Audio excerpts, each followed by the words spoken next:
Hello, everyone. We are here at Share Your Pod Summit 2021. I cannot believe how much this feels like Christmas. I can't wait to introduce all of the speakers, but Branden, let's go first. Let's tell them who we are so they know who they're hanging out with today. All right. Well, I'm going to introduce Kim. I'm going to see how she does with that. So in this lovely box right next to me, we've got Kim White, who is a serial entrepreneur. She is the publisher of the My Sexy Business magazine. I almost said Share Your Pod magazine. We're gonna have to give you another job, Kim. She is a speaker. She's an author. She's obsessed with collaboration. This whole thing is because she is so obsessed with collaboration. So Kim's whole big thing is she's taking ordinary people and she's highlighting the extraordinary lives that she lives. That's one of the coolest things that I love about working with Kim is she can find the coolest things about everybody that she's working with and make everybody feel like a rock star. So that's Kim. Well, this way. That's Kim White over there. I don't know which way to point, Branden, so I'm not going to point. My amazing co-host, Branden Ushio of Ushio Labs, is a brilliant podcasting expert. He is amazing at so many things. I don't have time enough to go down the list. One of the most amazing things he has done lately is build a trailer for our new podcast coming out. If you have not heard it, you need to go check it out because he did that without me even knowing. I just want to point that out. Surprise! Surprise! But it was so amazing. You are smart. You're a daddy. You are a husband. You are a businessman. And you take care of like a school district even. So I think that's something to point out. You do a lot. Yeah, I like to keep my plate full. That's all I can say. Well, are we ready to kick this party off with our first speaker? Because I'm serious. Everybody feels like a Christmas present to me. Yeah, I think we're ready. I think that I'm super excited about our first speaker here. Should we talk about her before we bring her up? And I think we should. So that way she. So our first speaker in this is Carrie Zarb. Carrie Zarb, she hosts a couple podcasts. One of them is Coffee with Carrie. And in that show, they chat with amazing people who are being challenged to step out from behind their profession and join her it's a really fun like game show type vibe, but a good interview. She really pulls the fun out of everybody's lives and keeps them, we get busy. We think, oh, I don't have time for fun. I'm busy. She makes sure that she finds that. So if you're looking to inject more fun into your world, join them on Coffee with Carrie. But I got to tell you about Carrie because without her, this summit would be would be struggling a little bit. She has been such a huge support to us. I can't even list all of the things that she has done, but she is great, and I have really enjoyed working with her on here. I'm going to share her bio with you guys, and then at that point, I think we can bring her up, right, Kim? Yes. All right. So Carrie Zarb was born and raised in rural Australia, and has migrated to the city of Melbourne at age 18.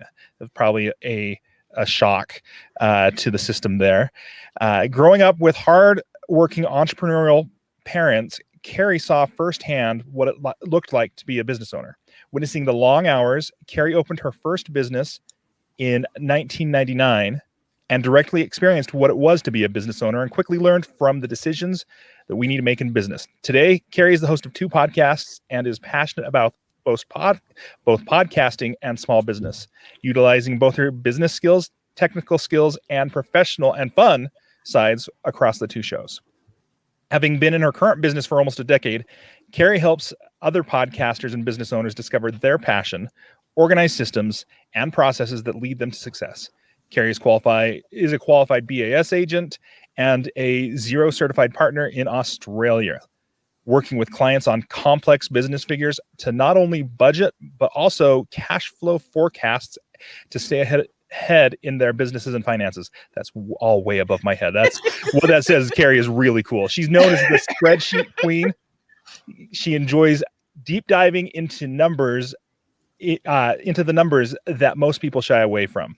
So Carrie's ability to engage with people from all industries and demographics allow her to form great relationships, naturally with her quirky personality, and positive spin to all situations. Her favorite things, this is her, and you might guess from the fact that she's got 2 podcasts, and one of them's called Coffee with Carrie. Her favorite things are podcasting and lattes. Carrie, welcome up to the stage. Thanks, guys. Thanks for having me. And Branden, good job on the bio. Sorry, I could have cut that down a bit for you. But it's hard to cut it down with as amazing as you are. Oh, thank you. Too kind. I agree with that. So, Carrie, I'm going to ask you the first question, and that is, why did you start your Coffee with Carrie podcast? Oh, very good question, Kim. So my Coffee with Carrie podcast is podcast number 2. And the reason it was born was because I needed a little bit more fun in my life. So I love podcasting, originating with Biz Nation. And yeah, I love interviewing people, still wanted to continue that. And I had this option whether I would flip Biz Nation into more of a journey and a story and, diving into people's lives and having that twist of fun. And it didn't really match the name and the purpose and why I started that podcast. So I thought, well, as you do, you start a second. So the second podcast was born from having I wanted more creativity. I wanted to have fun myself. And guys, I got to tell you, it is fun from recording to editing, all of the teaser clips that we do right through to publishing the episode. It is a week of fun. It is fantastic.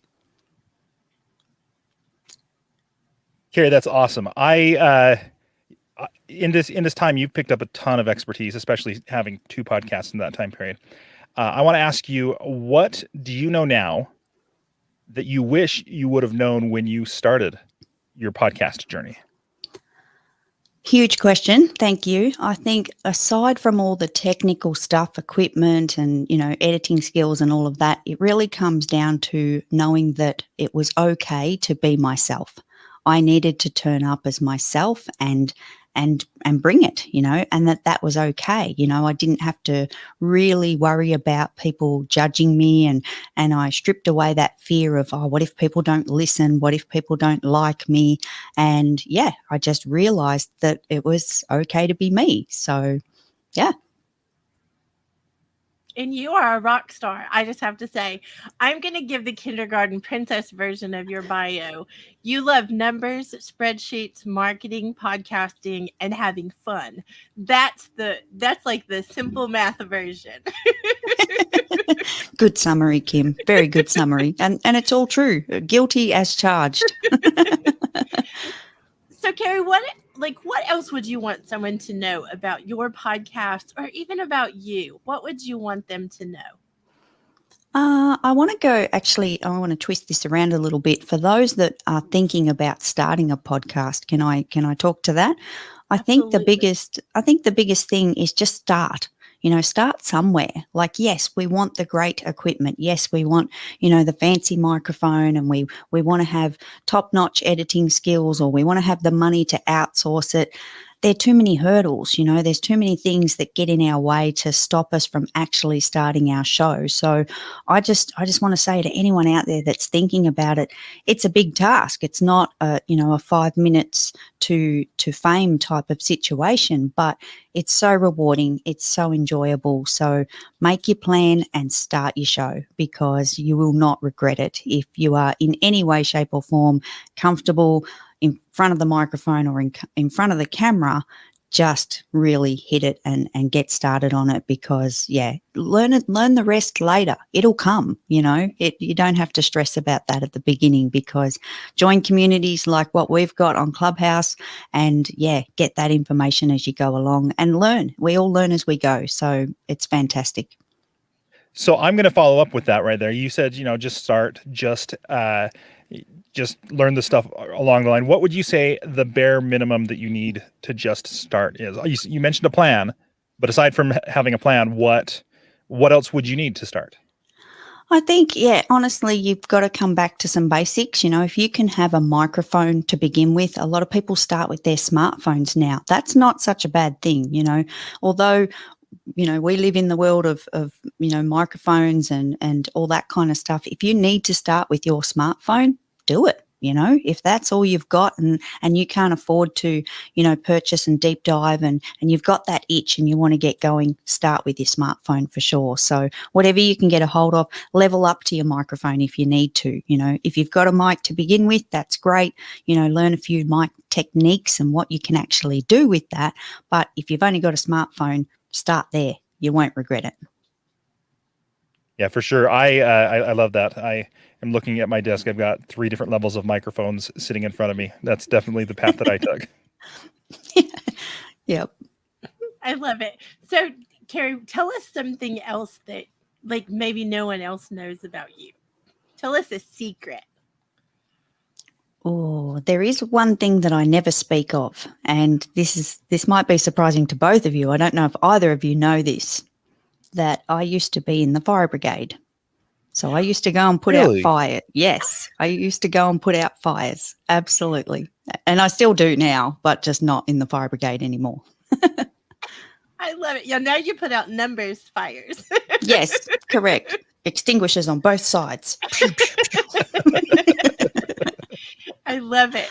So tell us something about doing that that experience led you to podcasting, because I do know it takes courage to do both.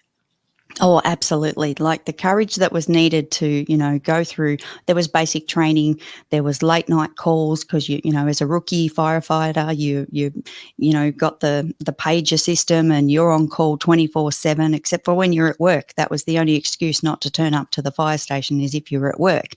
So, weekends, late nights, 2 a.m. in the morning, the pager would go off and you'd, bounce out of bed and throw on some clothes, jump in the car, hop down to the fire station, jump in the truck, and you're still getting dressed while you're in the truck, and you're going out to this call and there's sirens and everything going.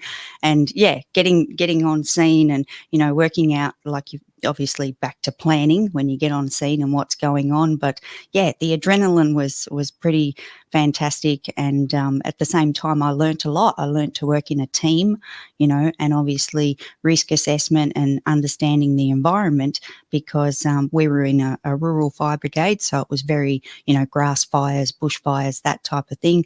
And then when I moved into a residential fire brigade, it was all about house fires and that kind of stuff. So heaps of learning curves in that area of my life. But yeah, I think stepping forward, taking a chance and taking a risk was definitely rewarding, and it's helped me do that in many areas of my life now.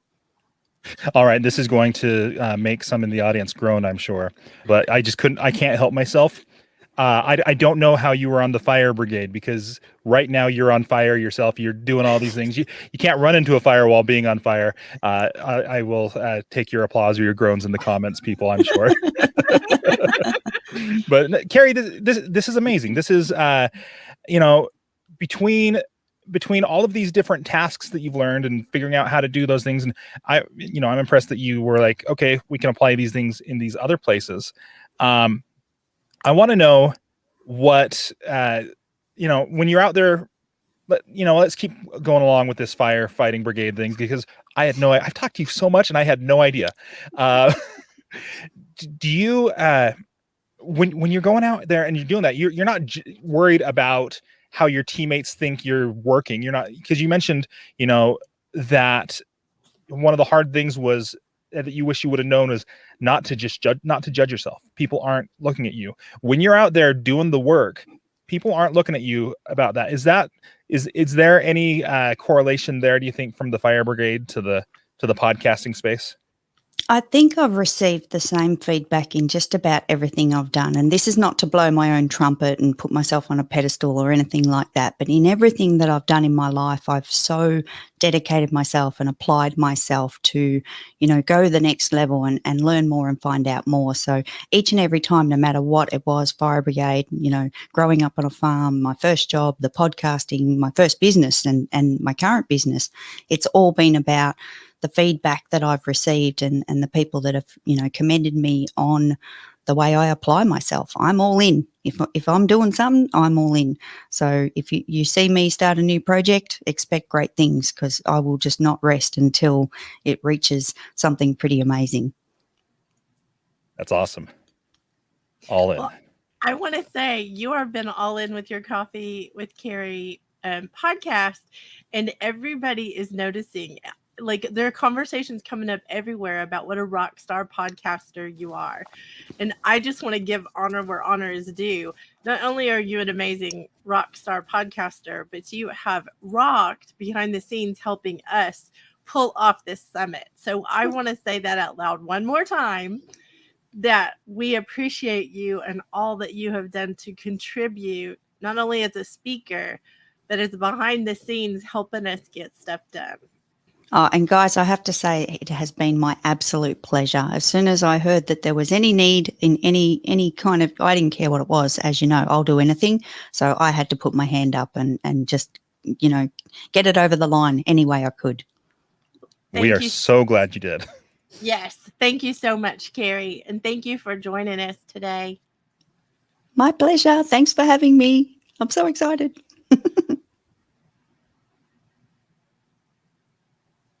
All right. Thanks, Carrie. So, guys, we're moving right along here on Share Your Pod.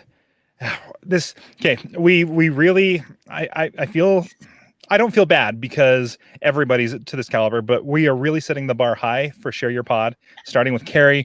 Our next guest is Jesus Jesse Hernandez. I say Jesse, although I don't know if he wants his mother finding out that I called him Jesse. But he is the host of the Learnings and Missteps podcast. On the Learnings and Missteps podcast, Jesse and Renee dig into the stories of the men and women who have built careers in the construction industry. Each guest, from frontline installers to carpet-dwelling managers, intimately describes their earliest career aspirations to the current day and how they intend to impact the world. Jesse was born and raised on the south side of San Antonio, Texas, as a lifelong San Antonian, SAISD alumnus, and second-generation plumber. Jesse is committed to exposing students, parents, and educators to careers in the construction industry. One way he accomplishes this is by serving as the host of the Learnings and Missteps podcast in an effort to elevate the image of careers in the trades. Like Kim mentioned earlier, I work in a school district. This is huge. Careers in the trades, big deal. The landscape of his career ranges from grading ditches to counseling executives. His trek through the org charts has provided him with an ability to translate the nuanced languages executives, managers, and frontline value providers speak. Jesse, thank you for joining us today. Oh, my pleasure. And I'm super excited. I heard one of the questions you asked Carrie. I'm like, oh my God, they're going to ask hard questions. And I am not as graceful as Miss Carrie at all. You do just fine, Jesse. And I'm going to ask the first question. Why did you start your podcast? Oh my goodness. I started the podcast because, as Branden mentioned, I am compelled to advocate for careers in the trades. And when the lockdown or the travel ban fell upon me, I was locked up at home and I could no longer engage. I was usually out in the community, local schools, talking to parents and teachers and students about careers in the industry. And that was gone. And I needed an outlet.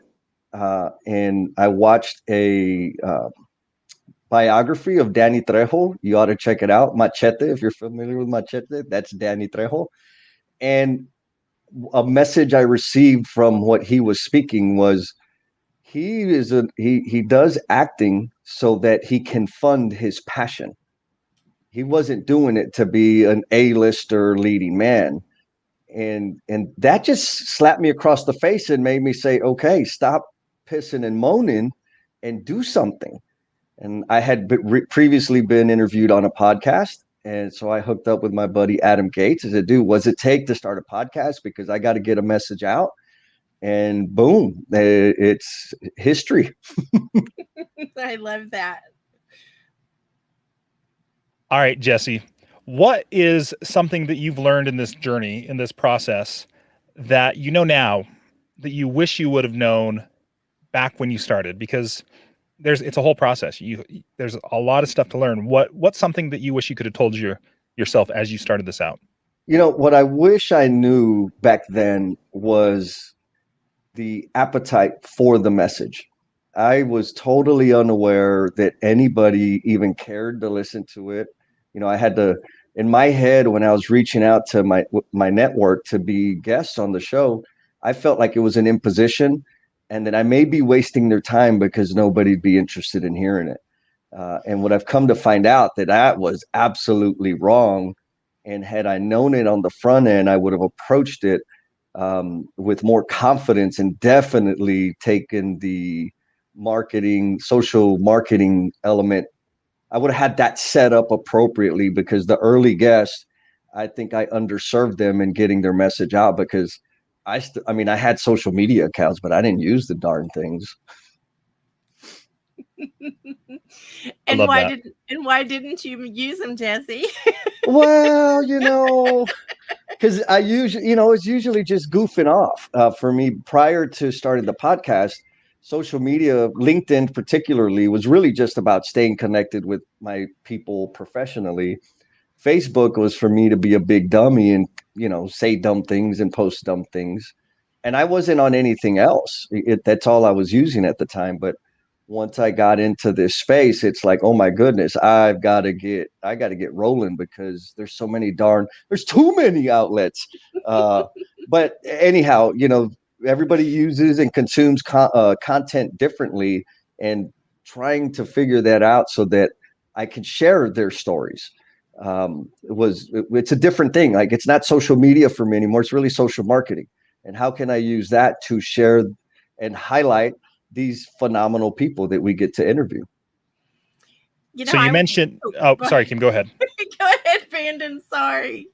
You're good. I just I wanted to ask a follow-up question on that, because you said, you mentioned how you, like many of us, just kind of used Facebook to be whoever you wanted to be, be goofy, silly. And then LinkedIn was this professional button-down platform.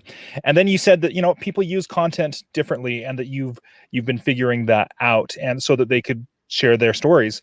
What's an example of that? What's something that you're like, okay, here is a prime example of how the content is used differently by different people on different platforms and things like that? Oh man, you're gonna let people know how huge an ego I have with this one. So one thing I discovered via LinkedIn, I was posting stuff that I thought was like, like you said, button down. I felt like it was more appropriate, and most of it was stuff that the guests said. And several folks in my network reached out and said, Jesse, like, we love your guest, but we want to hear more of you, me. And I'm like, well, okay, if you insist.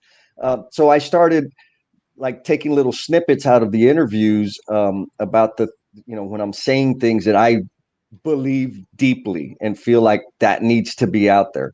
So that'll go to LinkedIn. Short, funny stuff or short, insightful stuff, I'll get little snippets of that, and that'll go to Instagram, or to what's the other TikTok. And like in Instagram and TikTok and even Facebook, like if it's too serious, it doesn't get a lot of run. But if it's a little playful and goofy, it gets more run. And LinkedIn is kind of the inverse of that.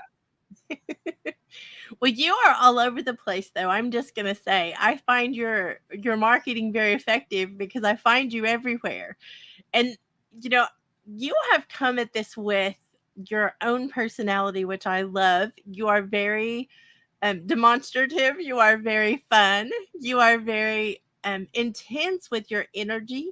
How has that helped you actually make an impact on the construction industry? Because I know that can be pretty, we'll say, monotone. Oh my goodness. I love the question. I'm in transition. I left the organization I was with for just over 3 years with them. Juggernaut, Turner Construction, juggernaut of a company globally, right? And when I showed up working there, I'm a plumber by background. I worked for a mechanical contractor for 20 years.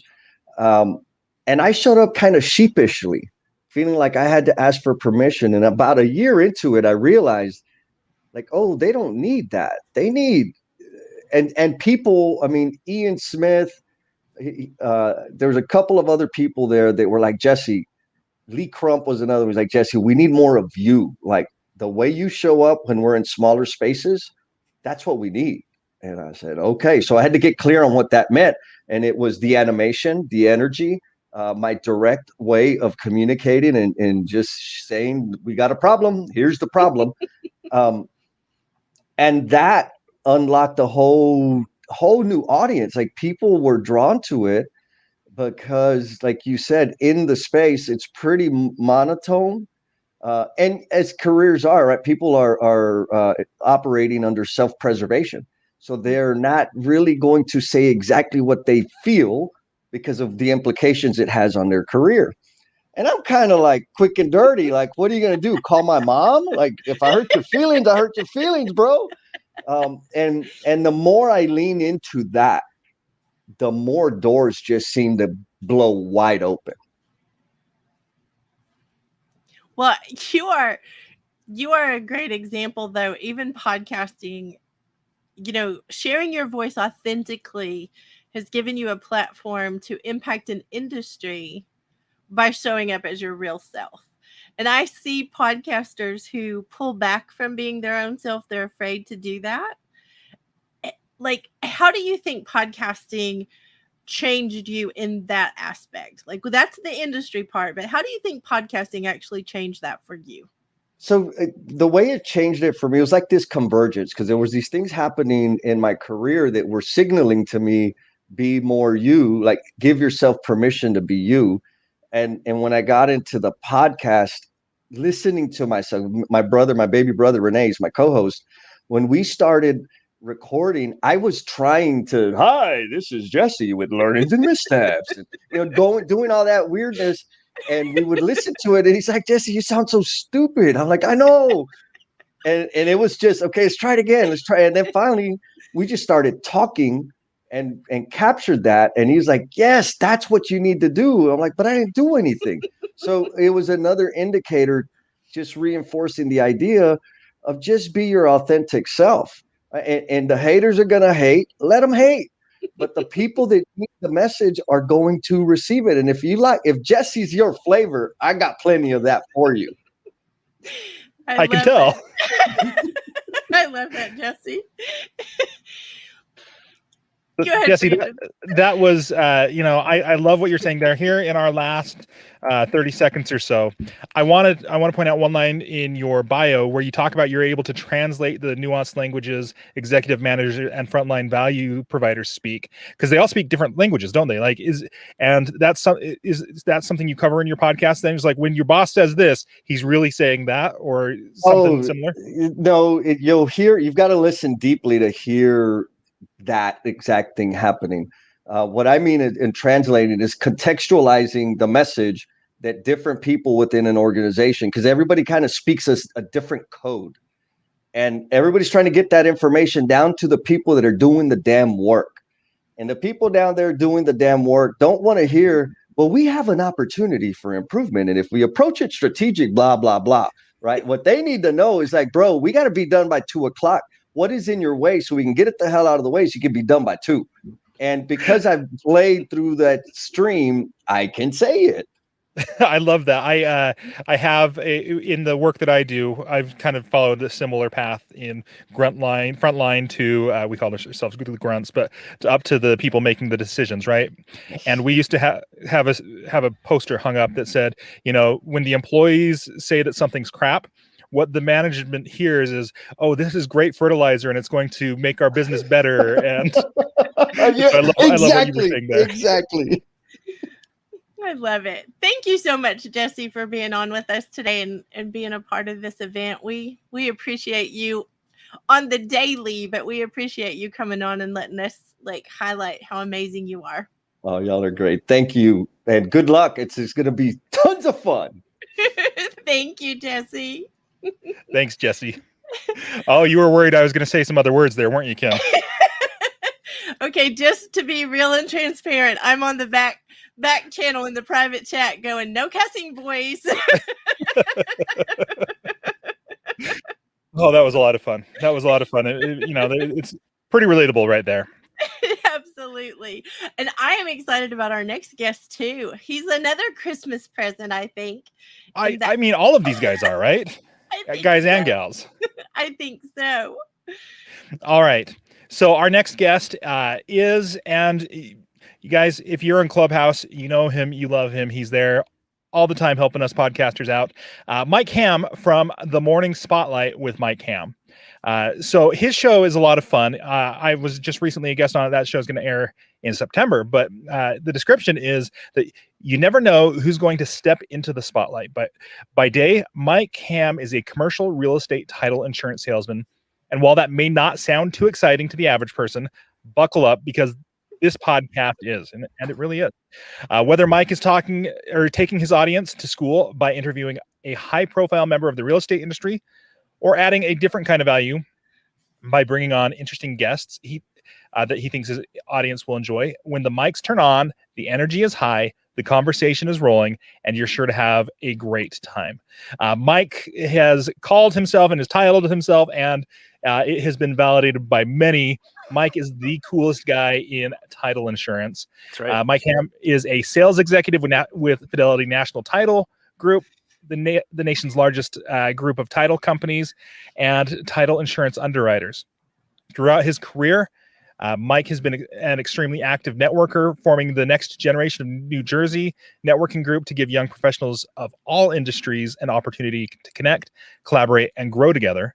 Mike started The Morning Spotlight in 2020 as a daily LinkedIn video series where he would go about interviewing networking partners, clients, friends, and more in an effort to give everyone an opportunity to speak directly to his network.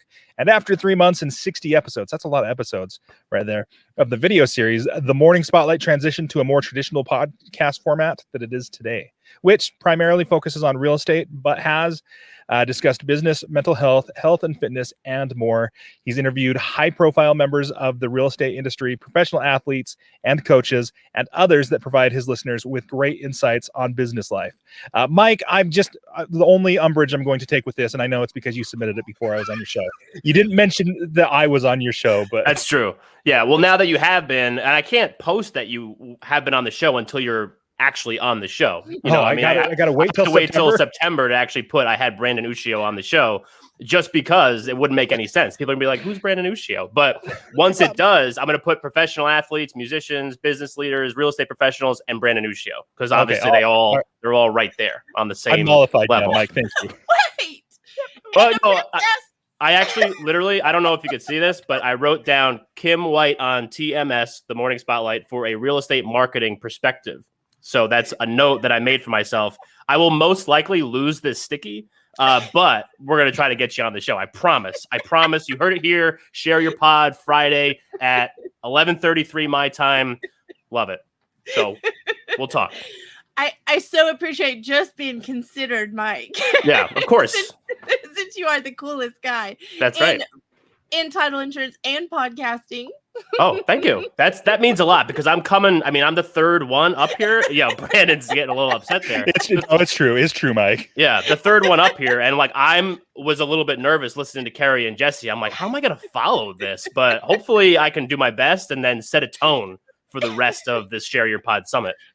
Let me just say out loud, you set a tone wherever you are. Thank you. Just saying. I appreciate that. And I appreciate the fact that in the chat, I'm sorry, I have to tell on you because it's so cute. In the chat, after I said no cussing in the chat, he said, thank you for the heads up, basically. I was going to let the expletives fly. I wasn't sure what the vibe here was, but hopefully. I mean, that's so like you, Mike. I just have to say. Right? Yeah, just letting them fly. Yeah, no holds barred. You know, we're going to really set a tone for Share Your Pod. I love it. Well, tell me, since we're going to use the good words, tell me why you started your podcast. Yeah. So basically my job as a title insurance sales rep is I take people out for lunch. I take people out for drinks. I go to events. I schmooze people. That's all I do. I am a networker. Obviously I live in New Jersey. Back in March of 2020, everything got shut down here. So the only way that I knew how to do my job, the only way to do my job was taken away from me. So I needed a way to get myself back out in front of people somehow. So I started running virtual networking events every Tuesday night at 5:00. We would get 35 to 45 people through those every week. Was getting a lot of traction on LinkedIn with those events. And then I had this great group of people that I was networking with. And I said to myself, why not go onto LinkedIn? That's where I was getting the most engagement with with these people. I always heard that video was a good way to get even more engagement on LinkedIn. And I said, I had these great people. Why not just ask them if they want to do an interview series? So every weekday at 9 a.m., we would post a video with one of these people. So I asked 10 people right out of the gate, 10 out of 10 in. Then I thought, well, COVID is going to be over. Everything's going to kind of, go by the wayside. I'll run out of people to talk to, and then we'll get back to normal life. Spoiler alert, that didn't happen. And so we wound up going for 12 weeks straight with that. And I just kept asking people. People were coming out of the woodwork to be on this little, I know, Kim, this is your, I don't know, rinky dink. Is that your word? What's your word for your show? I know you can't say it, but. Oh, there's the J word and then there's messy. Right. I'm good with messy. I just can't say J. Yeah. So it was just such a different vibe than what the show is now. It would literally be me reading questions to a guest, them usually having the questions beforehand. So they would read the answers back to me. So it was two people on a Zoom call reading to each other. So it was electric. And then eventually after that 3-month period, I would record it. I would schedule it, record it, edit it, post it. Sometimes re-record, re-edit it if people were unhappy with their original episode. And then I just wanted a chance to talk more to an audience. So I wasn't really talking. I was just listening to what they had to say, not even listening, just reading questions to them. And that's how the show started. So I just needed a way to keep my this face, for better or worse, out in front of my audience more often. And we've been going with this iteration of the show since July of last year. So we're coming up on 100 episodes pretty soon. So very happy with how that's all worked out. That's awesome.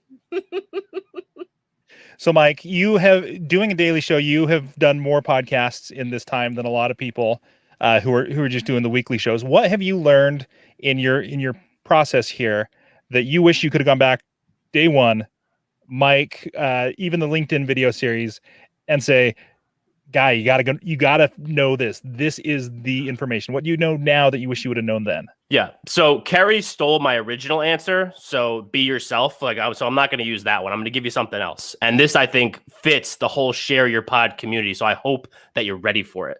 To me, the most important thing is engaging with a community. And that's not always just your audience. It's people like you guys. So Brandon's been in my rooms.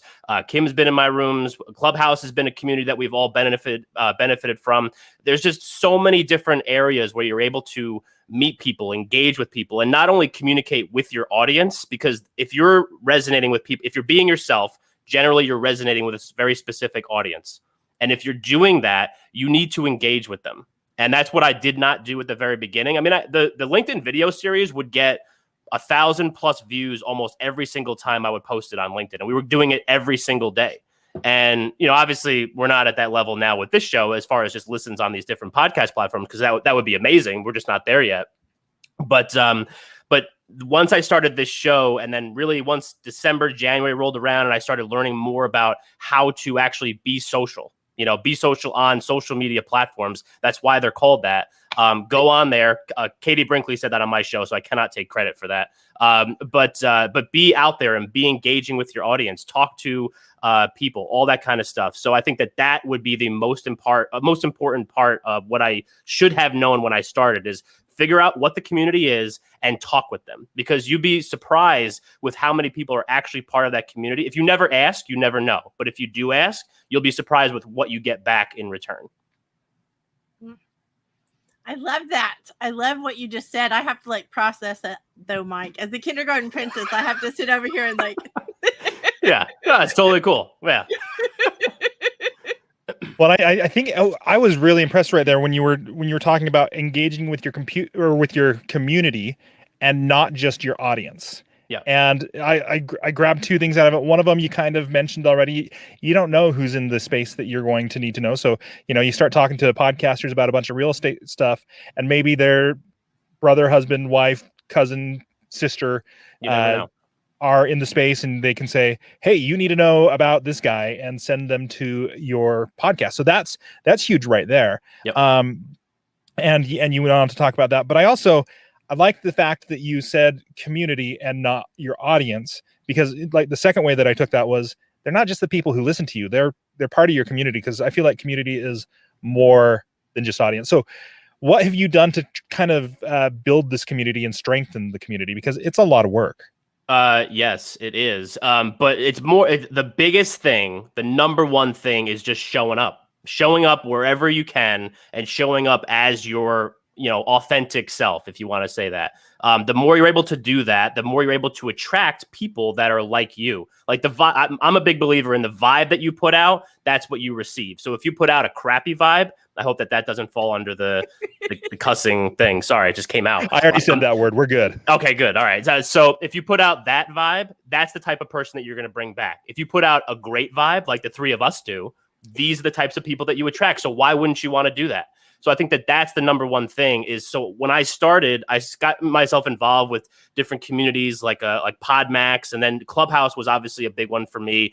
And then just started running some rooms on Clubhouse. And then eventually that podcast lunch hour has been going since middle of January, and we've done pretty well. Like I got like a really tight knit community of my co-mods, like, Faith, Tiff, everybody else that's a part of that, B, Raf, everybody that comes and is a part of that group.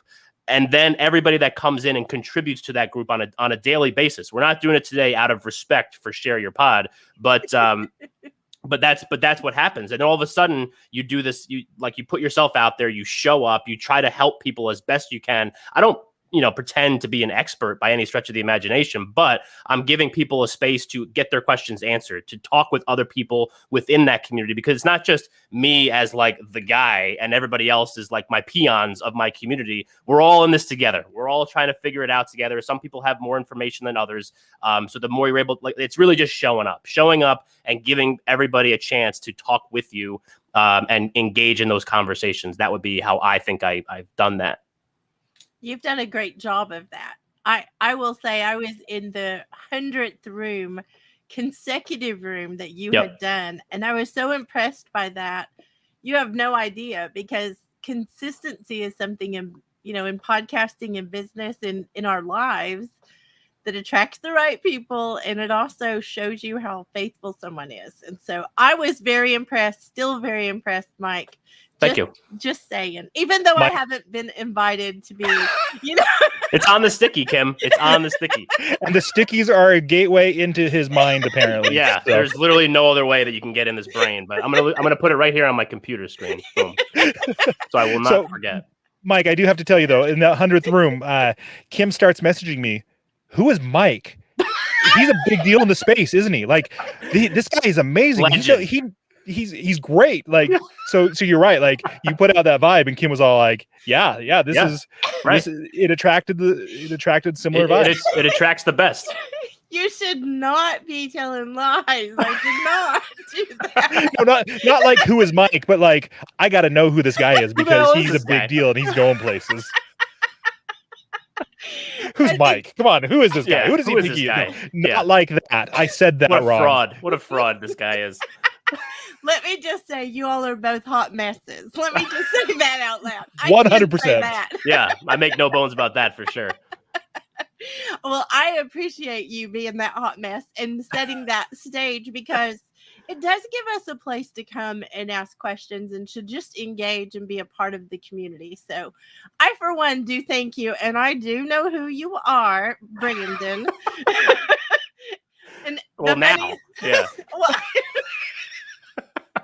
I got myself into trouble there. I'm being so falsely accused here. I'm just saying. It's all good. It's all good. Well, we know each other now, and that's all that matters. It just took longer than we needed it to happen, but we're putting out the vibes. I was like, Kim, I like her vibe. Branden, like his vibe. Boom, here we are. We're doing this thing together. Hey, and when the coolest guy says that they like your vibe, I think that's like an accomplishment there. Yeah, you could take that to the bank. I mean, that is a great endorsement that you can get from someone like me. No ego, but someone like me. It's going on all the marketing material. Yeah, boom. Cool it's everywhere. Yeah, coolest guy in title insurance. Put it in the magazine. Put it in the book. The whole thing. I'm gonna have it on a social post at some point that the coolest guy actually wrote me on a sticky note. I'm the one that always writes everybody on a sticky note. I'm gonna take a picture of it and post it after this. Thank you so much, Mike, for joining us today and bringing your hot messness to the Yeah. I do what I can. I do what I can. We No, I knew love you it. would. We knew you would be fun. We didn't know how fun. How's that? Yeah, you never know until you try, I guess. There we go. Well, thank you for coming on today, and Thanks, I guys. hope you enjoy and stick around to watch everybody else and cheer all the other podcasters on. But thank you for sharing your insights, and I appreciate you. And since I know who you are today, I can say that. No, I love this. I appreciate what you guys are doing, and thank you so much for having me. Thank you. You're so welcome. Well, Branden, guess what? We have another one coming up. You know how I think that's going to happen fairly frequently throughout the day here, Kim. it's my Christmas presents, I'm going to call them. Next up it's Kat. Next, we've got Kat Corchado. Kat, okay. Kat is, okay, I've already made one pun today that people groaned at and I rolled into the thing. But Kat, she's a pretty cool cat. Just gonna say, this is my thing. People, this is my thing. This is how I have fun. I've got kids. I make all the dad jokes. That's what I do. Sorry.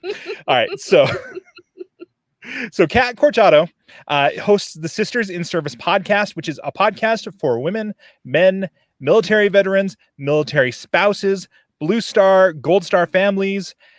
She features organizations that help military and veteran families, veteran entrepreneurs, and other guests who can enlighten and engage about many different topics. Kat is a national consultant and trainer with the Women's Veterans Network. Acronym is WOVEN. She volunteered and was chosen as one of the original peer leaders with the WOVEN program in 2017. She has helped lead over 15 in-person and most recently online in peer groups, like we were talking about. That's online has been a big thing lately. And she did one of the first Woven online peer leader trainings. She's an advocate and a champion for all women veterans and helps them to navigate the transition process from active duty to civilian, which is why Woven was a perfect fit.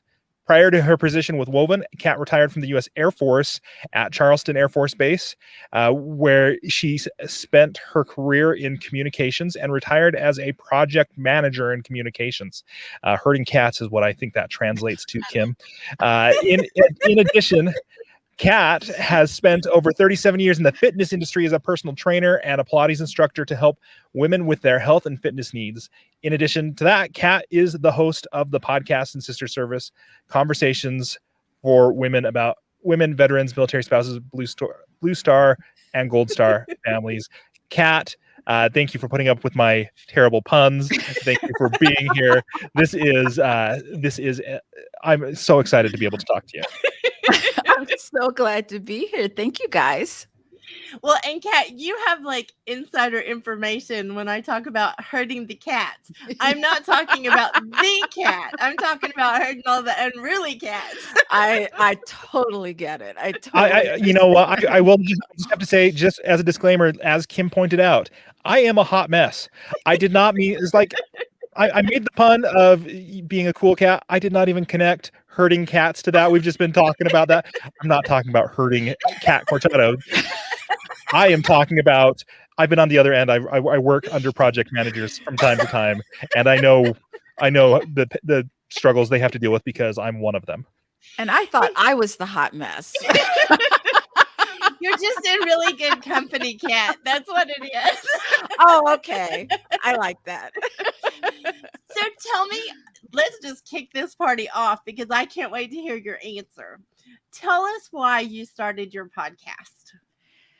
Well, it started as an idea. And, of course, prior to COVID, everyone, you're busy, you're in and out, you're doing your stuff. And then COVID hit. And I thought, wow, this would be a great time to do the podcast. And so I really wanted to speak on the issues that women, not only women veterans, but women already still in the military have to deal with while they're there and what they have to deal with after service, because no one was speaking about that. And so I thought, you know what, I'm going to do this. And so it was on my heart. It was in my gut. And it kept saying, do it, do it, do it. And so I did it, and I'm doing it. I love that. I love that you just do it. All right, Kat. So then now that you've just gone out and done it, what are the lessons that you've learned from doing that that you wish you could have told yourself when you started it? Well, when you're beginning a podcast, you think it's all about the podcast, and it is in the beginning. You're trying to find your artwork, you're trying to get your name, you're trying to find out who your niche audience is. No one told me about the business end of doing a podcast, posting on social media and, the speaker sheets, all of that stuff. Cause I thought social media was, I do a little laugh emoji, I share that kind of stuff. Now I have to put myself out there, and no one told me about that either. And it's hard for me to be in front, to put myself out there. And that's what you have to do as a podcast host is start to be comfortable putting yourself out there. So that's what I'm trying to get comfortable with. I'm not there yet, but I'm trying. But if you had told yourself that on day one, it would have helped, right? I think so. If someone said, hey, okay, once you get your podcast done, you're going to have to put yourself out there. I would have said, okay, let me put that on the back burner. I know it's there, but it's all good. It's all part of it. And I'm learning and I'm growing, and it's a beautiful thing. I love it. And, you are an inspiration to me, just so you know. I really admire what you do and the people that you help. But I also admire the fact that what you just said, that you do it even when you feel uncomfortable, like you've done it anyway.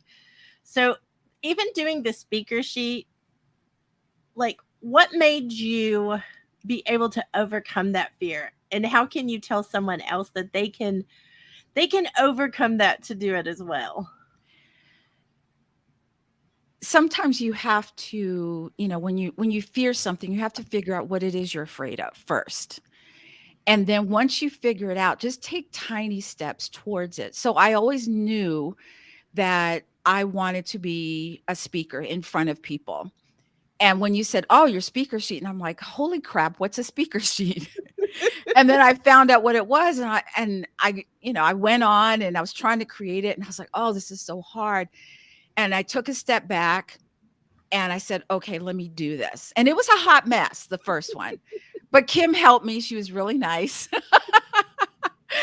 But, when you're afraid of something, just stand still for a minute and figure out what it is that you're afraid of, and just take tiny steps towards it. It might be a hot mess at first, but then it can only get better from there. But you don't know how good you're going to be until you start. So that's what I would tell someone. I love that, Kat. That is great. You don't know how good you're going to be until you start. I got to get that printed up on the wall or something like that, because you don't know. You just don't know. That's awesome. I want to go back to something that you said earlier about talking about the business end and the social media end to this, and I don't know how you identify in terms of being an introvert or an extrovert or an ambivert, somewhere in between. But I have long believed that podcasting is the most extroverted introvert activity that you can do. Because I'm sitting here, I'm in my office, I'm comfortable, or clearly I'm on a stage, right? But I'm comfortable where I'm at. I'm sitting at my computer where I spend probably way too much time at, and it's my comfortable space. And you guys are doing similar. But then we're also out there, we're talking to a ton of people right now, and but it doesn't feel like that. It feels like we're just talking to each other. So what are some of the things that you've done on social media to kind of help you get going? Because I know that was a big struggle for me. So I'm taking notes. As a question for me, how did you go from not loving being out there and putting yourself out there to like, oh, this is the business end, I just got to do this now?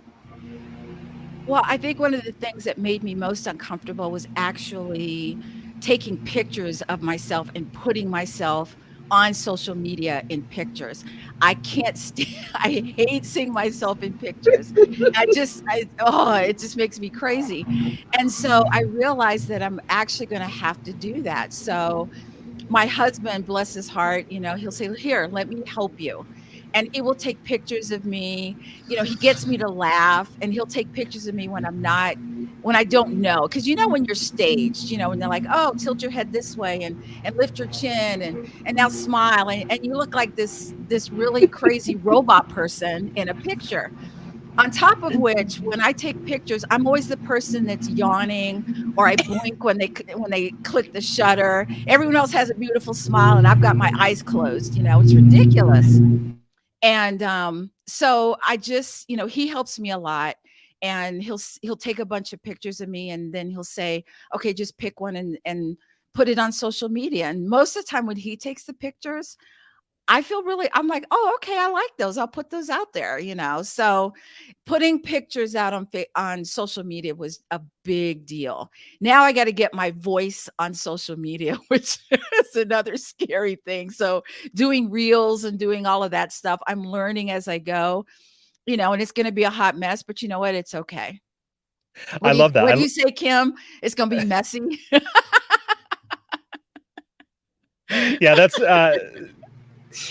messy is beautiful, Kat. That's beautiful. Messy shows progress.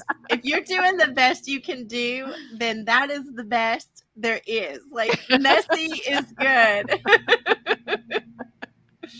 Kat, I think you made a really good point there, though. Like, and I really want to highlight it. You've got a really good partner in crime who's helping you to do this. Find someone you trust and work with them. Have that, I think, as Kim would call it, a collaboration, and be able to share that with others. Because when you do something, you're like, oh, this isn't very good, but somebody else could do the literally exact same thing that you did, and you're like, oh no, that wasn't bad at all. So I really appreciate that and what you said there. I was just going to say that, my husband has always been my biggest fan. And I remember years ago, he used to say, you know what? He goes, you really have a good voice for radio. And I was like, yeah, whatever. And when I did my first podcast, and of course, he was the first one to listen to it. And he goes, you sound great. What's the problem? And I was like, oh, okay, never mind. So he's been my collaborator for 27 years, and I think I'll keep him around for a while. I love it. And you have a beautiful voice, Kat. I'm just saying. Thank you, Kim. But this has been just great. I love this, and yeah, thank you guys for inviting me to do this. For anyone, who's a new podcaster, don't be afraid to put yourself out there. Just do it. Just do it. Okay. I'm telling you, just do it. I'm gonna just do it. You should go work for Nike next. I know. Yeah. Hello, Nike. Hello. Sponsorship opportunity with Nike. Are you listening? There's a high probability that at least one person who works for Nike is listening to this right now. I'll connect with you offline on that. It's not me. It's not me. Branden is a hot mess, but he is connected. How's that? Oh. I'm a connected mess. That's what I am. Is that worse than just a regular mess, Branden? Sometimes. I love it. Well, thank you so much, Kat. This has been so much fun. Thank you guys for inviting me. We are so honored that you joined us. So we will hopefully see you in the was it earlier we heard listening lounge? Yes, the listening lounge. I love that though. Just, audience sounds kind of like listening lounge. I'm like, ooh, laid back chairs, everyone's chilling out. I like that. Exactly. And you're one of our VIPs, so you get an extra special listening lounge. So ooh, okay. I love it. Thank you, Kat. Thank you guys. Bye-bye. Well, that was great. I love the people that we have had on the show so far. The people who are working behind the scenes, the people who are getting all those things done. There are so many good things that we've had already. We're just gonna keep going, right, Kim? Like, yes. We're not stopping. We're an hour in. Everyone, buckle up. This is the warm up. Warm up brought it and has been amazing, but this is going to be great. So go ahead, Kim. Oh, it's Christmas. I just keep saying that it's Christmas. Christmas all day long. Before we bring up our next speaker, I do just want to mention for a minute. So we've got a lot of different platforms that you can listen to this on. If you're listening to it right now, obviously you have found one of them. But if whatever's most convenient for you, we are streaming live to Clubhouse. If you search, or you can't really search for. Well, I guess you could. It's a club. You can search for Share Your Pod. There's a club there. I'm in the room right now, just streaming everything from here into Clubhouse. There is the My Sexy Business Facebook page that has the link. Our VIP ticket holders have a stream going into their group. The over on YouTube, over on My Sexy Business YouTube, it's there, and over at shareyourpod.com, you can watch there. So you have options if you're like, I can't leave. I need to listen to this. Well, yeah, you should really go make sure your kids are surviving, but you can plop in an earbud and jump onto Clubhouse if you need to. Or if you're like, oh, I gotta see these people and the energy that they're bringing, jump over to shareyourpod.com and watch the video. So, all right, our next guest is just amazing. He was one of the first people that I think that I met on Clubhouse, actually. Our next guest is Sean Dustin, who hosts the Nowhere to Go But Up podcast. This podcast was inspired by his own journey and evolution through life, and wanting to share his story as well as stories from regular everyday people who have hit a bottom in their life and how they were able to move through it. Sean is a single dad, union blue-collar guy, former drug addict, spent time in federal and state prison for drug trafficking and fraud. He was released in 2006 with nothing but the clothes on his back, a bag of mail, and legal paperwork. In 2010, he finally kicked the long-time methamphetamine habit and started his climb back up the ladder of life. And we're happy to say that he's managed to navigate himself into a position where he's confident in sharing his struggles, successes, in the hopes of helping others. In May of 2019, he published his first episode, and in February of 2021, published his 100th episode with 70 plus waiting to be released. It's always nice to have a back catalog. Since starting the journey, the show has evolved into a topical variety show with guests from a wide range of backgrounds. He's dedicated to bringing guests on that can speak about interesting topics mixed with comeback stories. And he will always find a voice for those that have been wrongfully convicted and drug offenders that have been over-sentenced for nonviolent behavior. In July of 2020, he started a nonprofit organization, not just like, oh, this is the thing I do, like full-blown nonprofit organization to help mentor males returning to the community from incarceration after receiving the 501c3 status. 501c3 status, he started doing marketing research in his county to see what the need for males in the population was.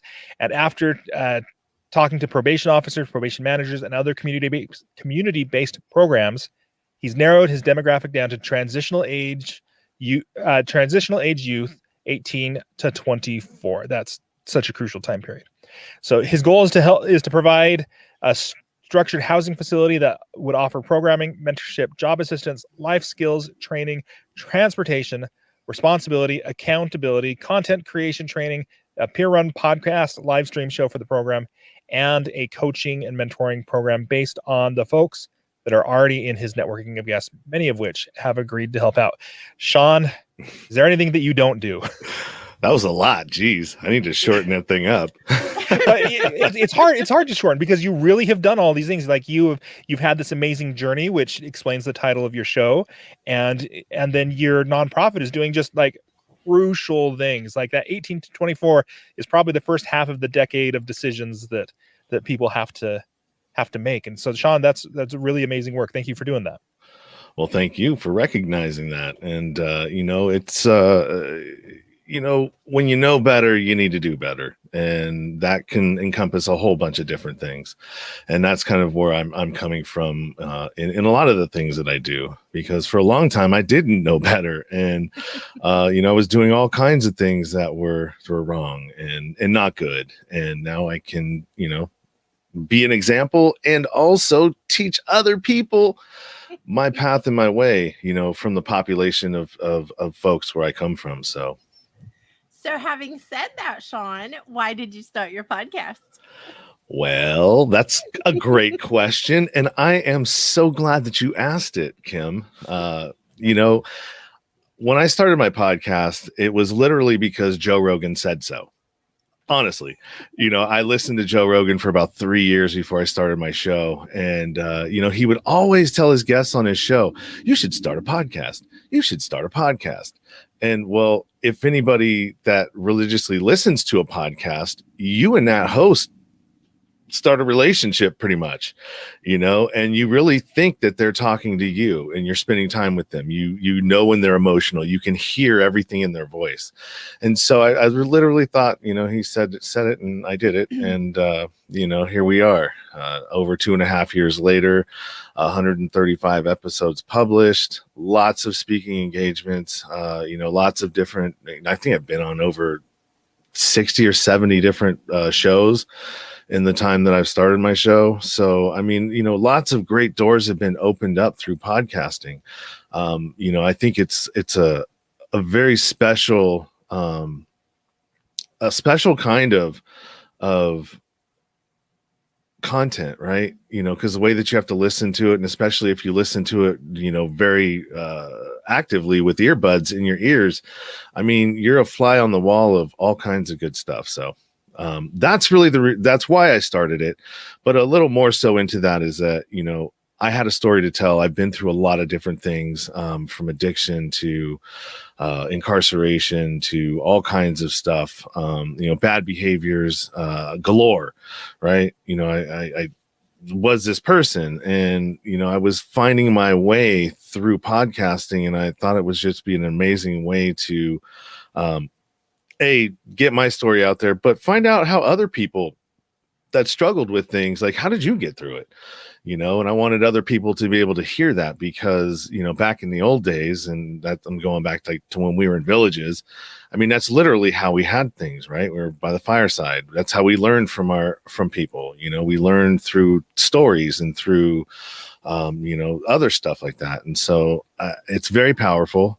And if I can only just help one person, you know, maybe move on another day or decide to stop using drugs because, hey, if this guy could do it, so could I, you know, anything like that. I don't care. I just want to help, and I want to be a voice for those who are voiceless, because podcasting helped me find my voice, my courage, my confidence, you know, and all kinds of other things.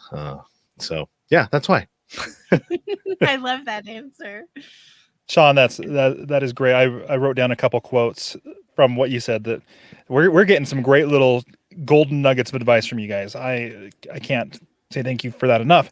The question that I want to ask you is, going back to that first episode, I've watched even the journey just in the past few months, and to see where you've come, and just, you know, you knock it out of the park. You do a great job.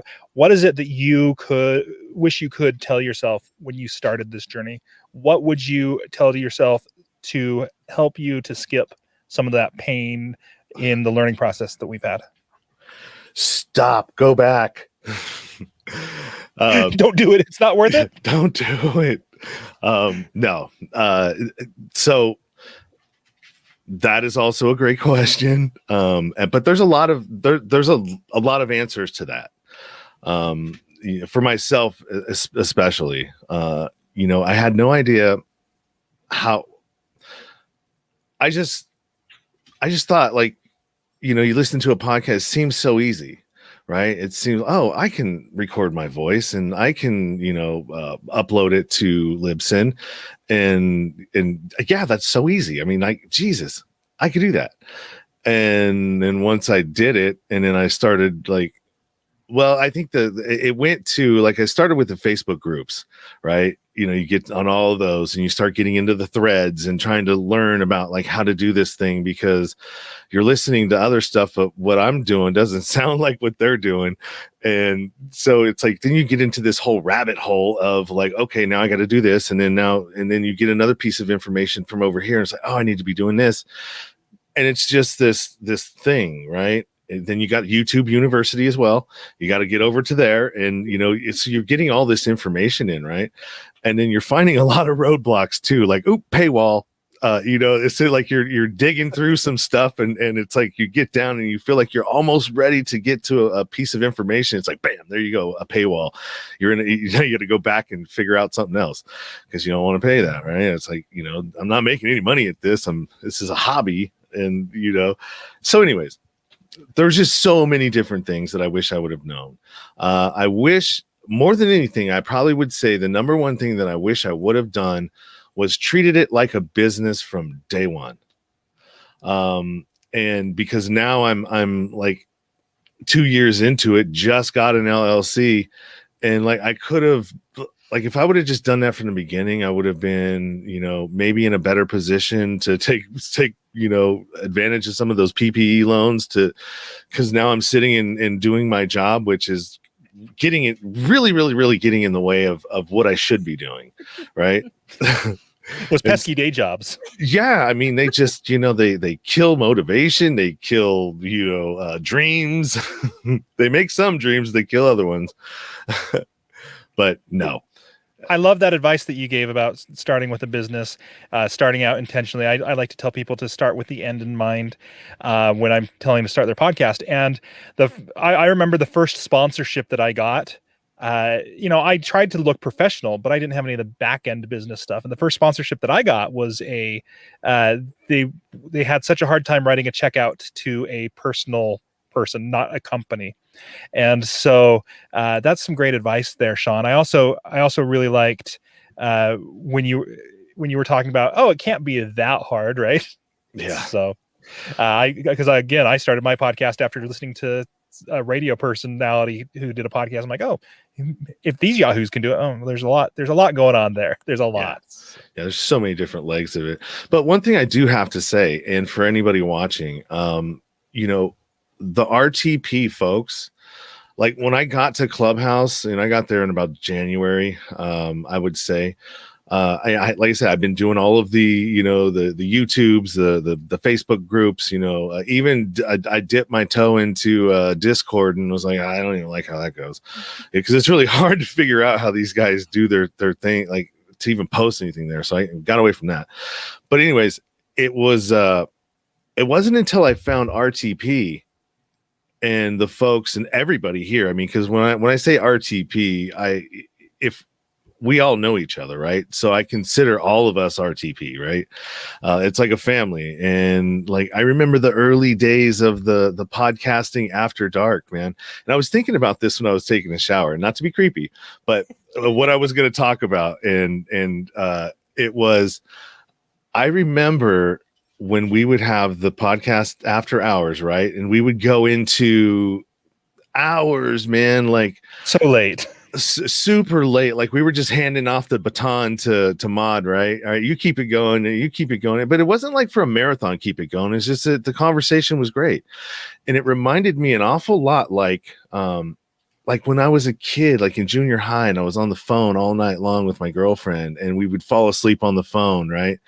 And it's like it reminded me of that, because there would be times when I would be like nodding off, trying to keep my eyes open because I wanted to hear the information, because this was information. It was just a crazy way of how we were getting information now. And it was super exciting. Now it kind of lost its new car smell, but it still is a great way to because I listen to it every morning. I listen to the morning chat, and I really feel like everybody here is my family, my friend, somebody that I can come to for information, or they can come to me for information or collaboration, whatever it is, man. And I really love how all of you have come together to put this together, but also to build community, because I think you're a great example of how that is, because I didn't understand how to build a community, because in order to have a podcast and to get exposed and to all this other stuff, it starts with your community. And that's the really big piece that was missing with what I was doing. Because I mean, I had a Facebook group, but I never really engaged in it. I would just drop and go, right? And so it's like, all right, well, why am I not getting followed? Why is nobody doing this? And it's like, all right, well, what are you doing? And it's like, well, I'm putting this stuff out. Are you engaging? Well, no. Well, why aren't they talking to me? This is my group. They should talk to me. So it's like, it's been a really great way to kind of see where my flaws still are, because I'm a work in progress. I'm far from fixed or complete or anything, but this community is helping me grow and to be a better person, a better podcaster, a better, and how I show up and everything. So thank you, everybody. Appreciate it. Thank you, Sean. And I want to say for the record, this princess was not up late in that room because there is no way I turned into a pumpkin at 9. So that was not my. Yeah, it was not sustainable to do like a 6, 7, sometimes 8-hour room, and then go to bed and get up an hour later to go to work. That was just not sustainable. But it was so much fun. I do love that you brought up the community, Sean, though, and I appreciate you being part of this community and part of this event. And thank you so much. I hope you are able to keep hanging out with us, and we will see you. Well, I appreciate it again, and I'm getting ready to head out to glamping. So I will be checking in with the after party tonight, and the other one, or the meet and greet, and the after party tomorrow. So I will be a part of that, but I'll just be doing it on location. Okay, on that's location. awesome. I love it. I love that. Love that. So we'll see guys. you in the meet and greet. All right, everybody. All right, we'll see you, Sean. Bye-bye. Bye. Oh, that, I love that he said that it starts with your community. I really do, because it really does. You got, because the community is the amazing part of this. Absolutely. I totally agree. And we have another Christmas present. Just saying. We have a lot of Christmas presents. This Christmas present, guys, every person who's come on is just blowing me away with what they're saying. I expect nothing less. I'm setting the bar high. Sorry, but I know you can clear it. So, Monica Ortega is our next guest. She's the host of Stumbling Forward, which is the podcast about figuring out life one misstep at a time. Listen in as she talks to entrepreneurs, goal setters, and big dreamers who are in the trenches learning day by day and simply stumbling forward. Monica is a professional on-camera host, author, speaker, and actress. She created the travel show Monica Goes back in 2014 to inspire others to break out of their comfort zones and go on adventures. As someone who's afraid of everything, she'll put herself through almost anything to show that if an average everyday person like her can do these things, anyone can. Monica MCs at some of the biggest music festivals in the nation and has been seen on over 20 commercials. She's the co-host of Stumbling Forward and recently published her first book, The Power of Pivoting: How to Embrace Change and Create a Life You Love. Her goal is to inspire others to face their fears, break out of their comfort zones, and learn to lean into the pivot. Monica, leaning into the pivot, that's probably been pretty useful this past year, hasn't it? Yes, very much. Thank you guys for having me on. Oh my goodness, thank you for coming on. And I was gonna have your book and do that, but it's up by my bed, so I forgot to. Thank you for being with us today. We would love to start the questions with, why did you start your podcast? Yeah, I mean, it was pretty unexpected, kind of like the book. Everything in 2020 came unexpected. But my best friend, who's the producer of my travel show, we were on a road trip a couple of years ago, and we said, we love listening to podcasts, but so much of what we heard was these millionaires and these billionaires talking about their success stories. And we thought, well, what about the people that are going through it? What about those of us, trying to figure out how to pay our bills or how to write a contract and like all the nitty gritty stuff? And so we thought, well, let's just start it right now. And so on the road trip, if anyone listens to our first episode, they'll be like, this audio. On our road trip, we were like, you know what? This is the premise of the show. Like, we're going to try to figure out a title. We're going to do it all right on the air. So the first one was, just us driving and talking about why we were passionate about it. And then we didn't do anything with it. And then a year went by and 2020 happened. And finally, Kristen called me and she was like, now is the time. We're going to make this podcast. And so, like a lot of other people, it ended up being sort of a pandemic podcast that turned into this big passion. And it's just been amazing having all these different people on and learning from each other as we go. I love it. I love your show. Thanks. That's a great story. I really like that a lot. Let me ask you now, what have you learned in this process of, doing the first episode, taking a step back, going back and doing it again? In all this process, what have you learned in this process that you wish that you could have told yourself back right before you jumped in that first road trip? Yeah, gosh, so much. I feel like I made most of the mistakes with the travel show, so I'd kind of learned by trial and error with that. But with the podcast, we didn't have any expectations. It was very much, this is going to be a passion project, and if something takes off with it, that's amazing. But we didn't really try to, turn it into the business, nothing like that.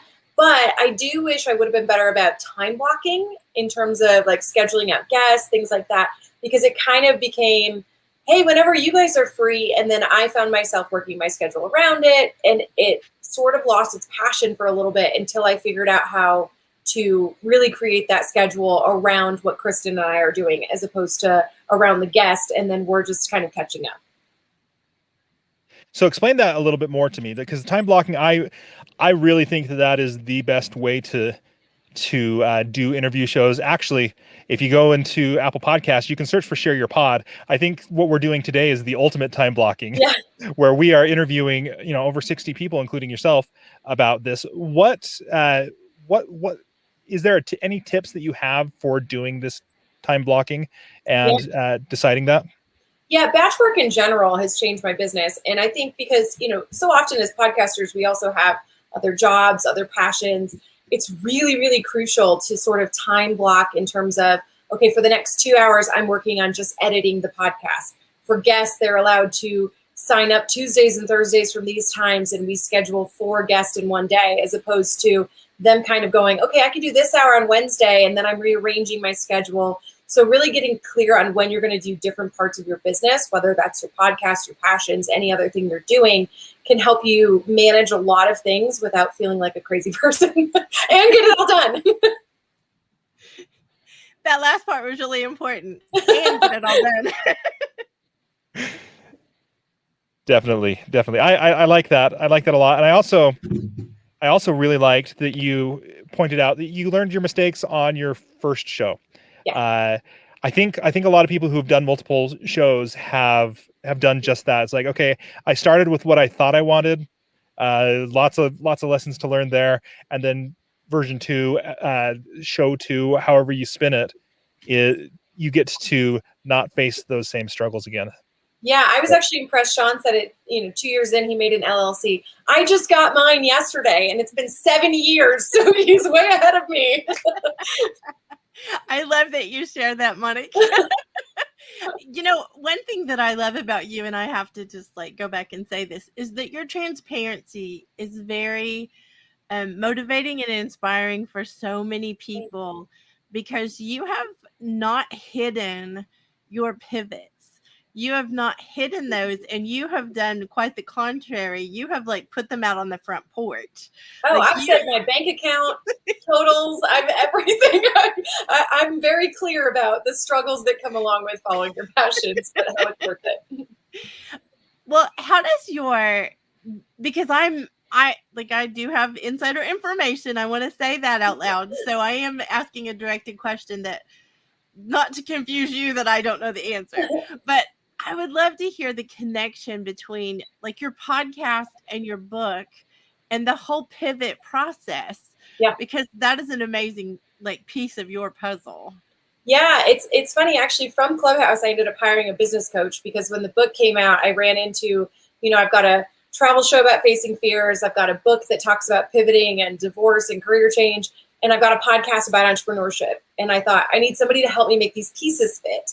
And in my mind, they always did. It was always breaking out of your comfort zone, following your passions.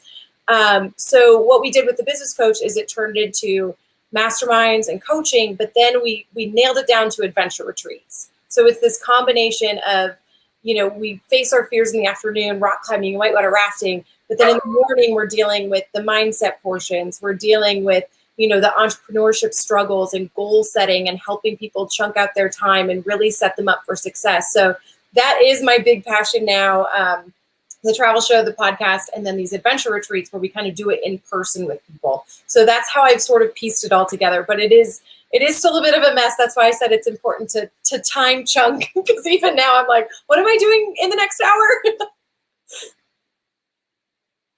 Yeah, that is that's insane. I love the fact that you were able to take that, because I feel so similar. Maybe I need to go find a coach like you did, because my podcast that I do is on TV shows, movies, comics, and books. I work in technology, but then I also help podcasters, and it's like in my head they all fit together. Yeah. So yeah, yours are actually probably more similar. I feel like you're on the same vein of, podcasting and technology. But yes, if anyone's considering it, I highly recommend getting a business coach, because she helped me streamline what it is I'm actually doing with my life. So did you find that business coach on Clubhouse, did you say? I did. Yeah. We were part of like a marketing group, and then I put it out there that I was looking for a coach, and she's been amazing. What would you recommend? So if I do go and find a business coach to help me with this, what are some qualities, and what are some recommendations that you have for somebody to do that? Is there something that you think, I'm kind of stealing the second question from the podcasting and turning it over to finding a business coach, help us to know what we need to be aware of when we go to find one. Yeah. And I mean, this is part of our podcast, right? We're talking about entrepreneurship and growing businesses, but I had a business coach before. She was amazing. I felt really good at the end of the day, but nothing changed with my business. So I think it's important to kind of vet coaches. I had, 3 different meetings with people, asked them how they work. Some people said, well, we're going to get into the mindset stuff for a few weeks. And I thought, no, I'm an action person. I need to-do list and checkpoints. And, and then my first meeting with my business coach, Joni, she gave me a way to basically pay for her services. She was like, this is what you're going to do. And I thought, well, you just paid for yourself, and now I have a plan. So I know that that's how I work. Some people need the really feel good stuff to get into that comfortable zone. I obviously am very much an open book, so I don't need that time. I'm like, I'll tell you everything. Tell me how to fix it. So it's knowing yourself and how you work best, and then finding a coach that matches up on that. I like that, knowing yourself and how you work. And I love the fact that your business coach basically paid for herself, just here you go. That's going to cover it right there, because that's huge for everybody. And so vetting these coaches, Clubhouse is obviously a great way to get to talk to somebody. Yeah. And if somebody's telling you got to sign up for a 5-year commitment package deal, that's kind of a sign that you're like, well, maybe I shouldn't check out with them right away. Yeah, I mean, it definitely has to be something doable too. I've met amazing coaches on Clubhouse that I'm like, someday, maybe, then you seem like you know what you're doing. But I know exactly where I'm at right now. And it was literally just figuring out my own pivot and going, okay, I need somebody to take these pieces and tell me what to do with it.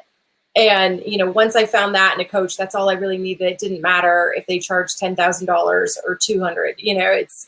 It's really knowing what you need and looking for that. Nice. I love that. I love that. So know yourself. Kim, you're on mute. I don't know if you wanted to add anything to that. I'm over here talking away. I'm sorry. My puppies were being naughty, so I put it on mute to not disturb. I'm excited because I have a date with Monica that we haven't set the time blocking for, but she is an incredible line dancer, and I think she should teach me how to line dance. So we have that on the messages anyway. The ironic thing is I can't dance. I got a job teaching line dance, and I still do it. I mean, it's been 20 years now, and I teach line dance randomly at music festivals because I can get people on a dance floor. I can make fun of myself, and then it makes them comfortable. We'll do Running Man dance offs. I am not a dancer by any means, but I can get anyone to have a good time. I think that's the awesome part about you, though, is you are fun. Thank you. All right. Well, I thank you for sharing this with you. And anybody who wants to know where to find these people, because I have been negligent in this. We have some great people in the community over on Facebook, posting all of the links into the chat for all of the people. And I'm going to do better for the people previous when we release them as podcasts. I will make sure your links are in there. Monica, where can we find your things? Yeah, it's monicajaortega.com is pretty much everything. The show is Monica Goes Show on YouTube, and on social media, it's at Monica Goes Show. And it's wonderful. Thank you. Awesome. Thank you guys so much. Thank you, Monica. All right. So next, I'm going to. Wait, I want to tell you. wait, Wait. I get to tell. Wait. What are we going to tell? I Who's think up we're telling next? different things. We're telling different stories here, Kim. That doesn't surprise me. Let me tell my story, and then you can tell your story. Okay? Okay, but I'm just talking about who's up next. That's Oh all yeah. I'm not getting there. He's not that impressive. So I will. I've got something else to add to this. This is the one time. Like, if you guys need a bathroom break, this is the time to go run. No, it's not. Okay. So I want to tell you. When I hit the pandemic, we've talked a lot about the pandemic during this event. When I hit the pandemic, I went from doing a bunch of different events, including in-person podcast events. And I basically buttoned them up and I said, I'll just pick them up again after the pandemic, because I'm having a really hard time finding ways to connect with people through these kinds of platforms. And so we'll just wait. And it wasn't until I spoke with Kim, a year into the platform. Kim, you could have been a little bit faster about finding me, just saying. That Kim was like, no, I know how to do this in a way that's going to deliver value for, and in my mind, there are 3 people who need to receive some value. It would be myself for putting on this event, the speakers for going through the work on being here, and you listening. Like, it has to be valuable for all of us. And Kim said, I've got a plan. So we sat down and we had a conversation. Like, oh, she does have a plan. She does have things that is super valuable for everybody. One of those things that we have that's valuable for everybody is available to anybody who registers for Share Your Pod. So if you go to shareyourpod.com, there's a big register now button. If you're watching, it's just right above it. If you're watching, right click on it and open link in a new tab so that you don't leave the video. But on that link, you are able to register and receive access, and everybody who registers will get this free gift of a podcast directory. I'm not speaking out of the wrong side of my mouth, am I here, Kim? So no, you're saying it exactly right. And the reason that they want it, Brandon, you should share that, because there are reasons that they want it. All right. So the reason that you guys want this directory is we've all been there. We have all felt the pain of, who am I interviewing next? Who's the cool person? We started our show, we start talking to our friends and our close network of people, and then we have to find people past there. And sometimes you want a connection that you can get with an expert in a certain area. This directory is absolutely full of podcasters who know their stuff and who know and who are experts in a certain area. And I'll tell you, as somebody who's interviewed both podcasters and non-podcasters, I love interviewing podcasters on my show, because I don't have to explain, this is a microphone, this is where you plug it in, and you get somebody who's used to talking on a microphone. So having this directory of people that you can reach out to with their contact information, their website, so you can stalk them a little bit beforehand if you want to, or their podcast, it'll be super valuable for you. Think about it kind of like Pod Tank that we do in the Real Talk Podcasting Club in the morning rooms on Fridays. It's just a great way to get to know other podcasters. So what am I missing? Yes, please. I would love to add to that, if you want to be a guest on a podcast, even if you don't have a podcast, if you want to be a guest on a podcast that resonates with you, the directory is a really amazing thing to have. The directory will be something where, and I call it contactable. No one has to message me and tell me my grammar is terrible. I already know, but that's the word that I use. It's contactable. It's something that, if you want to be a guest, reach out and ask. I think if you ask, it's a no automatically if you don't ask. Definitely. That is a huge that's a huge thing that I think a lot of people forget about. So can I now introduce the next guest? If you really want to. But I'm not going to do it from the bio sheet. I'm going to do it from what I want to say. All right, I'm interested in now. You're going off the book. Let's see what happens. Well, I just want to say this guy has a podcast that I honestly, and just being transparent here, thought I would not be interested in because of the topic. Had no idea that it was another way to say a word that I love. Just saying. The podcast really does things like bring people in a group together, builds a community, finds out why people like something and what they're drawn to and what makes them click up in a group. That's the podcast. And it is called Fandom. I will say that is the name of the podcast.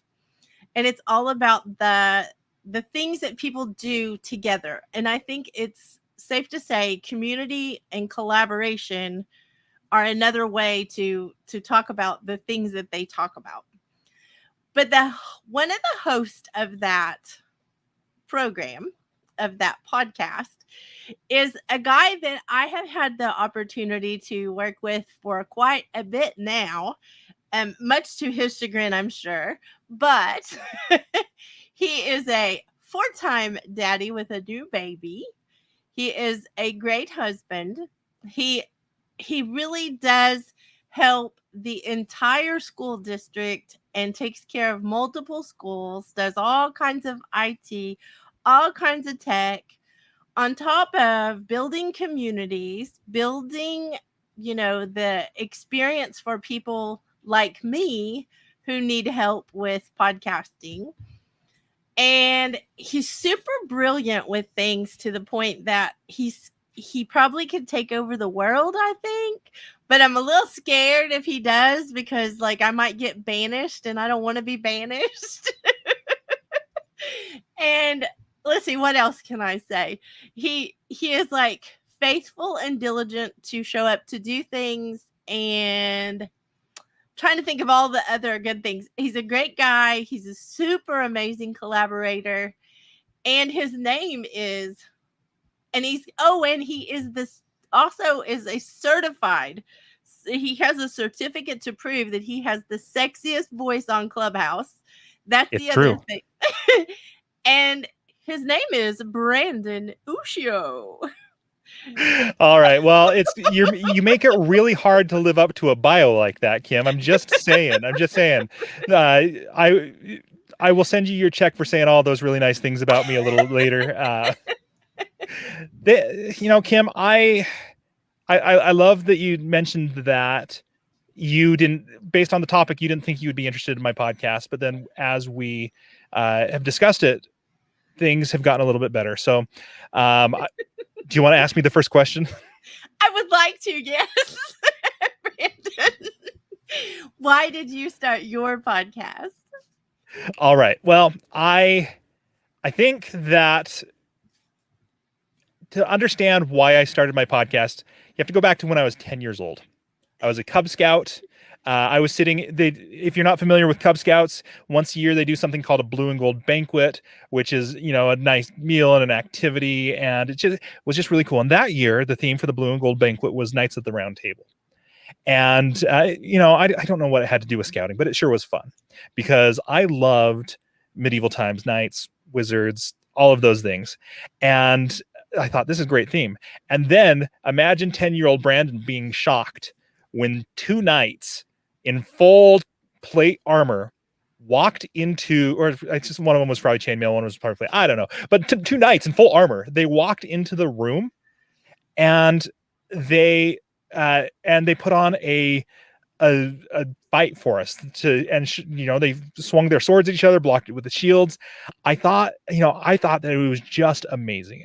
And afterwards they sat down. They were 2 guys from the Society for Creative Anachronisms who do these things. And I think that, they sat down and they started explaining all of the different parts of their armor and what it did. As a 10-year-old boy, I was really excited when they explained that the groove in the sword was called a blood groove. So that the sword, I'm not going to go into graphic detail there. But as a 10-year-old boy, I was like, this is awesome.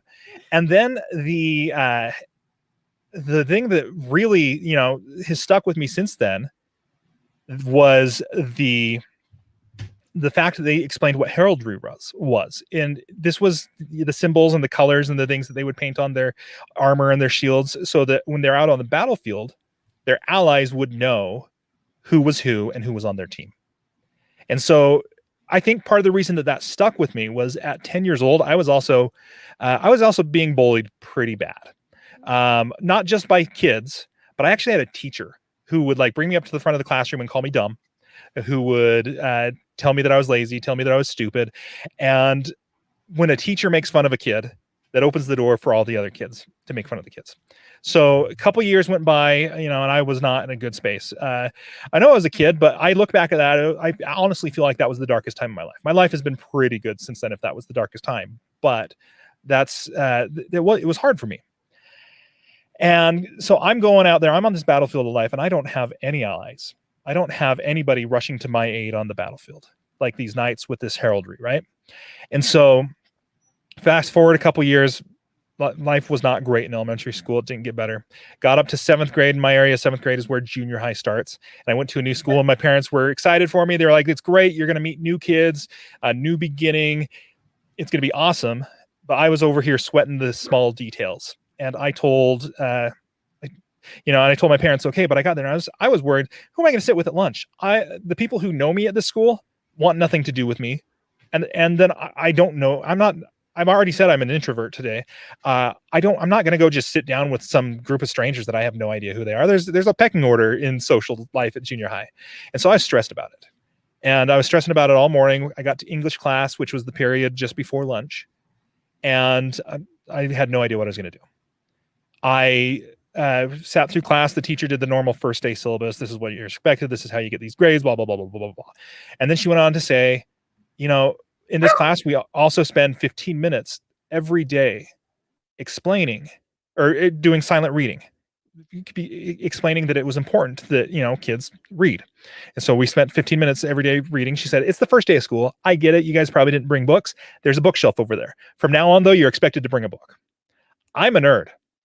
It was first day of school. I had a book in my backpack that I was partway through because I liked to read. And I pulled out my book. And this book is an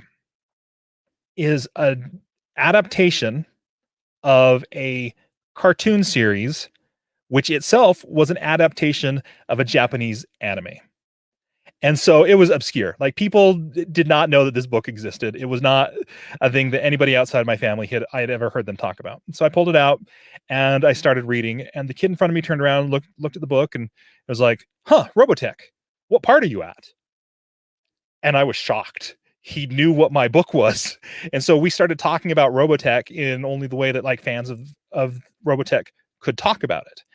And the teacher got mad at us for talking, which is a great first impression, let me tell you, people. But that didn't matter to me. All of a sudden, I had a friend. I had somebody that I could talk to. And we were talking, and we had that connection because that's what fandom is. Fandom is connection. And we were able to talk, and he said, hey, come to lunch with me. Come meet my friends.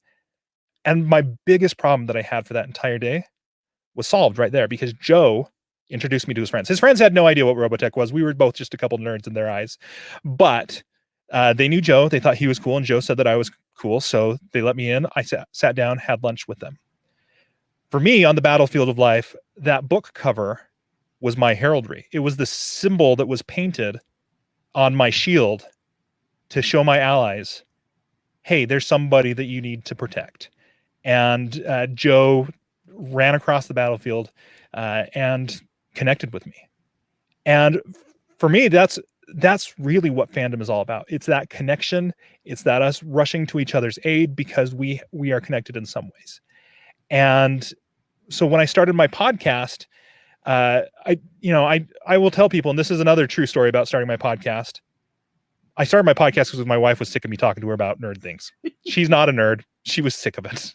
She said, go find somebody else to talk to this stuff about. And so I said, okay, I will. And I started my podcast. But I wanted to use fandom as a way to connect people, as a way to bring people together and to help each other. And to me, it does not need to be a huge group of people. Like, yeah, if you got a giant army, that's great. But when I was in junior high, I had Joe at my back, and that saved the day for me. And so, sometimes we get caught up in our numbers and things like that. But just remember, like, those numbers are actual people who are connected with you, who share those fandoms with you. And honestly, that connection and wanting to help facilitate that connection for others is why I started my podcast. It's why we got started. And it's the thing that has kept me going, because I started in 2014. And I think that is something that is important for all of us to know and to remember and to have with our podcast. Is it's all about those connections. So that tells a lot, Branden, like about why you do what you do in all the areas, not just podcasting. But what do you wish that I get to ask this question this time. What do you wish you had known before you started podcasting? There, like so many people have said, there are so many different things that you can say. What I am going to say, and I say this a lot to people, is when you start podcasting, and I've said this in the summit already today, think about what you want to have. Start with the end in mind.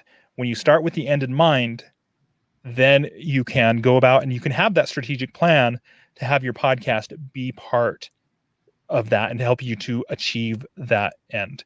And so also the second thing, that when you have that end in mind, it doesn't just help you to frame your goals and your strategy. It also lets you plant a flag in the ground and say, this is my goal. And it keeps you from moving that goal, because so many times we'll start a project and be like, I want to start a podcast, and I would love it if I got 100 people listening to my show. And you do that and you get to 100 people and you're like, man, how come I'm not making $1 million with this yet? Well, you just moved the goalpost. You just made it more difficult for yourself, because you were not working towards making all that money. You were working towards getting an audience. So start with the end in mind and don't move your goalpost. Don't do that. That is what I would recommend to any podcaster who started. And that's what I wish I would have recommended to myself, because I'm 100% guilty of it, where I started out and thought, I'm going to do this, and it turned into something completely different. But don't move your goalposts until you've already achieved it, or if you have figured out exactly, okay, I do need to move my goalpost, and have a serious conversation about it. But don't just do it willy-nilly. Don't be always looking at the grass being greener on the other side. So I have a really important question for you, because I feel like there are some people that maybe want to start a podcast, but they're still back there in that not really sure, all of that. What do you mean? Like, can you clarify what you mean by starting with the end in mind when it comes to podcasting? So podcasting can have a lot of different goals. You can start a podcast because you want to talk to people in your industry and grow your network of people. You can start a podcast because you want to make money from it. You can start a podcast because you want to be popular. Part of the reason that I started my podcast, aside from my wife being sick of hearing me talk about the new casting in the Marvel movies, was that I wanted to go to Comic Cons and be invited as a panelist at those places. And what is important changes for your goal. And so when you can figure out what your goal is and start, it makes that difference. And I'm not sure that I answered the question, Kim, but I think I think that it kind of goes in line with that. Well, I'd like to add something to what you just said and have you explain a little bit about this really quickly. And that is the open doors that your podcast will give you to places like you just mentioned, to a conference, a summit, a Comic-Con, whatever it is. There are doors that will open simply because you really are a podcaster. So can you speak to that for just a second for anyone listening who is maybe not leveraging that or doesn't understand the opportunity that's there? Yeah, I like to call my podcast an opportunity generator, because by having this podcast, I have had chances to meet with so Fandom is a show by nerds for nerds, and we talk about all these nerdy things. So we've used it to get into comic conventions. I get to talk to the people who are organizing these parts. My other job that I've spoken of is I'm a technology consultant, and some of these conventions, they need help in the technology aspect. And when they have gotten to know me through my podcast, they said, hey, can we hire you to work on our convention? And at this point, my consulting side of my work is pretty much exclusively geared towards conventions because it's something I love. It's connections that I have. And so that podcast has given me those connections there. Another way that it has opened doors is guests that I've had on my show have gone on to be pretty popular. I've interviewed several comic book rising artists who at the time they were just doing independent comic books. Well, now a couple of them are working for Marvel. And so I can call them up and be like, hey, let's have you on the show to talk about these Marvel things. Like these connections that you make, like somebody might just seem like a regular person one day, but you never know how they are going to do it. And we've had really good conversations today already about all of this. And so I think that is right there where you can have all these different connections, to the point of one time I got in an argument with my wife because I was going to a convention to record a podcast panel and she was mad at me and I had to go back because I forgot something. I left her with the 3 kids at the time and I forgot something and she wasn't talking to me. And so I went into our filing cabinet and I pulled out my tax returns. And I pointed to the line and I said, this is what going to these conventions has gotten us. And she still wasn't happy with me. That was the wrong move. Guys, don't ever do that. But ultimately my wife is a better person than I, and she said, okay, all right, go. And we went. So Kim, I know I've rambled for a little bit there at the end, but thank you for interviewing me on this side of it. I appreciate you, Branden, and I always hate to stop anyone from telling, especially when they're passionate about something. But we have more speakers in the queue. We have more Christmas presents that have arrived. Oh, it's Christmas morning. Christmas morning.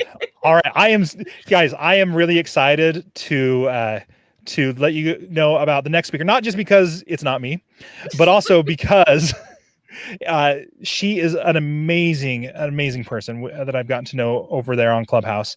Yvonne Marchese, I said that wrong. I know I did. I apologize. Yvonne, when you come on, correct me. She is the host of Late Bloomer Living, which is a fresh perspective on midlife, stories of people busting through their midlife funk. It's never too late. Yvonne is the host of that podcast, a professional photographer, mom, wife, and serial pivoter. She grew up in El Paso, Texas. In her 20s, she sold everything that she owned to follow a lifelong dream. That had to be insane. She moved to New York City, where she worked as an actress for 10 years and now lives in Norwalk, Connecticut, telling people stories with her camera and a microphone. Yvonne is of the opinion that stories can change lives, maybe not in an instant, but in laying the seeds of possibility.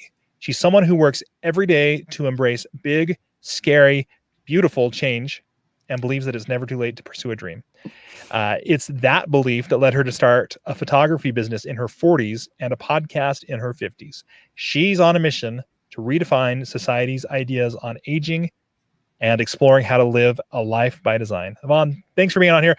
Please correct me. How do I pronounce your name? Because I know I said it wrong. Marchese.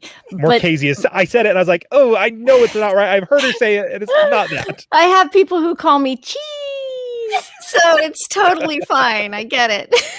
I love it. Welcome. I'm so glad you're here today with us. Thank you. I'm so glad to be here. Man, you guys have set up something special here. Amazing. Well, we think it's because of people like you coming on is what makes it so special. Just saying. I want to just jump right in because I think you have a lot to add to this whole day. And that is, why did you start your podcast? Yeah, I started it because as I was approaching the big 50, when I was about 48, I had finally taken my photography business full time, but I was having a ton of trouble with my energy and with focusing and concentrating. And part of it was that I was staying up late editing photos, hitting the snooze button in the morning over and over. And then, I've got young kids, and then just created this avalanche of horrible mornings with me yelling at my kids to get their butts out the door. And I realized that I was the problem, that I really needed to change the way I was thinking and all my habits and all the things. And I was like, wow, how am I going to change after all this time? But dug into a bunch of self-help stuff and a lot of podcasts because I am a podcast junkie. And I started to get some hope. With Mel Robbins' book, The 5-Second Rule, I decided, okay, I'm going to start this morning routine. And I, with her advice, set the alarm across the room so I could get my butt up and walk over and hit the snooze button. And then I would go start. I committed to exercise and meditation and affirmations and the whole thing every morning before my kids got up. And I thought I can do it for 30 days. And once I started to do that, I started to feel so much better. It was really hard at first, but it started to feel like a gift. And then my kid noticed, and I started to think about the next 20 to 30 years and like, wow, if I stay healthy, what might be possible? You know, I've been resigned to to the feeling of feeling old. My 40s were tough. I had a lot of physical challenges going on back then. And I thought, wow, there might be other people feeling stuck like this. So what if I were to interview people who were stuck, worked through it, got out the other side as inspiration? And that was the germ of the idea. But it took me like 2 years to make it happen because I didn't know how to produce a podcast and I didn't have the money to pay somebody to do it. And imposter syndrome. Who am I to even do this? And COVID. I'm a COVID podcaster. That my photography business shut down for that shutdown time, and I dug in and figured it out. And it has been amazing. It's been an incredible experience. I love that story. Like, I love that you just went for it. That's what I really love. Yeah, It you is know. It's a great story. Go ahead. Sorry, I cut you off. No, I get that. And that's my whole point, is that it's just never too late. Like, I don't know where this is heading at all, but it is purely a passion project at this point. And just, I've met incredible people doing it. You guys, I wish I'd found Clubhouse earlier. That's been amazing. It's been an amazing experience. So if anybody's thinking about a passion project that you're not quite sure you're up to, you're not quite sure you're ready for it, take the baby steps and make it happen. It is never too late. All right. So I'm going to ask, like, what is the thing that you know now, aside from that wisdom that you just dropped, or maybe expand on that a little bit? What's the thing you know now that you wish you would have known when you started? I know that I need to. There's so much I wish I had known. I knew it was going to be a lot, but I had no idea how much the little pieces of putting a podcast together are. And it is a marathon. This is not a sprint. It's a marathon. And so once my photography business got going again, when the lockdown, when we started to open up, I really have been struggling with the balance of trying to keep that business going and try to keep this going as well. The other thing, like Kat earlier was saying, the whole idea of having to put myself out there in front, doing selfies, posting to Instagram, and doing videos. I have a background in theater. I'm an actress, but it was always with somebody else's script. It was always with a rehearsal period and collaboration with a bunch of other people to make it happen in a story that we were telling. And so having to kind of come out from behind the camera, as it were, has been a growing experience. Yeah, I know several photographers, and they're always the people behind the camera. They're always the ones who don't want to be in front of that lens. So, oh yeah, I have like so many people tell me they hate to have their picture taken, and I'm like, I feel you. I totally get it. That's why I take them. I love, though, that you're doing this and owning your age. I'm 54. I'm a 54-year-old princess, as you know. Yeah, girl. And I love that I have other princesses in my world, like that are rocking the age thing. And I know that the podcasting sometimes seems like it's left to the younger generations, but the truth is there's a lot of podcasters our age. There's a lot of podcasters that are coming out and making waves. And I think you're one of them, just saying. Thank you. It has really just been, I also wish I had known what a great, I've never met so many people as I have during COVID. I mean, I only know what they look like in this little box, but it's been incredible. Like just having to keep the pipeline filled with guests. And I always thought networking was a dirty word, but the Clubhouse does not feel like that to me. A lot of the other stuff that I've been doing, and maybe it's because I'm on this mission to have us rethink the story of what aging is. We all have this idea that it's just that at a certain point, there's just a decline. And I don't think it has to be that way. And I think so much of it is in the story we're telling ourselves. And so having a mission behind the networking for me has made all the difference this year. That is a great point. Like, I'm processing. I'm sorry. It is a really good point. Can I go back though? Like, I hate to leave it at that point, but something you said earlier too, just I feel like kind of connects. When you were talking about when your kid noticed that you were just that much more energetic because you're owning it, right? And what did that look like? Oh my God, you're gonna make me cry. He randomly said to me, "You seem happier, Mom." You're gonna make me cry. It was definitely the moment where I was like, "Oh, okay, I'm gonna keep on this path. I'm gonna keep going here." Like that a lot. Yeah. Our kids motivate us in a way that I don't think anyone else can. Absolutely. And I think too that I see so much hope in the idea that if we see possibility for ourselves as we age, that we don't have to become invisible, that we don't have to just accept where we've been in the past, that we can reinvent ourselves. We're laying the ground for our kids to be able to do that too. I think you demonstrate, and I'm not going to cry, I'm just saying, I think you demonstrate the powerful flexibility and the pivoting that if we don't demonstrate that we can do that, it creates a disability in them. It creates a thing that they don't believe they can either. So I admire the fact that you are doing it out loud and that you are doing it for the masses of us, because how many millions of there are out here in their 50s, and you are doing it for all of us. I feel like that's right. We're not dead yet. We're not dead yet. We're not dead yet. Sounds like a Monty Python quote to me. I got better. We're not dead yet. I can fight with one hand, hide behind my back. Oh my goodness. There you go, Branden. There we go. See, fandom is everywhere. There we go. I love your story, Branden. Oh my gosh. I was so, feel you. I'm such a geek girl. So, so with you. I love it. Love it. Love it. So I am so sorry, Branden, but I am lost in the chat and don't know if it's time or not.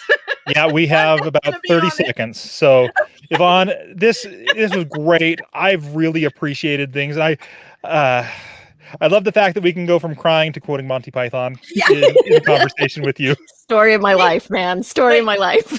Laughing to crying. Before our mascara runs. That's the important part. I know. It takes me forever to get this on. Before the Rudolph nose shows up. Let's call it a day. Oh my goodness.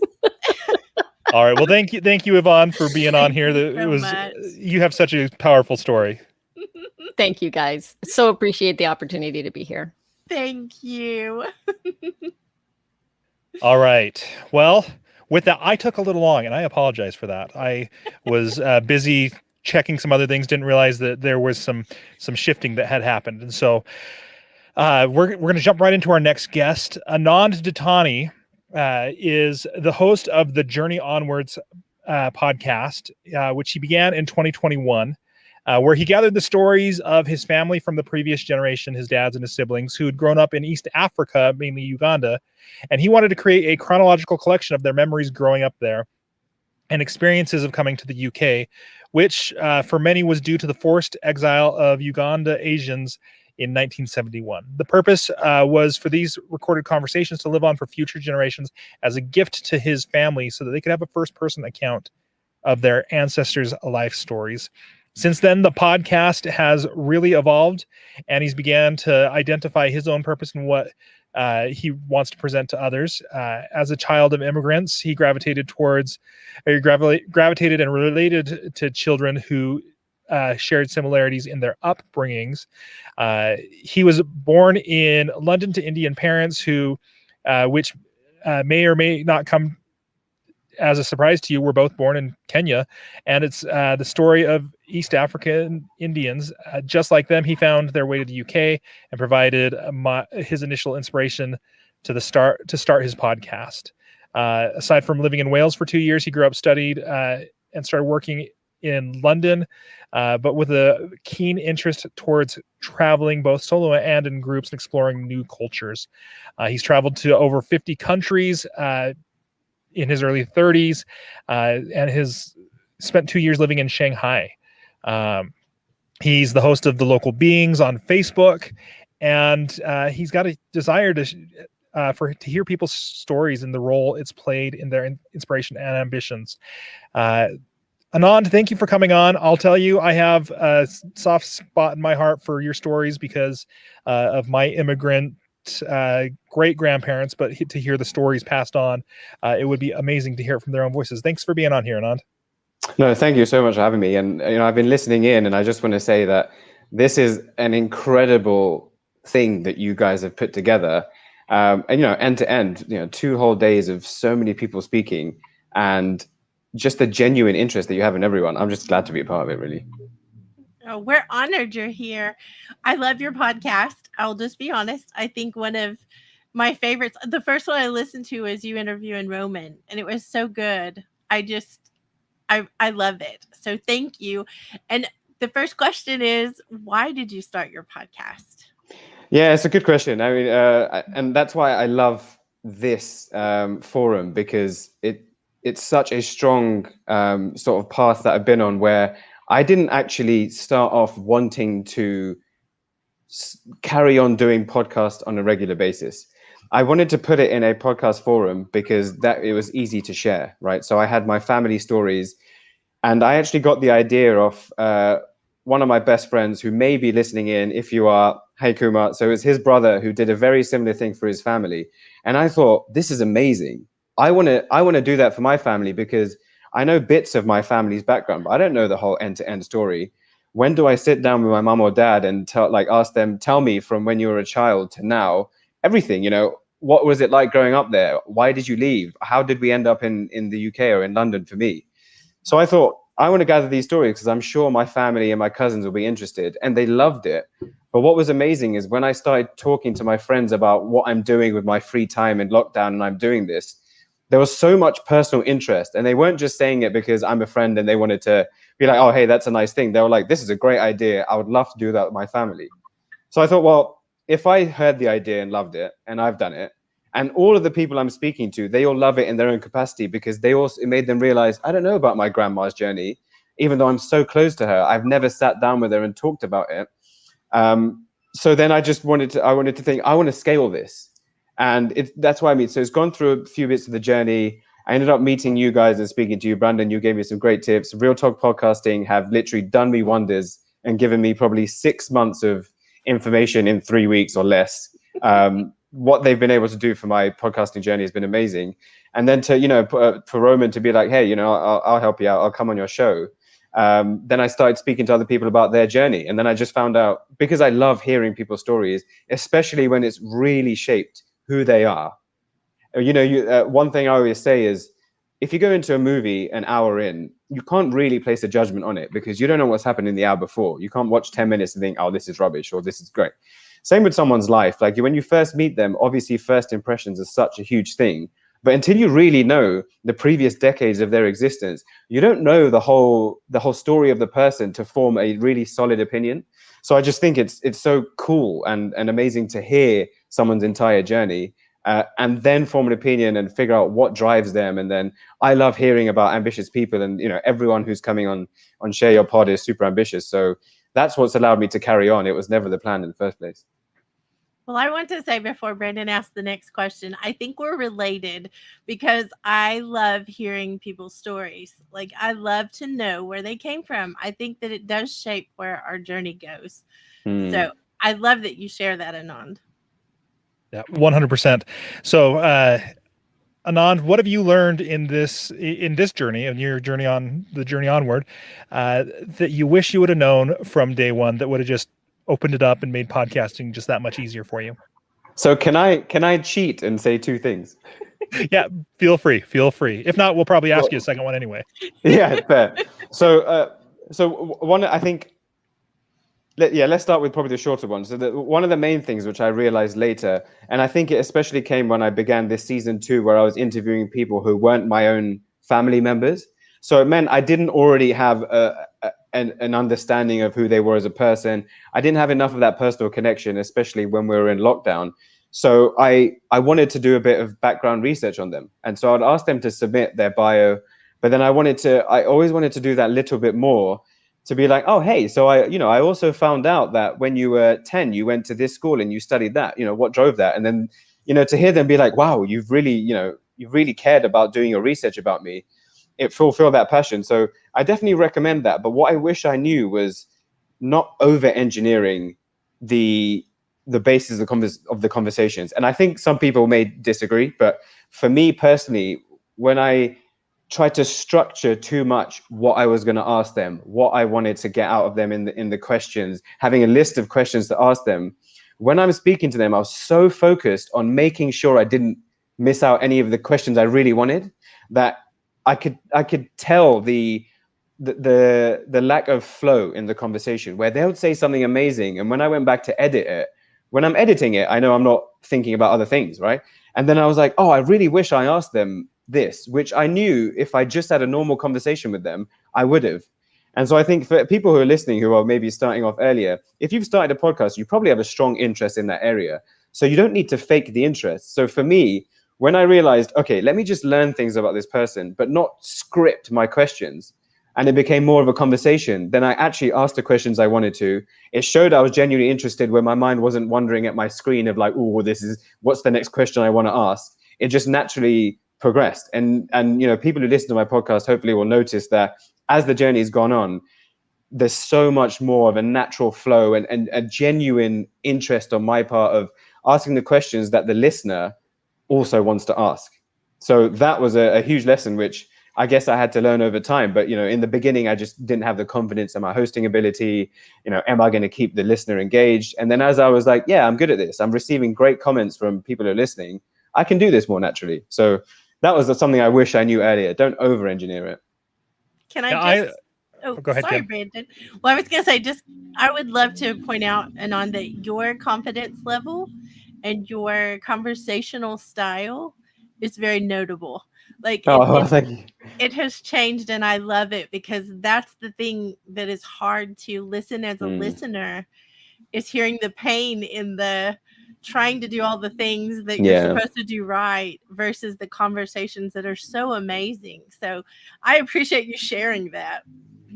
No, I love it. And it is one of those things. I think every podcaster, when they go back to their first few episodes, they will notice a huge change. And that's part of the journey as well, which I'm sure I've heard a few other people say, and a lot of people will repeat, that you just get started. You're not going to be perfect from the word go. And I don't think people expect you to, right? Yeah. Like, I think we put a lot more heavy expectations on ourselves than anybody else would. Anand, I really, really, really want to highlight what you answered there, though, as in terms, you said you were doing multiple answers, but I think they both boil down into a single answer. And the single answer that I heard from you was care about your guest. When you care about your guest, your listener can tell, your guest can tell, your guest will open up more, and you're not going to be like, I have to get all these questions done. You're like, no, tell me more about it. That seemed really interesting. And I love that you said that. I loved that you're focusing on that. As somebody who's been on a podcast where they literally have 15 questions that they ask everybody,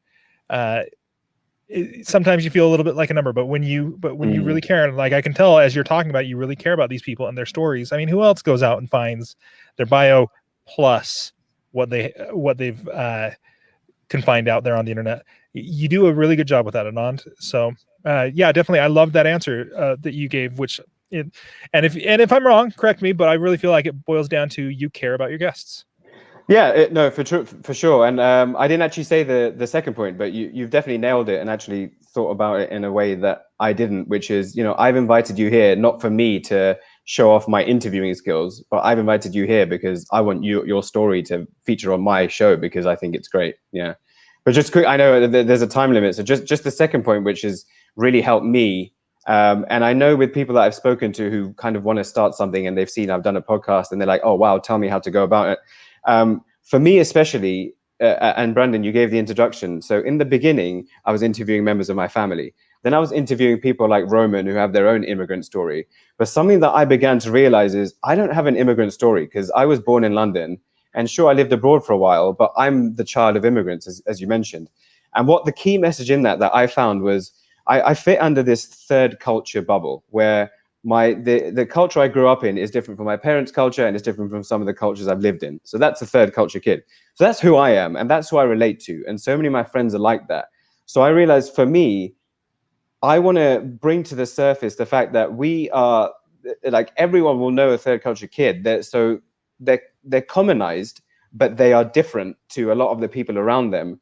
And so while they're really good at things like having cross-cultural understanding and adaptability, some of them really struggle with a sense of belonging. And so now that's really, the mission, which is I just want people who are third culture kids, just like me, very conversational, to come and talk about what was their upbringing like. And then they can feature in their parents' story, but just to be like, yeah, this is what I really loved about being, cultured and in that environment. But this is what I struggled with. I found it hard to say I'm Iranian because I couldn't identify with people because I was the only one like that. Or I lived in France, but I'm actually Algerian, but I didn't want to say I was Algerian. So, and then people start to realize like, wow, I'm not the only one. So the point of that was I went through this journey where I started, I didn't know that this is where I was going. I think if someone has an interest in podcasting, start with what you think it is, and it will evolve into what it should be. And that's what really happened with me. So that's probably my key message for people who are on this journey that I was on. Well, I want to add to Anand, just for like quickly, that you have opened my eyes to a lot of things that I wasn't aware of because I'm not that. I have lived here and generations have lived here in the US. And so you opened my eyes to things that makes me more like conscious of it, makes me more aware so that That's amazing. I can be kinder. Like I think I'm already kind, but there are things that you've opened my eyes to. So I appreciate you on so many levels. Oh, and I love those words. It is, this is what I love it anyway, but to hear that it just makes things more relatable to people.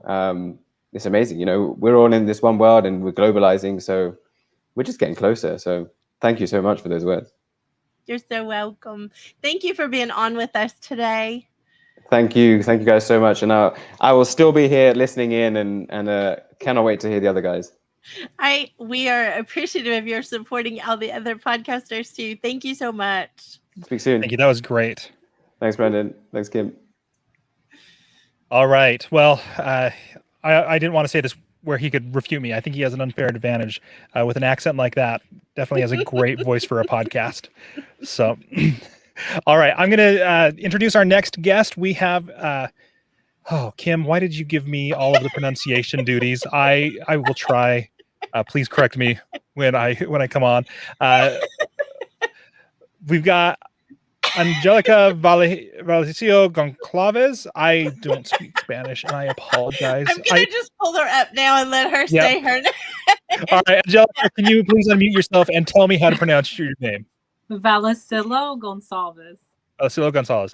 I apologize. I have a hard to pronounce last name, and I should have done better at preparing for this. I apologize. So, Angelica's podcast is a little bit of everything with me. She and her friends talk about a little bit of everything. reality TV, health and fitness, talk about what's happening in the city. Let's talk wealth. Let's talk about people's ups and downs of their journeys of success. If you can think it, then they talk about it. So Angelica is a podcaster located in Toronto, Canada, a Latin Podcast Award winner in 2020, Latin Podcast nominee 2021. I'm gonna mess up this word, but there's ETOBICOKE community. Etobicoke. All right. Well, I'm just getting it from all angles at this point. Etobicoke community votes for best radio in 2021. Co-founder of the Circle of Outstanding Podcast Community Group. Speaker for the Learning Disabilities Association. Voiceover artist. Small business owner of AV photography and all very good fashion and lifestyle. Featured in CEO Medium. Angelica is rocking a little bit of everything. So, Angelica, thanks for being here. Let's talk a little bit about everything. Hey guys, this is so much fun. I finally get to see movement in faces because we're so used to Clubhouse. So I'm so excited to be a part of this. And we're so glad you're here, Angelica. And I am so glad you were able to be. You are definitely part of this community and needed to be on here, just saying. So would you start with telling us why you started your podcast? Yeah, so I started my podcast because I had two intentions. First was because I'm an adult dyslexic, and about 5 years ago, I finally accepted that I have this learning disability. And being diagnosed at such a young age in the first grade, you obviously go through life with ups and downs and trying to figure out where you're going to navigate, and not having enough resources to develop yourself. You're kind of thinking like, what am I actually going to do? So about 5 years ago, I looked back at my life and what I have accomplished, and I said, oh my gosh, I did a lot, but you don't recognize it. You just keep thinking about the negative. So what I ended up doing was like, what can I do to accept this? And once I finally found myself, mind, body, and soul, to accept this learning disability, because there's no magic pill to say, hey, let's get rid of it, I was just like, how do I get myself more involved into the community? So I thought of podcasting as one way of building confidence and trying to get myself out there in the speaker stage. And I was just like, this could be something that can really help me develop the confidence that I really need to speak to people, because I wasn't speaking to people. I was very shy. If you were to, talk to me in the lineup at a Starbucks, I'd be like, who are you? Why are you talking to me? So I was that person.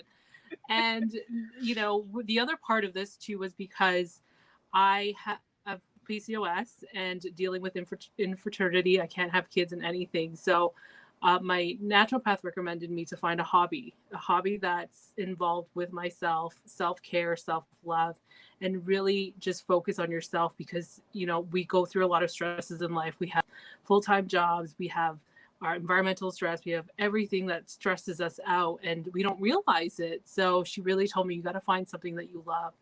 And I was thinking back, like, what should I do? What should I do? Even though I still wanted to pursue speaking in the Learning Disability Association and into the community. So I figured, you know what? I think podcasting is my answer. Podcasting is actually my venue. So once I started doing podcasting, I was just like, oh my God, like this has been changing my life, and my body started to get better, and, going through treatments and stuff. And I was feeling a lot happier. This was like my little cave that I can really do something and make a difference in someone else's life. So I'm so happy I started it. Things are going so well for me, and I'm just so excited for what's coming. And that's how I started. Well, I have to just say this out loud, Angelica. I'm glad we met on Clubhouse and not in Starbucks, because I would be that one striking up a conversation. Hey! Oh, all right. Well, what is something that you know now that you wish you would have known when you started this? I wish someone told me that podcasting would be addicting. Like, I was blown away by how much time you dedicate yourself to podcasting. Like, I do a Monday to Friday show. At the beginning is like a lot of trying to figure out and navigate how you're going to start your podcast, your schedule, everything.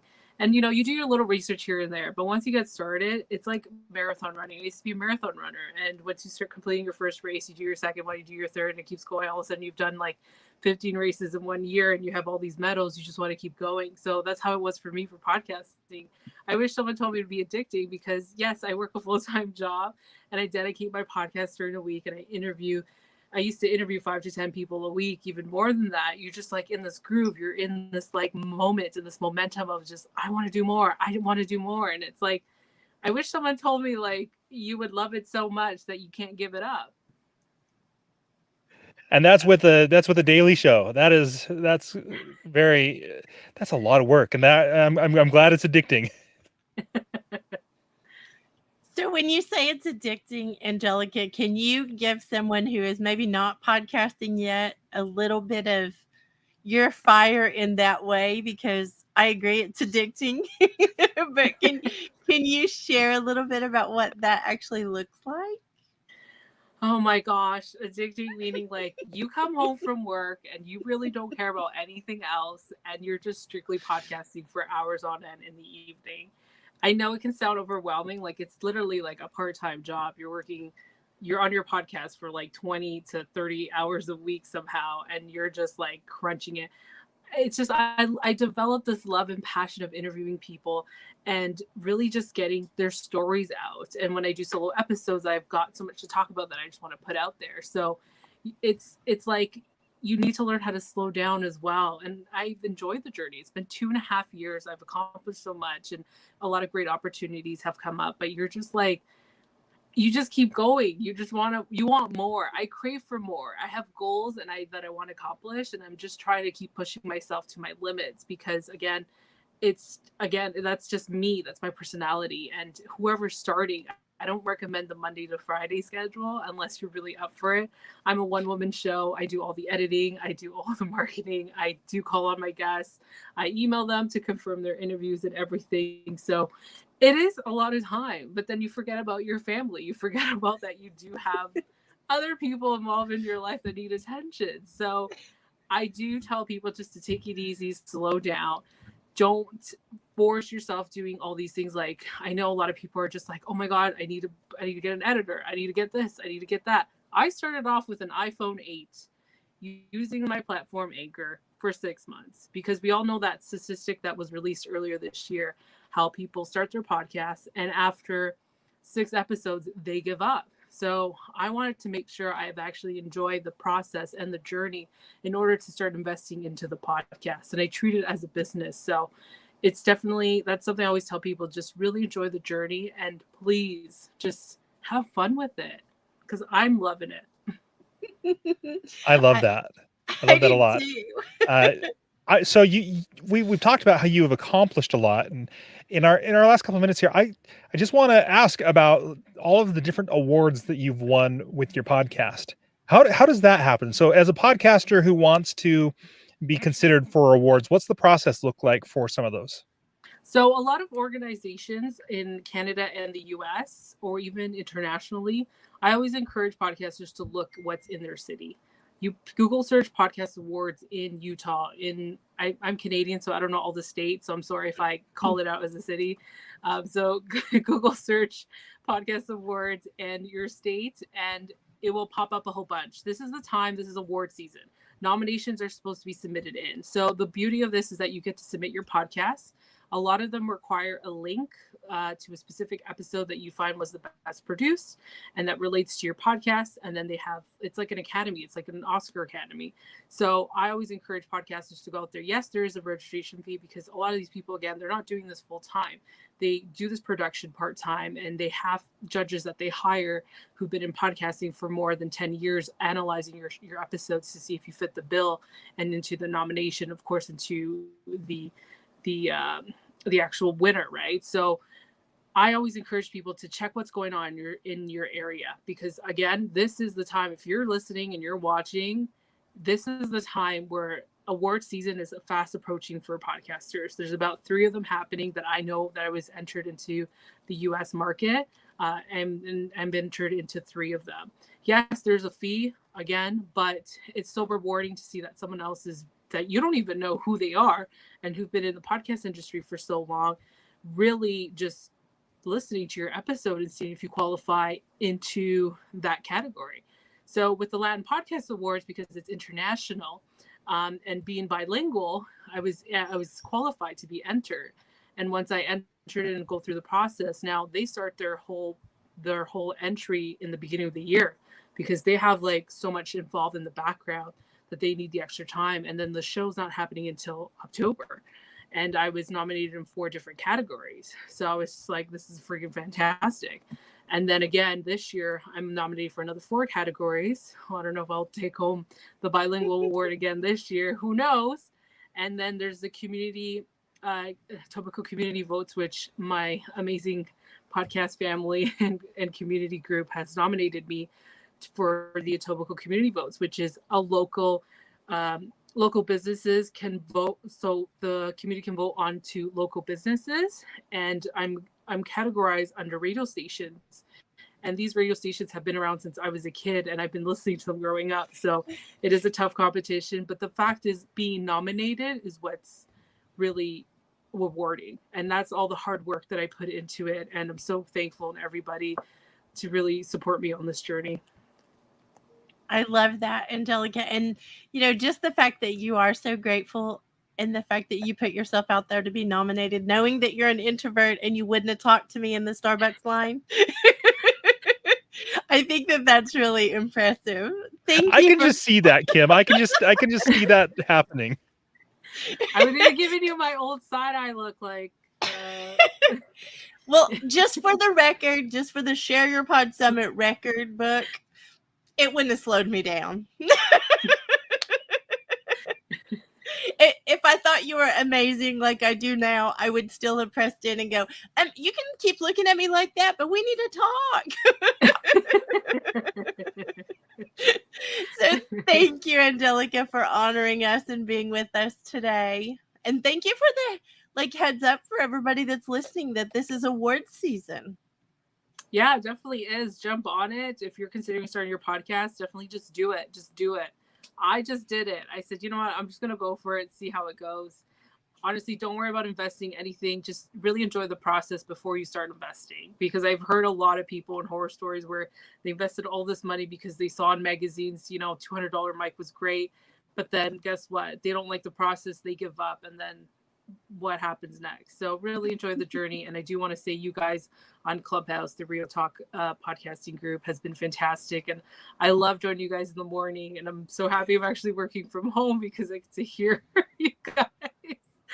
So yeah, I really love the community that you guys have built and allowing me to share my experience to everybody as well, who's always asking questions. But this has been fantastic. And this has been great opportunity. Thank you. Thank you so much. Well, I hope you get to sit and finish listening to all the rest of your podcast community share their stories. Thank you, Angelica. Thank you. All right. Our next, I feel like Price is Right at that moment. Our next contestant, no, not contestant. Our next guest here on Share Your Pod is Connie Myers. Connie Myers has a whole string of letters after her name, which tell you just how amazing she is. Connie is an LMC, a CBLC, and a CDC. She's a kick butt leadership and crisis management strategist, a five-time international best-selling author, and has written several leadership and mindset courses. She recently released her 4-course crisis knowledge management certification on disasters and crises. Her nonprofit will soon be introducing her Kits for Kids initiative to help get emergency kits in the hands of every child. Her vision of helping 30 million people, that's not a small vision, be better prepared for disasters and other crises is being shared with communities by her CKM advisor graduates. They show individuals and businesses how to be better prepared in many aspects of their life. Her 6th book, because she can't stop, her 6th book is When the Unthinkable Happens, Be Prepared, Be Ready.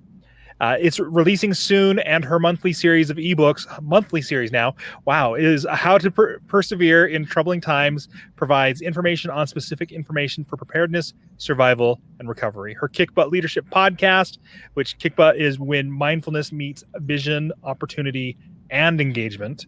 It offers wisdom from experts on being an outstanding leader. She was responsible for taking 2 companies from the local market to the national stage and has 30 plus years of experience coaching and consulting thousands of individuals and businesses on leadership, sales, and marketing. Connie, thank you for being on here. And I'm tired just reading your bio. Like you have done so many amazing things. Well, it helps when you're old. No. I have to pause the questions for a minute and give honor where honor is due. Miss Connie, thank you, because you were filling in and then I messed up the schedule and you ended up having to adjust your schedule again. I just want to say thank you because you understand the behind the scenes, but I just want to say out loud that we are honored that you were able to do it and still be with us. So thank you. Oh, you're more than welcome. I would have done anything I could to be able to make this happen. So no problem. Well, let's start with our first question, and that is, why did you start your podcast? Because Kim White told me to. That wasn't the answer I was expecting. It's the truth, maybe, but don't we all do things, Connie? Okay, Connie, I feel a connection to you now. Don't we all just do things? Kim said to do it, so I'm going to do it. Exactly. Now, actually, so I came out with my kick. Actually, Kim's responsible for helping me get out my Kick Butt Leadership Masterclass, and we were talking about doing a podcast, and I said, a Kick Butt Leadership podcast might get a little attention, and it has.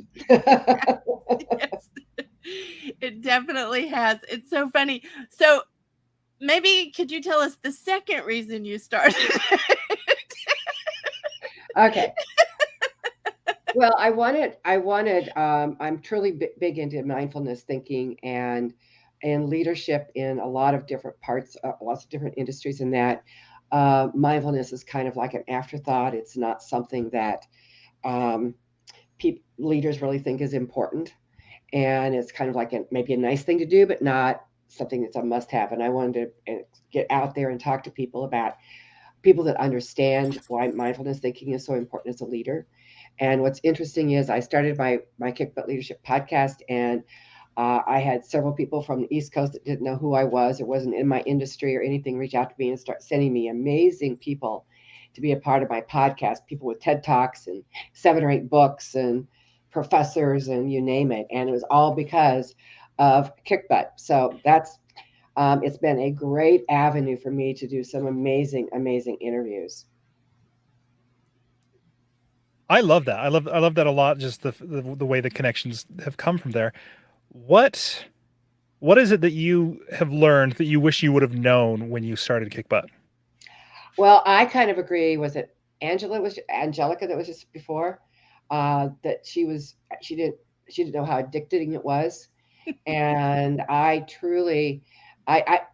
always thought I was an introvert. I didn't want to be in front of people. I found out that I kind of like it. And I've even developed an alter ego with it because of it. So I enjoy, and I did not understand. I figured that, it would be a real difficult thing for me to do. And it turned out to be something amazing. The other thing that I wish I would have known is more the technical aspects of it, because I am not a technical person. And so I've had, like right now, I'm restarting it with some new systems in place because it needed to be refined. It'd been the same for a couple of years. So I wish I would have understood more about the whole technical side. Well, and I want to say this because, and I just before Branden panics because I say this out loud, I want to touch on something really important with you, Miss Connie, because we have people on here that are in their 20s, 30s, 40s, 50s, 60s, and 70s. Miss Connie started her podcast when she was almost 70. So I think that that's something to be like acknowledged and appreciated, is the fact that you didn't let that that, this is for the kids, or, this is for that. You didn't let that stop you. So I just want to say that how have you been received being in your 70s and being a podcaster? Actually, that's a really interesting question because my original podcast that I started with, I was turning 70. And so the 90 days before I turned 70, I started something called Headed to 70. And I wanted to show people that it doesn't matter what age you are, you can do anything you want to do. I always tell people now that, I feel younger than I did when I was 50. And I think the podcast, and I still do it. It's called To 70 and Beyond. When it came time, I turned 70 and I couldn't stop. That's the addiction part, right? I had to keep going. So it's actually been 3 years, actually 3 years this week that I started To 70 and well, it was called Headed to 70, now it's To 70 Beyond. And then I started Kick Butt Leadership about 3 years ago, I think, something like that. Anyway, it just proves to you, and that's a really important part of what I talk about, is that you can do anything at any age. And as a matter of fact, if you're getting older and you're not sure what you want to do with the rest of your life, I would suggest a podcast because you're going to find something to talk about. So I love it. I absolutely love it. I love that response right there. I just, if you're headed that way, start a podcast. I think that's good advice for anybody, but definitely I liked that advice right there. You mentioned something that I want to ask you about because it's something that, okay, I talk a lot about podcasting, but I don't talk a lot about this because I don't know that I know how to talk about it in a way that is genuine, in a way that people won't misunderstand what I'm saying. But I think based on something you said, you might be able to put some words to it. You mentioned that you kind of have an alter ego while podcasting. And we always get the advice, be yourself, be authentic, be who you are. It's exhausting to do that. But I kind of do the same thing. I have a little bit of an alter ego when podcasting, but I still feel that it's genuine, but it's not. Can you speak on that at all and explain your alter ego at all in that terms? Well, yes, but actually my alter ego, and she doesn't show up all the time. Her name is Susie, and she is an exact opposite of me. I am, I'm a kind of a nice person, and I'm kind, and I'm all that. Susie, on the other hand, is the other side of my being that I don't show up very often, and she's aggressive, and she's in your face, and she wears a big hat, and she looks like Ma Kettle, and she comes across as just being, she wants to get to the truth of things right now. So it's part of who I am. It's just that I have to dress up differently in order for that person to come out. But I do think you have to be authentic. And in respect to Susie, even though she's in your face all the time, I think that it's important to let that side of your being out. And I find a podcast or a live video. I do this a lot at events that I do. I dress up and I come out and I interview people. And it's very, first of all, people love it.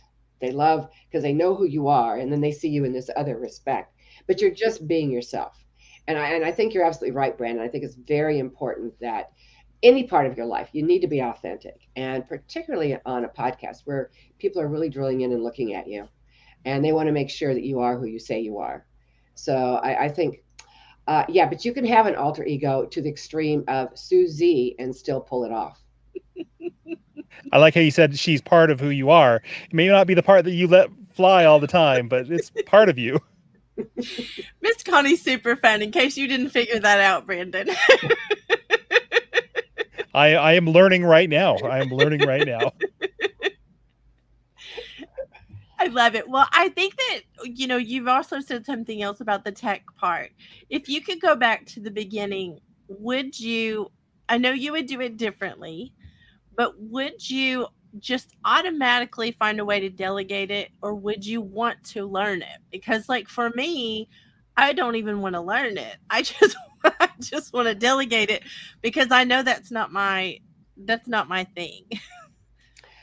I probably would want to learn it, but immediately turn it over to somebody once I saw the structure of it and say, okay, here, you guys go do that, because that's not my thing. Yeah, Gotcha. I totally. But I like to know how things operate. I might forget because I am 72, but I might forget about it. But at least at one point in time, I can go back into my brain and say, oh, you did learn that. You can go back and find it again. I love what you said there, though, about you want to learn it, but then immediately turn it over, because I feel that same way with things that I do. Like if it's something that I can turn over, I want to, but I still have to know how it operates. I need to be able to tell the person who's doing the job, I want you to do this, this, and this, and know that they're not taking me for a ride when they say that the flux capacitor makes it so that your vocal cords can't do. It's like, no, I know how this works. I just need you to do the thing. Don't be making up words for me. Exactly. Well, it's kind of like when you take your car to the mechanic. I mean, you really want to know a little bit about your car so that, you're going to, especially as a woman, you're not going to be taken advantage of. And I have a really good friend who taught his goddaughter all about mechanics. And she's this young 18, 19-year-old. And he took her through a car and pretty much took it apart, put it back together again so she could see how it works. But no one's going to come along then and then try to pull the wool over your eyes. And so for me, I think that's important. I love that. I love that. I love it. Well, Miss Connie, is there something short and sweet you want to say? Because we only have 30 seconds left. Well, come join me at Kick Butt Leadership, and every Saturday I do to 70 and beyond, and it's a fun. It's not just for people 70. People that are 24 will have a good time there too. I try to make it fun every Saturday. You are fun, Miss Connie. I just want to put that out to the entire universe. You are definitely fun. Thank you. And thank you so much for having me on. This is great. I'm going to try and tune in for all the rest of it. So I'm looking forward to it. Thank you. All right, thank you. I'm going to try to tune in too, Kim. I think I'll be able to stick around. Brandon's going to be here. I promise. Thank you. All right. Bye. Bye. All right. I will be here, Kim. I know. I just, if I start falling asleep, just send me a text message. Don't make me come to Utah. Well, it's only noon where I'm at right now. I'm good. I could do this all day. For those of you who know that reference, you know that reference. Just don't make me come to Utah. It's quite a drive. All right. Our next guest is Sandra Vasquez. She is the host of Mama Juice. This is the description of her podcast. She says, if you are a mom, I will be your Oprah. Mama Juice podcast is where the bad moms come for the juice, normalizing the ups and downs of motherhood, one bad mom at a time. Are you like me? I'm over here working hard, trying to be the best mom possible, but it's exhausting managing the demands of parenting, running a business, and just trying to be a decent human. What if you could learn to set aside the unrealistic expectations and discover how to be the best possible version of yourself? With the help of a powerful team of moms and professionals, we handle topics from breastfeeding to dealing with toddler tantrums to managing schedules and getting enough rest. So, guys, this is Sandra. Sandra, thank you for being on here. I've spoken with you quite a bit on Clubhouse, and I'm excited to see you face to face. This is one of those things where this is one of the beauties of this event. Going to shareyourpod.com, Facebook, YouTube, watching it, like we actually get to see each other's faces and facial expressions as we're talking. Yeah, absolutely. Thank you so much for having me, and thank you to both of you for putting this together. It's so cool. You're so welcome. I'm excited because, it's Christmas. Just so you know, this is like Christmas to us. Right. Absolutely. So tell us why you started your podcast. Yeah. So people kept suggesting that I start a blog because of my Facebook posts. Apparently they thought the stories around my kids' chaos was funny.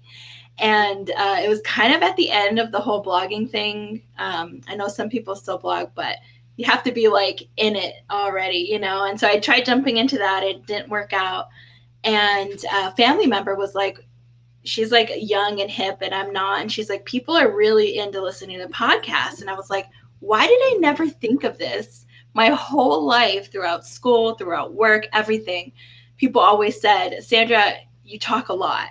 And it's what I'm good at. So I was like, okay, I can do this podcast thing. And it happened. I love that.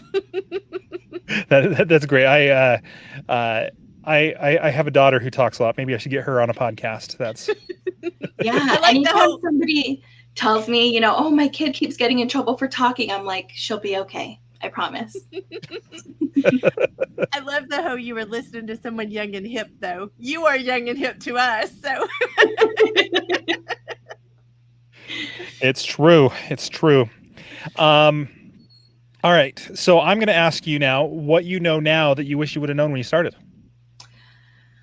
How much work it really is. I really was so naive and just ignorant to the entire world of podcasting. And I was like, oh, I'll just like talk into a microphone and just throw it up and cool, it'll be easy.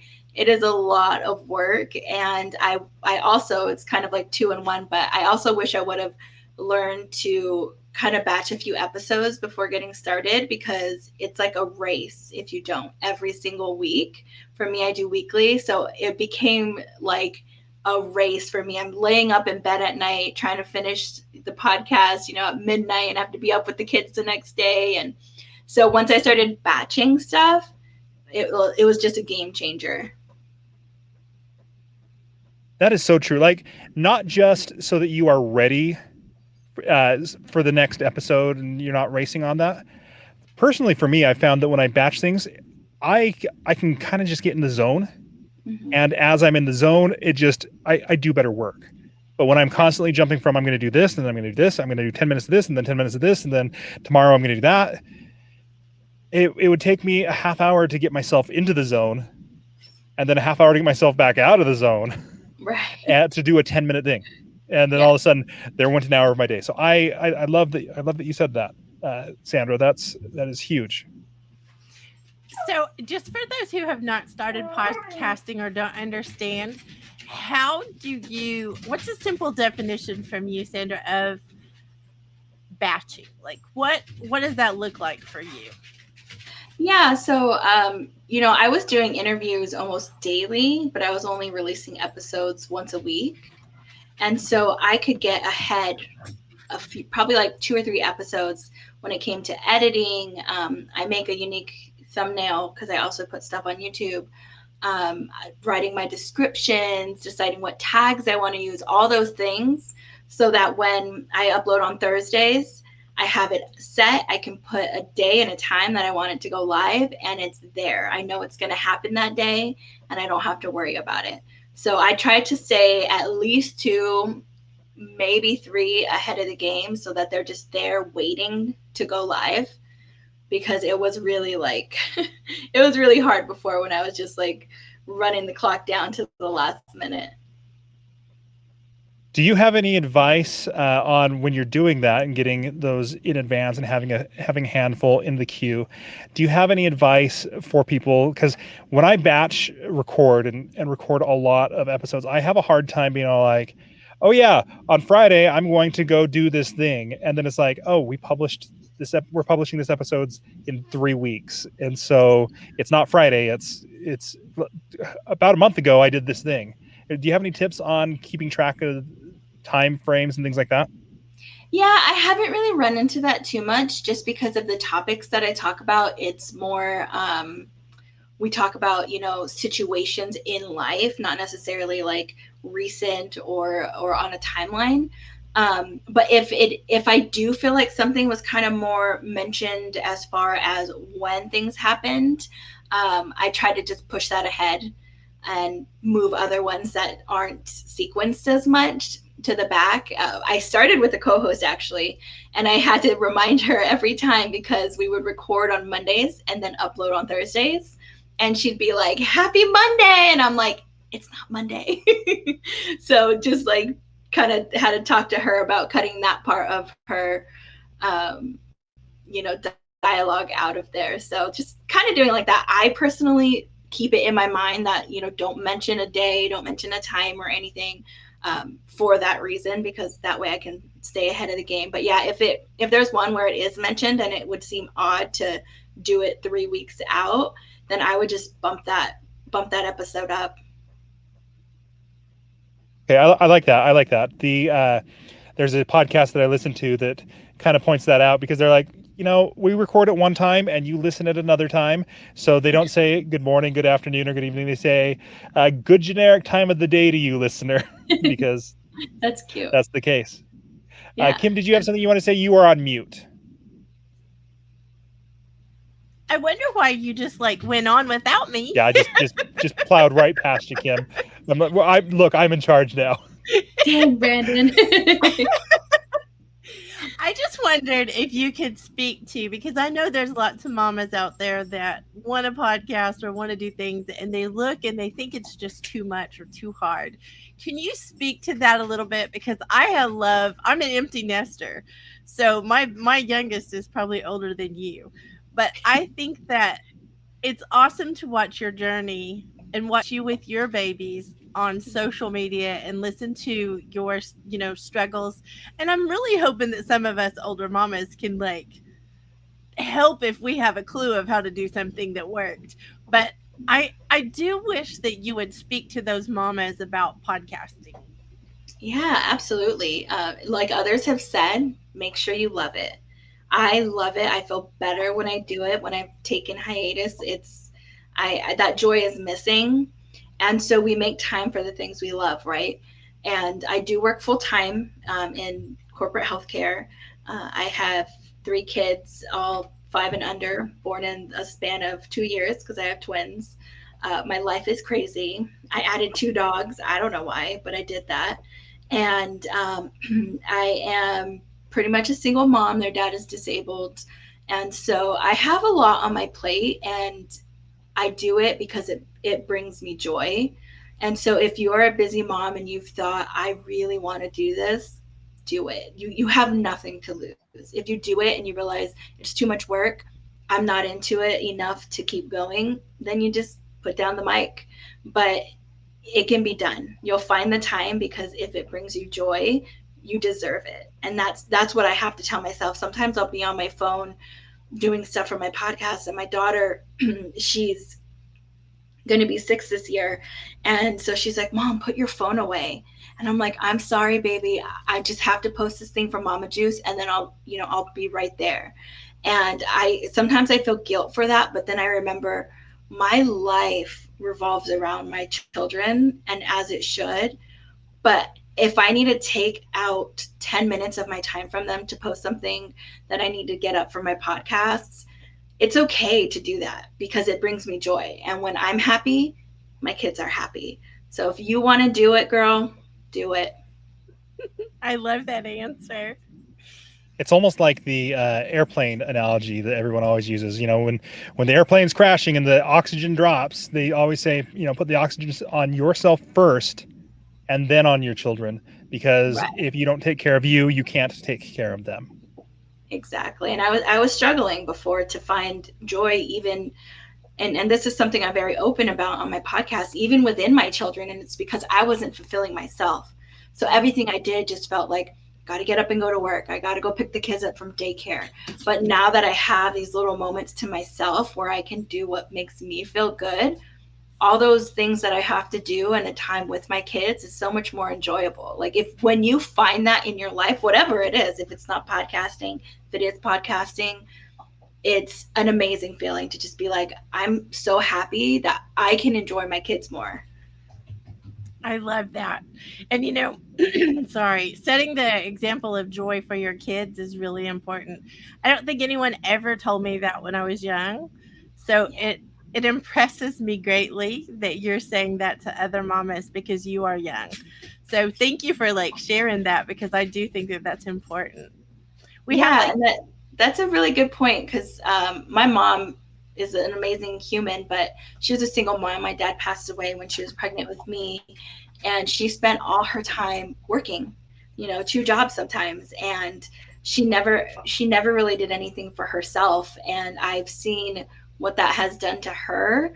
And now that I'm, my age, I try to help bring her joy, but I didn't have a hobby for a long time. And it's because my life was watching my mom. It was work, work, work, work, work. So my idea of life was go to school, finish school, work, work, work, work, work. And now that I do have this in my life, it's just been so rewarding. That's awesome that you share it too, Sandra. I am glad to be connected with you. I'm glad you're in this community, and thank you for being on today. Thank you for having me. Thank you so much. It was so much fun. Well, thank you. I hope you're able to at least listen in while you're doing all the other things, mama things.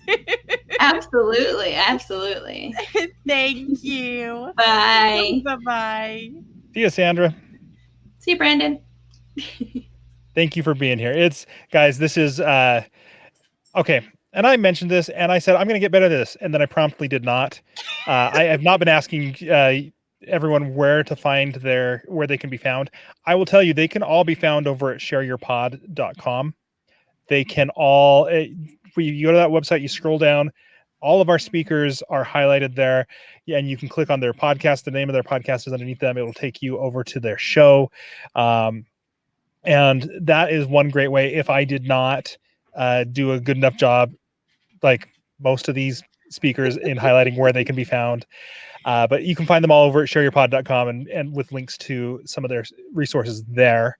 And so that is I just apology to anybody who feels that, I forgot to ask. It's not because I don't think you're cool, because like Kim, you've been saying Christmas in July. This is Christmas right here. And I want to add too, Brandon, that don't forget that anyone who is listening, they don't have to register. They don't have to do anything to like listen in. But if they would like a copy of the podcast directory, be sure and register, because that will be coming out soon, and you'll have contact information, and then you can go back and highlight those that you want to contact, or because they're contactable. I'm going to keep saying that word. They're contactable. But if you want to, find them all, I have a hard time finding them even if you mention it. So I think having something in a list form is sexy. It gives us the ability to go back and find them. Yeah. So if you're just tuning in, if you just discovered this, head over to shareyourpod.com, hit the big register button, and you will get the directory with their bios, their links, and all of their contactable information. All right. So our next guest that is going to join us up here on the virtual stage. I feel like we should name the stage on the virtual My Sexy Business stage, Real Talk Podcasting stage. There we go. So we've got Randall McCune. Randall is the host of the Passports and Postcards podcast, which is a travel podcast. Season 1, he talked about travels to places like Cuba, Antigua, Paris, Ireland, England. He traveled to 12 countries, visited 1,000 cities, flew over 80,000 kilometers. I'm American, so I have to do some math there in my head for just a second. And then in season 2, so that was season 1. Season 2, they discovered the reason why people travel. What happens when an airline loses your car seat? As a parent of small children, that does not sound fun at all. How traveling when young can inspire you to travel for the rest of your life. What happens when your job takes you to Brussels? How careers can enable travel, and learn about olive oil in Portugal. There's got to be a story there. And then he talks about how virtual vacation experiences allow us to feel like we're at a destination, which is huge right now. So there are so many things that Randall talks about on this podcast. You really need to check it out. Season 3 began with the first episode in April 2021, as they discuss rebuilding consumer confidence in the hospitality and tourism industry, walking Camino, and so much more. Randall was born and raised in Toronto, and he's currently working in, what's it with all these Canadian names that are hard for me to pronounce? Mississauga. He's married and has a 41-year-old daughter, and he's the owner, executive producer, and host. I like to call that being the chief chef and bottle washer of all of his podcasts, and they can all be found at podvault.com. He does a lot of work with federal government, Toastmasters, and all sorts of things. Photographer for the Toronto, that covered the Toronto Arrows in their inaugural season. And he was on a roll with that until the pandemic kind of shut down travel. So, Randall, thank you for being here on the show. Well, thank you for having me. I just want to start off by saying I can ramble for 15 minutes if you need to take a health break. I would not miss this for the world, Randall. No. Thank you, though. Thank you for being like aware of the fact that we are marathoning this. Yeah, just for Brandon's sake, it's Mississauga, but very Mississauga. Close, very close. Oh, Canadians. Well, we had to learn how to say Mississippi, so we can learn to say Mississauga. So, all right, fair enough. Well, Mr. Randall, we are honored that you are on here with us. We adore you, and we appreciate you being part of this community, a big part of this community. And we would love to hear why you started. And we're just going to have to pick one because you have 4 podcasts. But we would love to hear why you started your first podcast. I'd say, why not? You know, we all have a story. And with me, as Brandon so eloquently stated, that my background, a lot of it has to do with travel. And being a travel advisor for almost 8 years, I was getting a chance to go visit destinations. And then COVID came along, and my clients stopped traveling. And even I tried to book them in advance because we didn't think this COVID would be here for any length of time. But here we are, 16, 17 months later, we're still talking about it. Anyways, so I had to pivot. And that's the word I've heard today is pivot. And I figured how else to keep the dream of travel alive than either write about it or podcast about it. So I decided to do both. Podcasts that started off, and it was like, I just want one person. If one person hears my message, then I'll be happy. And I can say, honestly, that this podcast has been heard on every continent, over 80 countries, and almost 900 unique cities. So the message is getting out there. So for those who are just starting, don't think about it. Just do it. Just do it. I love that. Just don't think about it. Just do it. We should be sponsored by Nike with all the just do it's that we've had on the stage today. Hashtag Nike, everybody.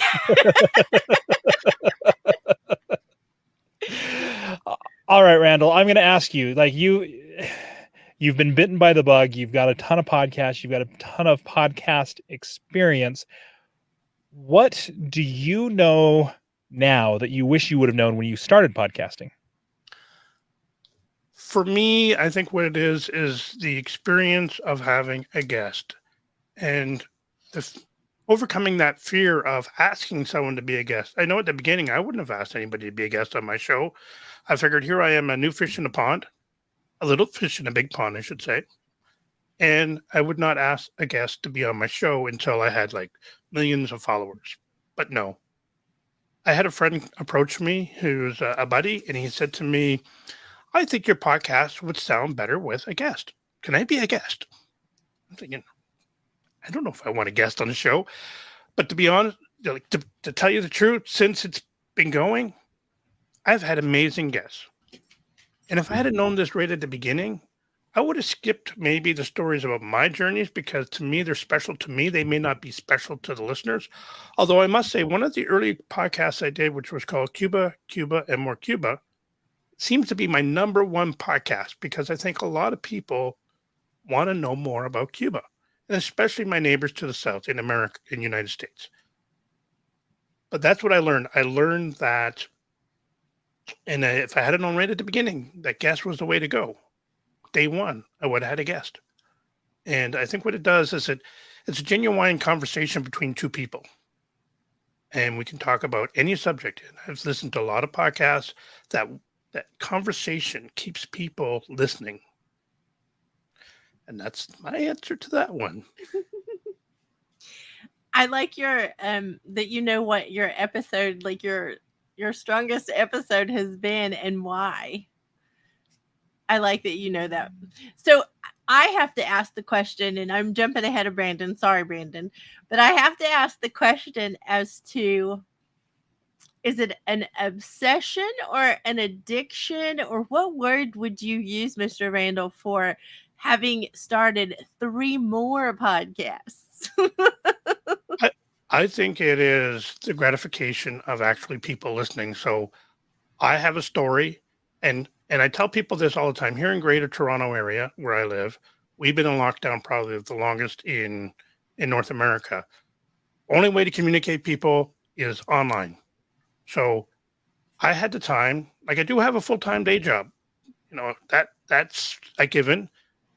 But this messaging and the reason why I had the time to start the other 3 podcasts is because we weren't allowed to go anywhere. It was basically our province, a premier of our province locked the whole province down for, I don't know, maybe 2 months. But the city itself has been in lockdown since almost right from the beginning. So I have had the time to do podcasts. And the thing about it is I want to share my stories. I want to leave a legacy for people so that, God forbid, something happens to me, but it's not going to, because I'm going to be here forever. But if it did, I have created a legacy. And that's what podcasting or writing books or paintings or whatever you're doing, something tangible where people can actually, in 50 years, look ahead and see that or listen to it. And hopefully podcasts will still be around in 50 years. I think they will be. I think they will be too, Mr. Randall. I definitely agree with that. And mentioning leaving legacy, I remember this was years ago. This is probably 10 years ago.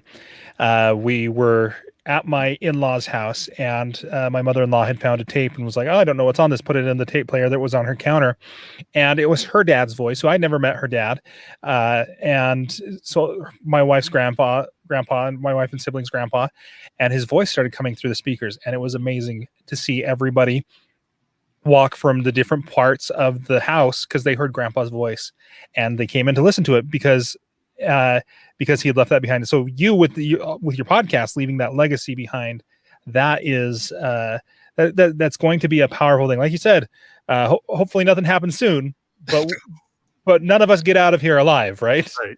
So it's a good thing to keep around there. I love it, Mr. Randall. Okay, so your podcasts, though, are so different from each other. Yes. That is one of the things I want to point out, because it is not just one kind of podcast. You have different podcasts. Yeah, the 4 are uniquely different. Passports and Postcards Travel. Then I have Red Light Conversations, which is basically news events of the day, things you think about, you hear about, you stopped at a red light, it's running through in your. Oh, did we lose him? Am I lost?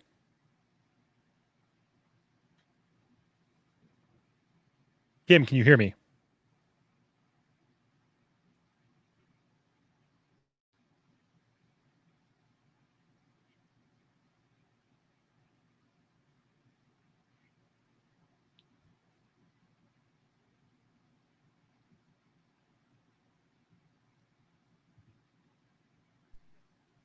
Back? Are we back? Are we all back now? I lost you guys. All right, I think StreamYard is having some fun with us here. Yeah, can you hear me? I can hear you, Mr. Randall. Okay, just to quickly finish that, because I know we're running out of time. I just want to say that you want to find out more about my podcast, just visit podvault.ca. They are 4 different ones, unique. And the reason for that is I'm a unique person. I have a lot of stories to tell. So that's why I have 4 different podcasts. And thank you for having me on here today. It's been a pleasure. Randall, that was great. Thank you. Go ahead, Kim. Oh, no, I was just going to say thank you, Mr. Randall. We appreciate you, and we appreciate all you do to be a part of this community and support all of us. Thank you. Have a good one. You too. Thanks. Randall is definitely one of those pillars of the community. As we have all of our different clubhouse rooms and Facebook discussions, he is there and is a great supporter everywhere that we go. Absolutely. Let's see, you know what? I missed an order update. Kristen is next. Kristen is next. I apologize. There were a couple order updates and I jumped back to the wrong one when I brought Randall on. But Randall, I am so glad that you were here. It was as Kim was saying, I am a hot mess. I think we both are. And I just want to put this shit, like the transparency piece out. When you are orchestrating an event like this live, there's this stuff that's going to happen. And the fact that you're calm, and cool and collected and flexible about things, I appreciate you, Branden, because you're not going into panic mode and, all of that. StreamYard sometimes has an issue with a lag behind. So if anyone listening is having any kind of lag behind, just stay with us. I don't know what that, I don't know why it is, but it usually catches itself up. So just want to put that out there. If you did have any glitches whenever you were watching, because we had some glitches behind the scenes, we want to make sure just keep watching and don't leave us. Hang on, we will make sure that it is that you're here. So, Kim, I just want to say, me being calm and collected is only because we have amazing speakers, because I have an amazing co-host, because I know there's not a whole lot that I can do to mess this up, because you guys are just amazing. So, thank you for that. Thank you. And now it's Kristen, just so you know. All right, Kristen, thank you for getting me back on track, through all the order updates and all of that. So our next, as we've said, our next guest on Share Your Pod is Kristen Donnelly. Her podcast is Welcome to My World. Welcome to My World is the video podcast hosted on Abby Research's YouTube channel. It focuses on 20 to 30-minute conversations with fascinating folks from a wide range of human experiences. The premise is simple. People change their minds through relationships and stories. So taking time to listen to the stories of others can change the world.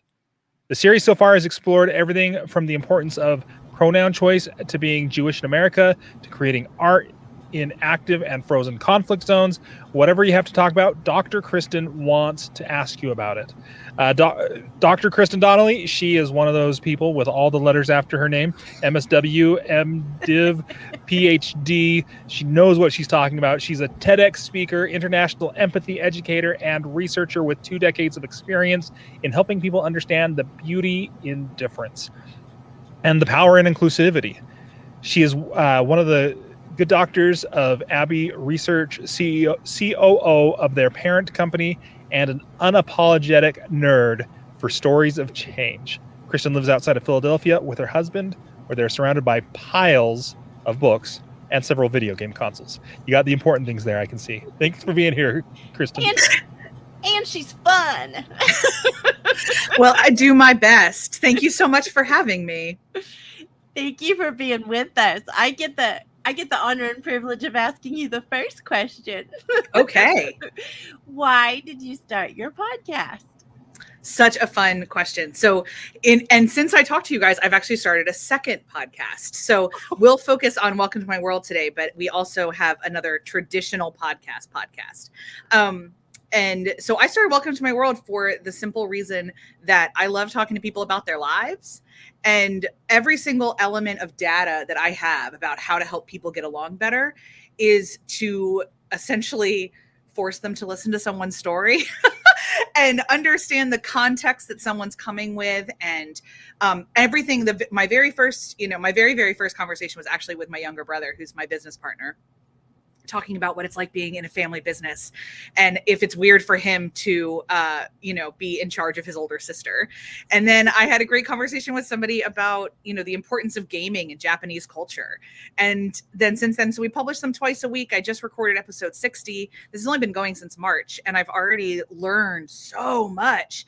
And I love the comments that we're getting as well. So it was really like, a little bit of why not, the way that a lot of other people have said, but also because I'm convinced that this is an element in changing the world and it desperately needs it. I love that answer. You It's so already good. know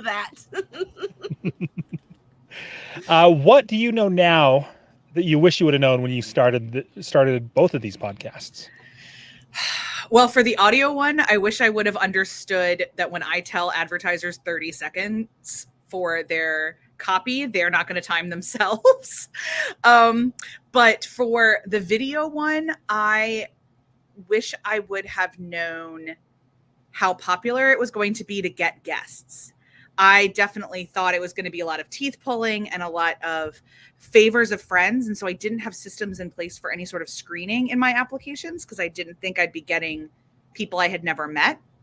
And I am. And so that's been a learning curve in how we kind of work with that, but it's ended up working out. But I wish I would have understood a little bit richer what it was going to end up being. I love it. Well, you do have to tell the juice now when you say you've started your second one. I have to hear about this because are you debuting this on Share Your Pod Summit? I don't think we've heard anything about it. I don't think I've shared it in the pod, on Clubhouse that much. I've talked about it a little bit and our newsletter subscribers know about it. But I don't know if I've told you guys. So it's called the Culture Cast and it comes out 3 times a week. And on Mondays and Fridays, it's analysis of popular culture. And then on Wednesdays, it's analysis of lived culture, normal stuff. So for example, right now we're talking a lot about Bridgerton. So Mondays and Fridays will be conversations about Bridgerton. Then we're about to cover Falcon and Winter Soldier and things like that. But then Wednesdays will be things like why people care so much about flags, how to set boundaries at work, how everyone's a little bit racist, what misogyny actually means, things like that. And so the whole thing is that both my business partner and I are social scientists with PhDs in how to analyze culture from a fairly, there is no such thing as a neutral perspective, but we have a pretty educated one. So we try to see as many complicated sides of the story and just explain things really, this is how things are. And in terms of the popular culture coverage, we're frequently told that you can listen to us and not have watched the original property because what we're talking about are the bigger themes within it. And so people have been asking us, we've had a YouTube channel for 5 years and people have been asking us for 5 years to make that a podcast. And that scared the living pants off of us, the tech side of it. I know, Branden, this is your love language, but we just couldn't figure it out. So thankfully, earlier this year, we hired somebody to be a video editor who was like, hey guys, do you want me to help you turn it into a podcast? We were like, we would be delighted. Thank you so much. You are empowered. Go with God. We love it so much. So yeah, it's we're I think 11 episodes in and having a blast. So well, I have to touch on the part that you and I are related in the fact that we need somebody else to do the tech. Oh, for sure. I learn a lot of things and I know a lot of things. I am happy to pick up some stuff, but really I just like looking at Eleanor and being like, what do you need? Is my microphone okay? If you don't like this microphone, could you email me the one you want me to buy? I don't have time for this. Just tell me how to sound good. Oh, that's funny. That's funny because that's not how I operate. I'm like, let's buy this microphone and let's buy this microphone. And here's another microphone we can try out over here because I like to play with that stuff. So it takes all sorts to make the world go around, right? Absolutely. All God's children. I love it. So. Well, the funny thing is we are way related in that. Just tell me what it is I need. I don't want to pick choices. I just need to know the one and I need to move on. So tell me, this is something that I know about you and I know that you're passionate about it. And I would love to, I know we can't go very far into it, but I want you to tell me what it is to be empathetic. I know that the thing that you're doing scientifically, but what does it mean to be empathetic? Such a great question. So the first thing I would say is that being empathetic is not an emotional response. We often talk about it as this emotional thing where you feel for something or feel really bad. Being empathetic is an intellectual posture where you decide to move through the world with curiosity and understanding that your worldview is not everybody else's worldview. The way that you human is not the way everybody else does. And that there may be things you can learn from how they human to help you human better. If not, it's still, they are worth as a human person the dignity and respect of your understanding and not your immediate dismissal. So you can try to understand, and understanding is not condoning, agreeing with, aspiring to, like going alongside. It's simply saying, okay, I get where you're coming from. I can't go there with you. I'm not on board with it. But I can understand where you're coming from and why you made that decision or came to that conclusion or what have you. So it's an intellectual posture you move through the world with. Oh my goodness. So how does that relate to your podcast? Because I know this is like, for you, that's the middle of your being, I think. Yeah. Well, for the interview podcast, it's 20 minutes of, like, when I say welcome to my world, it's not my world, it's the interviewee's world.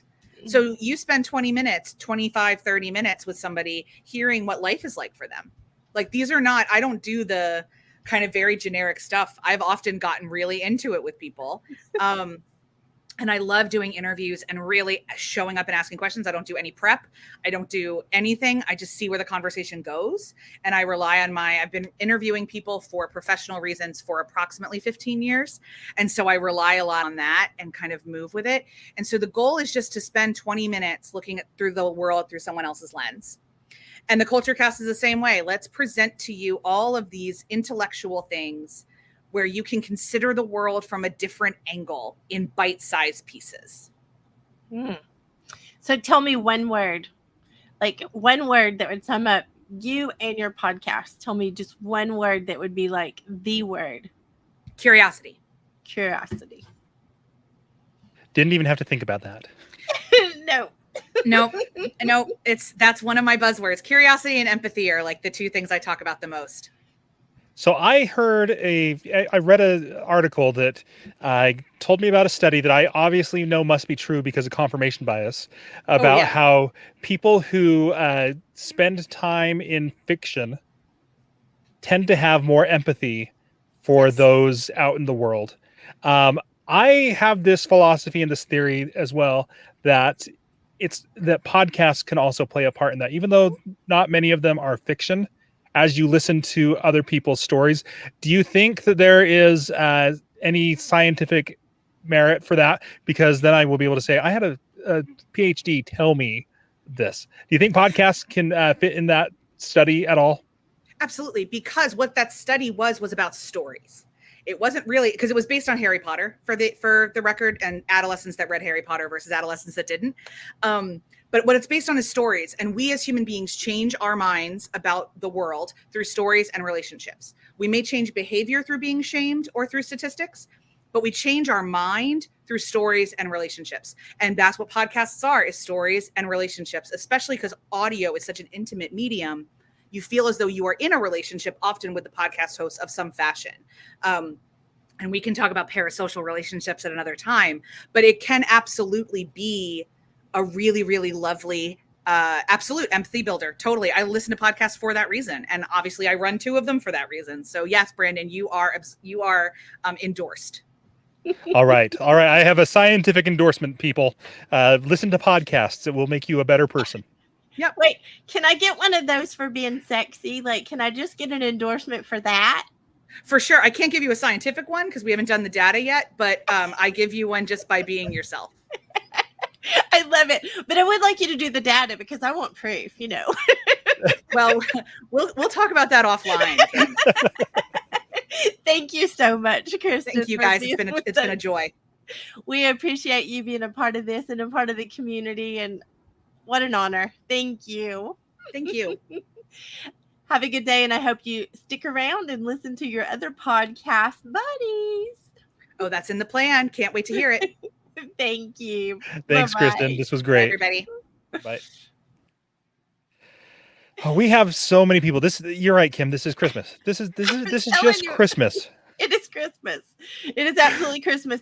And I have to say, if any of the speakers are listening, this is like really in transparency again, but there's only 2 choices when someone is still in the green room and someone else is trying to get in the green room, and I can't let the new speaker in without the old speaker going out of the green room.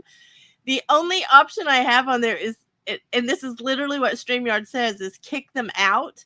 I hate that because I don't want to kick anybody out. Kim wants to gently escort you to the exit. But I want to put that out there because it's like, oh my gosh, I don't want to kick anybody out, but I do want to make sure that like everybody knows that I did it. Like it was me. It wasn't somebody else. Anyway, sorry, putting that out there. So now we have, do you know? So who now we have Drew Milden from the Drew versus the World podcast. Guys, Drew, it's Christmas. It's Christmas. We got Drew coming in. Drew versus the World will provide you with inspiration through information. My guest is changing the world, and listening to their stories of success or failure will help you to evolve and become an even better you. Remember, it's not just Drew versus the world. It's you versus the world. Drew hosts that show and has been providing that inspiration through information for the past 2 years, and he's hosted close to 100 episodes with a listener audience in over 40 countries. Drew digs into, doesn't just cover, he digs into the life story of his guests to inspire them to follow their dreams, from entrepreneurs to recording artists and even food bloggers. His inspiration for Drew versus the World stems from Joe Rogan, from the Joe Rogan Experience, Horrible Decisions, and You Made It Weird.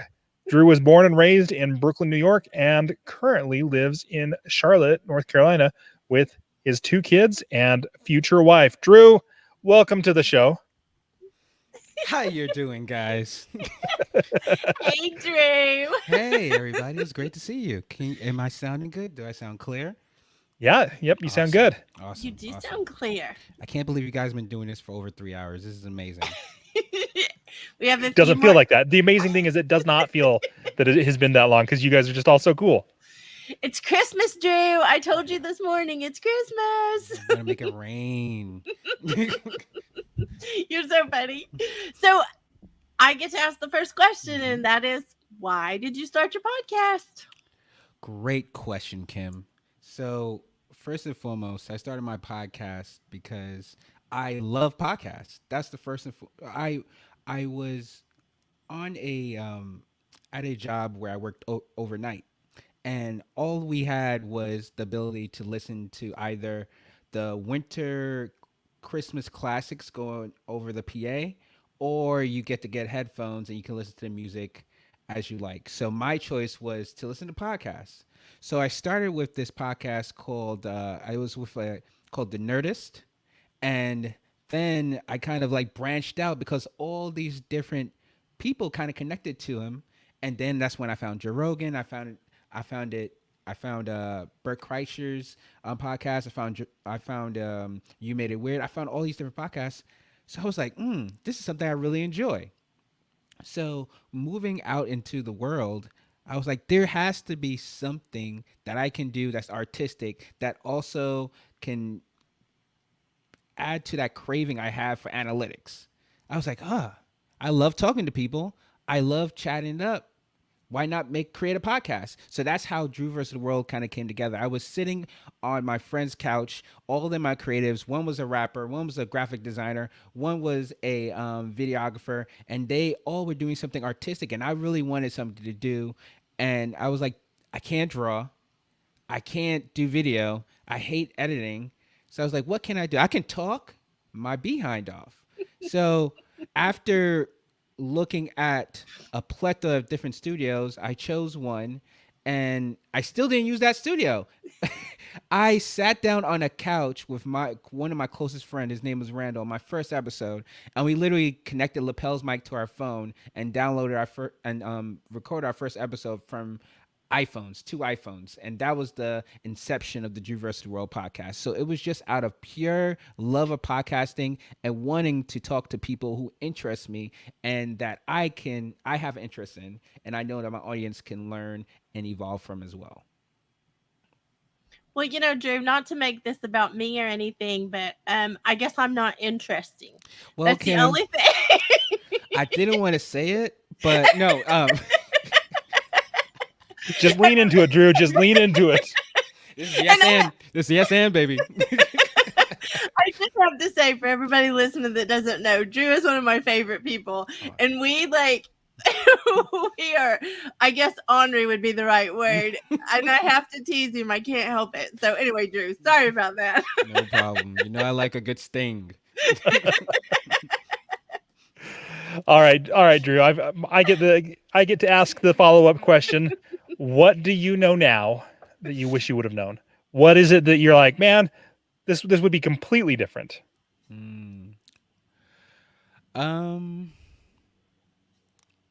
I honestly, and I think probably a lot of people feel this way and probably express this, is that podcasting is not just recording. It takes so much more. It takes you're an editor, sometimes you're a videographer, sometimes you're a marketing strategist, then you're a social media content strategist, and then you're also you also have to promote the episode by word of mouth. Then you also have to be on the episode and kind of curate that content as well. So I wish I would have known it was so much work. It's so stressful at times, having so many different types of things you have to do. But then the next thing I learned that's hyper important, not just for podcasting, but for life, is keep your stuff organized. When you keep your stuff organized, it makes life so much easier. So being able to house all the episodes in a Google Drive, being able to have a form, a Google form that all my guests fill out, so I can have a spreadsheet of all the guest information for my show notes. For even having a calendar, doesn't matter what system you have, just to book time. That cut my time off exponentially instead of trying to shoot people DMs and trying to get photos and bios and things like that. So I would say it cut my time I had to spend to 45% almost. And then it gave me time to create. So those are the two things I would say that I wish I would have known then, that it's so much extra work. It's just not recording, and that keep yourself organized, kid, and you will do a lot more in this space. So what you mentioned your Google form, you mentioned Calendly, and then you mentioned Google Drive. How do you organize your files? So like if I were starting a new podcast today, what is it how would you organize that from episode 0, your trailer? How would you keep that organized in terms of the files? So how I keep it organized is exactly what I do with my files on my work computer. I'm also in technology, so that's kind of like, this is just parallel thought to me. Is I keep it in, first I break it down. The folder structure goes year, episode or guest. Then it goes video recording, audio recording, final edit, and then also social media post. So that's kind of the hierarchy of the folder structure in which I use. And it keeps everything organized. There's somebody out there that has a handy dandy spreadsheet that I use, but we're not going to talk about that. But all in all, that's kind of like how I keep everything structured, because now I know where it is. I can pull it if I want to send it to people for assets, or I want to send it to my editor. I can send it to them just a click away. And it's so much easier than trying to keep everything on your desktop with a million files. Well, and you don't want to mention her name, but I'm not going to mention Carrie Zarb either. I just want to say that the spreadsheet thing is off the charts good. I was going to see if she cut me down to 1 minute when I said that, but she didn't. So yeah, just so everybody knows out there what we're talking about, Carrie is thankfully taking over the timer duties, because Brandon and I are having a hard time keeping up, period. And so now Carrie's doing that, so we got to give her a hard time. And she didn't cut you, Drew. We didn't let her cut you. Drew, I want to know, this is one of the things that I'm curious about with podcasters that might be listening that are already podcasting. We hope there are other people that we're influencing to create podcasts, but the ones that are already listening, what would you give advice to them?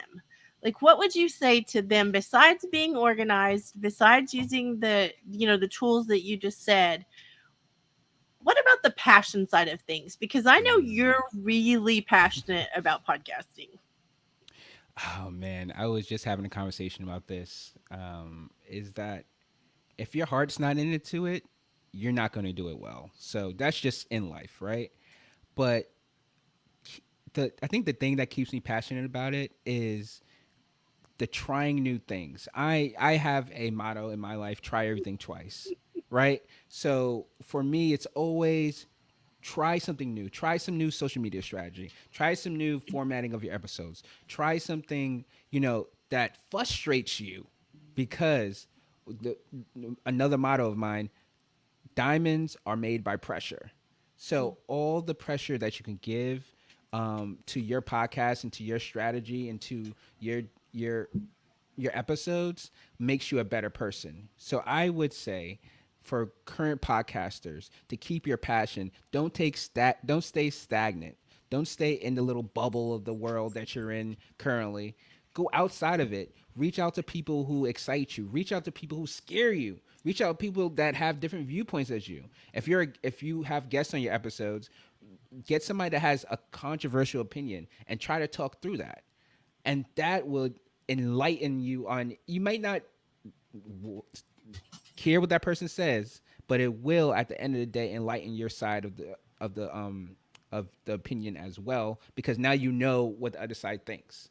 And then also, as far as, do something scary, flip the script. Sometimes, I have a section I call shots fired. Sometimes I do it in the beginning. Sometimes I do it in the end. And that's just to see when are people dropping off.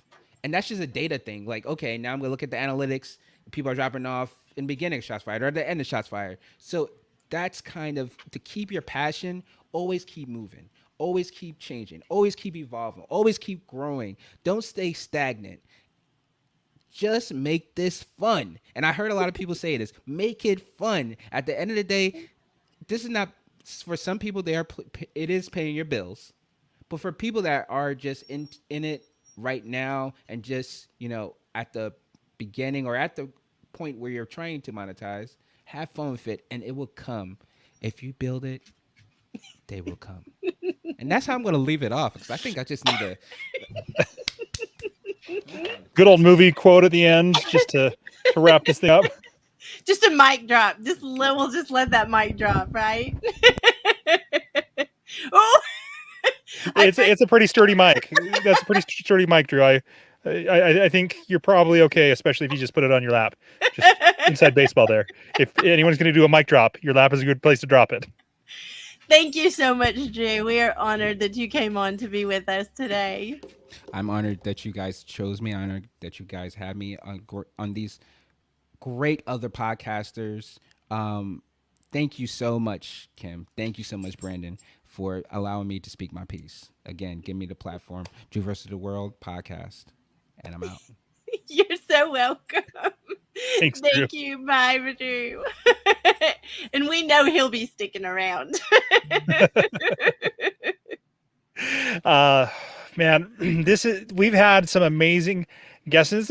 What I love about this is hearing these conversations and how they all start to flow. Not that they're flowing and merging together, not that it's all one thing, but everybody is so, the things that they're saying are so complementary to what everybody else is saying. And I really love that, because there's a lot to be learned here from everyone. And a lot of great wisdom is being shared. So again, if you guys want to be in touch with these people, these amazing people, go to shareyourpod.com, hit the register button, and you'll get the whole directory with everybody's contact information. If you want to, you're like, no, I cannot wait for an email, then you can scroll down just a little bit and there's all the speakers. But shareyourpod.com is where all that's at. Okay, guys. Next, we have, excuse me, my voice. It's like I've been live streaming for 3 hours and 42 minutes. I'm getting a cough drop too, Branden. Yep, I'll be ready after this. So our next guest, really, without her, so many of you this wouldn't be happening. She has been a behind the scenes powerhouse on this. Jill Olish is the host of the Mama Outspoken podcast. and she and her husband Bobby chat about their transition into parenthood. They say, our dream is to support new and growing families, moms and dads and grandparents in their transition to parenthood the way that we wished we had. Jill was born and raised in New York, happily married, and mama to the sweetest little boy. I'll say from behind the scenes when he's not trying to turn off the computer on her. He's done listening to me. He's done listening to me. She is a licensed funeral director turned Jill of all trades, and she left her 9-to-5 after her maternity leave was over to be a work from home mom. Jill is now the founder of Mama Outspoken, helping mamas find their voices and be heard, advocate for themselves, and spread awareness for motherhood transitions. All right, Jill, welcome up to the stage. There we go. Thank you for everything you've done to help with this, and thank you for being here. I am so happy to be here. Thank you for having me. And it's been a lot of fun trying to do all this juggling behind the scenes, especially with a 1-year-old. Oh, we couldn't do it without you.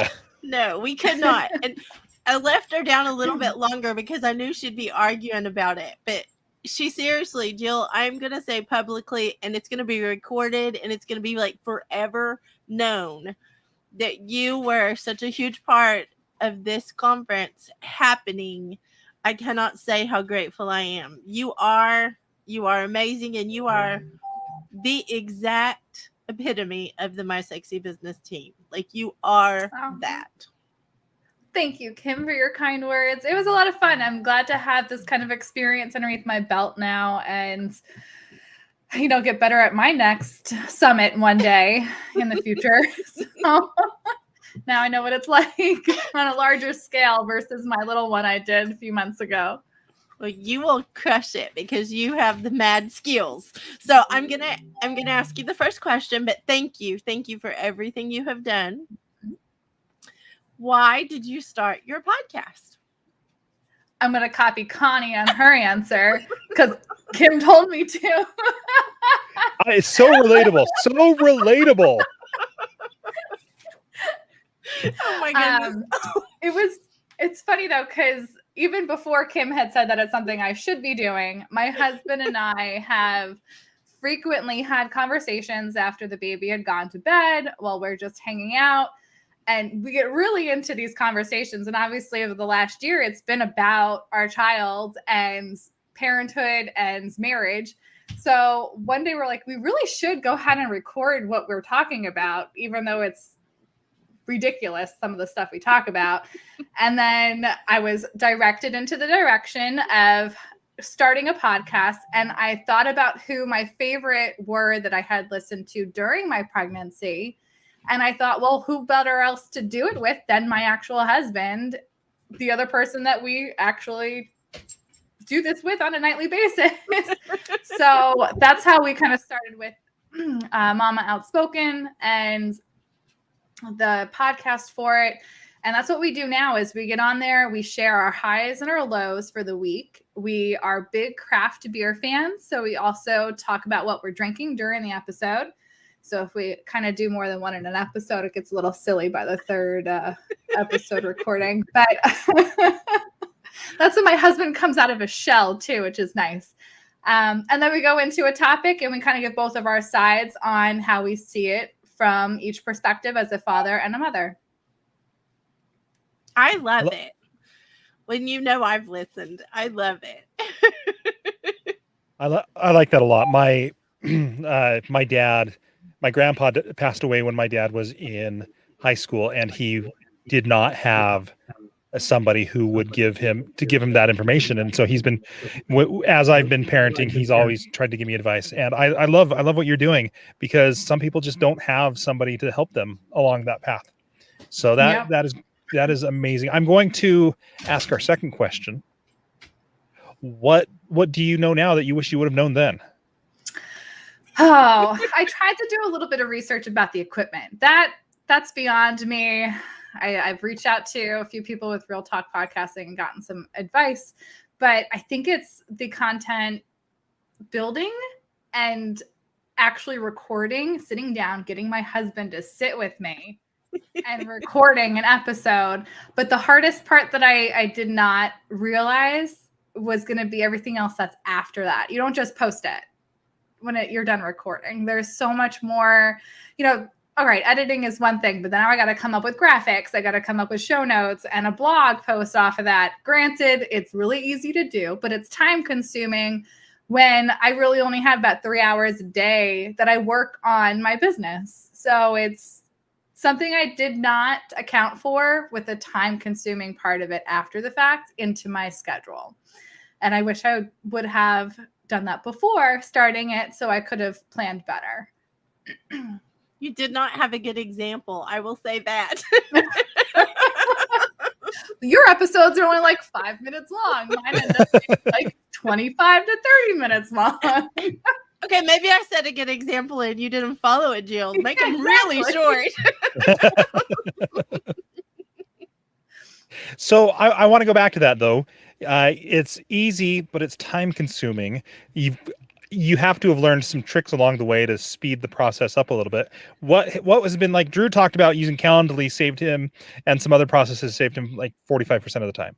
What is something that you've done that has saved you time so that you can get more done in less time? I use a project management tool called ClickUp, and it is my favorite. I used it for organizing this. I used it for my business, for my podcast, for all social media. And it's fantastic because I do my notes in one space and it just like creates this big tree from one place to another, connecting my social media posts to my podcast episode to my blog. And it's all right in one space. I don't have to go clicking around in files. I can put it in one episode. Done deal. And it's been life-changing for me. But I do want to add, I always want to add this part. Jill has done amazing, like miraculous things with the whole My Sexy Business team in ClickUp. ClickUp is amazing and she knows how to do it. So if you have questions about ClickUp, she is the ClickUp queen. Yeah. Yeah, this whole podcast summit, I would ask Kim a question like, what's going on with this? And she's like, let me check ClickUp, or let's go into ClickUp. The answer was always in ClickUp. Either go in ClickUp or ask Jill. Those are the two questions. I love it. Well, so tell me, because I asked Sandra this earlier too, and I would love to know your answer on how does podcasting play well or not play well with having a 1-year-old right now? Like, how does that work? So 2 parts to that. I don't record my episodes until he's asleep. So that is super easy. Second, I was actually talking to one of my therapists and I was telling her a little bit about our podcast and what we talked about. And she said, that sounds like better therapy for you too, like to talk things out like that, especially with having a kid and what parenthood is. And you guys have like this unofficial stage to like go ahead and talk about your crap that you're dealing with, and without a professional there, but you two can work it out together on your episode, and it could potentially help someone listening in on it also. So I think it's all kind of divine intervention here with when we started and how it's going for us, because it's hard with a 1-year-old. It gives us all of our content, that's for sure. And it's good, bad, ugly, happy, everything in between. And I find a lot of comfort and peace doing it because I'm not just thinking about it in my head all the time. I'm getting it out there now. And my husband can also realize, well, I didn't know that. And then I say the same thing for him when he says something that he's never told me before. So I think that's how we're kind of getting around it with a 1-year-old. I love that. When I first started podcasting, I was doing 2.5-hour episodes, and I think I had a 1-year-old at the time and a 4-year-old. And I've got an amazing wife who is not a co-host. And so she, but I still waited until after they went to sleep, which made it difficult sometimes because, I'd want to have a guest on, but it's like, oh, we don't record until 9:00 at night and we're recording for 2.5 hours. Do you want to hang out late night with us? And, some guests were like, yeah, I'm all in for it. Have you tried to have guests on your show at all? I know it's you and your husband, but Have you tried to add anyone? Not yet. I wanted to get through our first season with just going from pregnancy to current time where we are, and then potentially next season go ahead and start bringing in guests. That way we can kind of revisit these topics and get a different perspective on them and refresh how we feel about them later on. Especially if we decide to have another one in the next year, it might be a whole other slew of topics, and I'd love to have guests on to help us figure out that road. I like that. And that's huge advice right there. Like, get your feet underneath you. If you can get your feet underneath you, that's a great place to do that, and then bring on guests, and you're not trying to figure out the technology and the dynamic, because when you're on microphone, I'm sure you and your husband don't talk the exact same to each other than when you're sitting there watching a TV show together. I have my phone voice versus my real voice. Once the camera starts rolling or our phone gets picked up, I am a completely different person. I love it. All right. Well, let's see. I'm trying to go through here. There's so much to unpack there, but Kim, you know Jill really well. Do you want to take this next one? Sorry, I do. I'm sorry, I'm giggling. It just makes me giggle because, like, I think I've heard both voices, just being aware. But Jill is amazing at, like, organizing and at like juggling things. And I think that that's really a quality that, like, a podcaster has to have. Is if you are not organized, it really creates chaos, like Drew was saying. And if you're not flexible in your podcast journey, I think it can cause a lot of extra pain. And I know you're not very far in the journey, but how do you think that podcasting, organization, being flexible, how do you think all that ties in together for, like, people who are thinking of podcasting? Like, how can you tie all that together, Jill? I mean, first off, it's hard to become or learn to become flexible if you're not used to that. And it's hard to become organized if you're not used to being organized. But that starting the podcast will kind of like go ahead and jumpstart you right into that, because you really do have to just jive right in. Like, I wasn't prepared to be organized and flexible for this at all. And then I'm like, well, I have this kind of a pressure or responsibility. We'll put it as responsibility. I had this responsibility to get this out there. Like, I made a promise to whoever visits my website or my social media that I was putting out a podcast, and I don't want to let you down. So it kind of really kicked my butt to get into that gear of being organized and flexible, because first off, everybody's lives are all over the place. So if something comes up and you can't get that recording done, you might have to push it off a day and you just work with it, but don't get upset about it.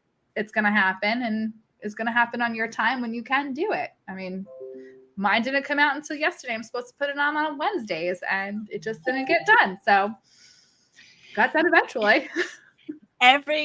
Everyone that's listening, though, that is listening to Jill's podcast, we take full responsibility for it being delayed. Poor timing this week. Yeah. It's like she was helping run a big summit or something. It's like she was, like, doing all kinds of stuff, you know? So what one last thing would you want someone to know, Jill, about podcasting, being a mama, like all the things that go together? What would you want to say? Well, before we started the podcast, we had, like I said, my husband and I were talking about potentially recording ourselves, and we didn't know what to do it for. But I think my one tidbit would be, who cares if it's something you're passionate about? Go ahead and do it, because there's how many people in this world, and someone's going to find it and enjoy, if not the content, enjoy listening to you and how you talk. And I think that's probably one of our highlights, is my banter with my husband going back and forth versus the actual content. So, well, I think you give it reality. Like, I think it could be a reality podcast. Like, I don't know if that's even a genre, but maybe you're creating one. There we go. it's really her backstage pilot for a Discovery TV show about Yes. parenting. I love it. Well, Jill, again, we cannot thank you enough for all the things you've done behind the scenes, but we also want to honor you as one of the chosen speakers. It's well deserved, and the things that you're doing for other parents, I think is pretty amazing. So thank you for everything. Thank you for the opportunity of all of it. I appreciate it so much, and I'm glad to be here today. I look forward to hearing everybody else. Thank you, Jill. Right.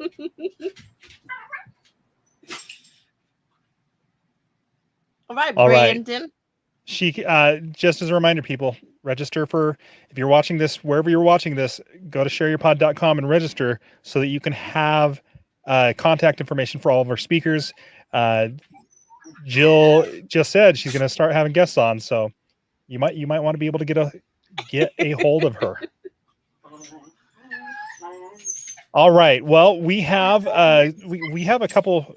Well, we have a lot of amazing guests coming on still. We have up next. We have somebody who I've heard him talk on Clubhouse, and I've been in a couple conversations with him before, and just always has a ton of great information. The name that you'll know him by is Brimstone. And he's the host of the Grindhouse Radio. Kim, are you stopping me for just a second? I am. That's the only name he has. That's the only name. Okay. All right. Well, then that's why you would know him by that name, because that's his name. It's Brimstone. All right. So Brimstone is the host of the Grindhouse Radio, which is essentially a show that is designed to appeal to everyone from a group of not so normal people. Normal is in quotations, which is carefully crafted into a 2-hour talk radio show. The Grindhouse cast offers listeners their weekly pop culture fix of current news and events, comics, music, gadgets, gaming, sports, and movies, seamlessly blended into a precise format. No holds barred, madhouse of mythological proportions. GHR aims to be the public's weekly fix for pop culture, nerdisms, and all around oddball topics that relate to media and celebrity. Brimstone has had a successful and rewarding career spanning over 4 decades, participating in numerous entertainment fields, boasting a list of titles including professional wrestler, radio host, professional podcaster, actor, voice actor, author, musician, philanthropist, food critic, horror, model, and comic book, animated, children's book, video game hero. He's a hero for sure, folks. He's been called a Renaissance man by many, but more accurately described as a well-seasoned entertainer and serial entertainment entrepreneur. Brimstone, thank you for being here. Thank you for giving us this time. I'm super excited to talk to you and about all of these amazing, amazing things that you're doing. Finally, Brimstone's made it to the Share Your Pod Summit. Wow, I'm so psyched to be here. You were going on for so long about what I've done. Forget all that. It's just Brimstone. Brim's here. He's hanging with us. We're going to talk. We're going to have a great time. We don't want to bore everybody. We want to get them excited. Get psyched. Let's be animated for podcasting, guys. I'm ready. Let's do this. Whatever you're ready for, let's make it happen, guys. I'm ready. I love it. I love it already, Brimstone. So can you tell us why you started your podcast? That's the first question. The first question. All right. Why did I start my podcast? All right. Well, first and foremost, I mean, look, I've been in entertainment as Branden said, for 4 decades. So, over the years, I started doing all the Comic Cons and so forth. And when I did, I became like an early adopter of, being one of the guys that would be interviewed by people that were doing podcasting, because people didn't know what a podcast was. They're like, what's a podcast? What do you mean a podcast? And then for the most part, as time went on, a lot of those podcasts didn't come out. So people were like, and they shied away from it. But I always said, look, I don't care if you have 1 follower or 1 million followers. I'm happy to do it as long as I get one person, you know what I mean, who's interested in hearing me speak, then I've done my job. And, so I've always known podcasting. But, when I first fast forward, a ton of years, when I decided, hey, all right, I want to do something. I originally figured I'm going to go to terrestrial radio and I'm going to make something happen there. So I contacted legitimately every one of the radio stations that was here in Long Island, in New York, where I'm from. And, and mind you, I knew all these people. I have been on, I've been interviewed on their stations countless times. I've done events with them. I mean, I know all the DJs, and I know a bunch of the higher ups. So when I reached out, I said, hey, this is what my idea. I'd love to do something. And then all of a sudden I heard nothing but crickets. It was crickets. And I said, oh, geez, what's going on here? Nothing. So I was like, all right, I had already, had this idea. I didn't want to let it die. So I started looking into internet radio and so forth. And nothing there was working out the way I would have liked it to work out. So I bought the domain name. I bought, the grindhouseradio.com. I started putting together all the assets. And, because I always look at everything as a business. So it's an idea. I have this idea. I want to be, make sure that it's properly put together for business as it progresses. So I made sure all the assets were taken care of, and I put it on the shelf for a hot minute. Soon after, I had some new interns come in, and two of them, had a background in radio and so forth, and broadcasting. And one of them was Kim Dragna, and the other one was Steve, who's no longer with the show currently. I don't know if he's coming back, but regardless, Kim Dragna was my intern, and so was Steve. And we sat behind a desk one day. I said, would you guys be interested in doing something? Sure, let's try it. Sat behind one of the desks with cars whizzing by outside. We didn't have any soundproofing. It was like, one of those, like, all right, real bare bones, mic in the center, laptop here. We started it up, an hour went by, and we said, we've got something special. So we said, how do we put this out now?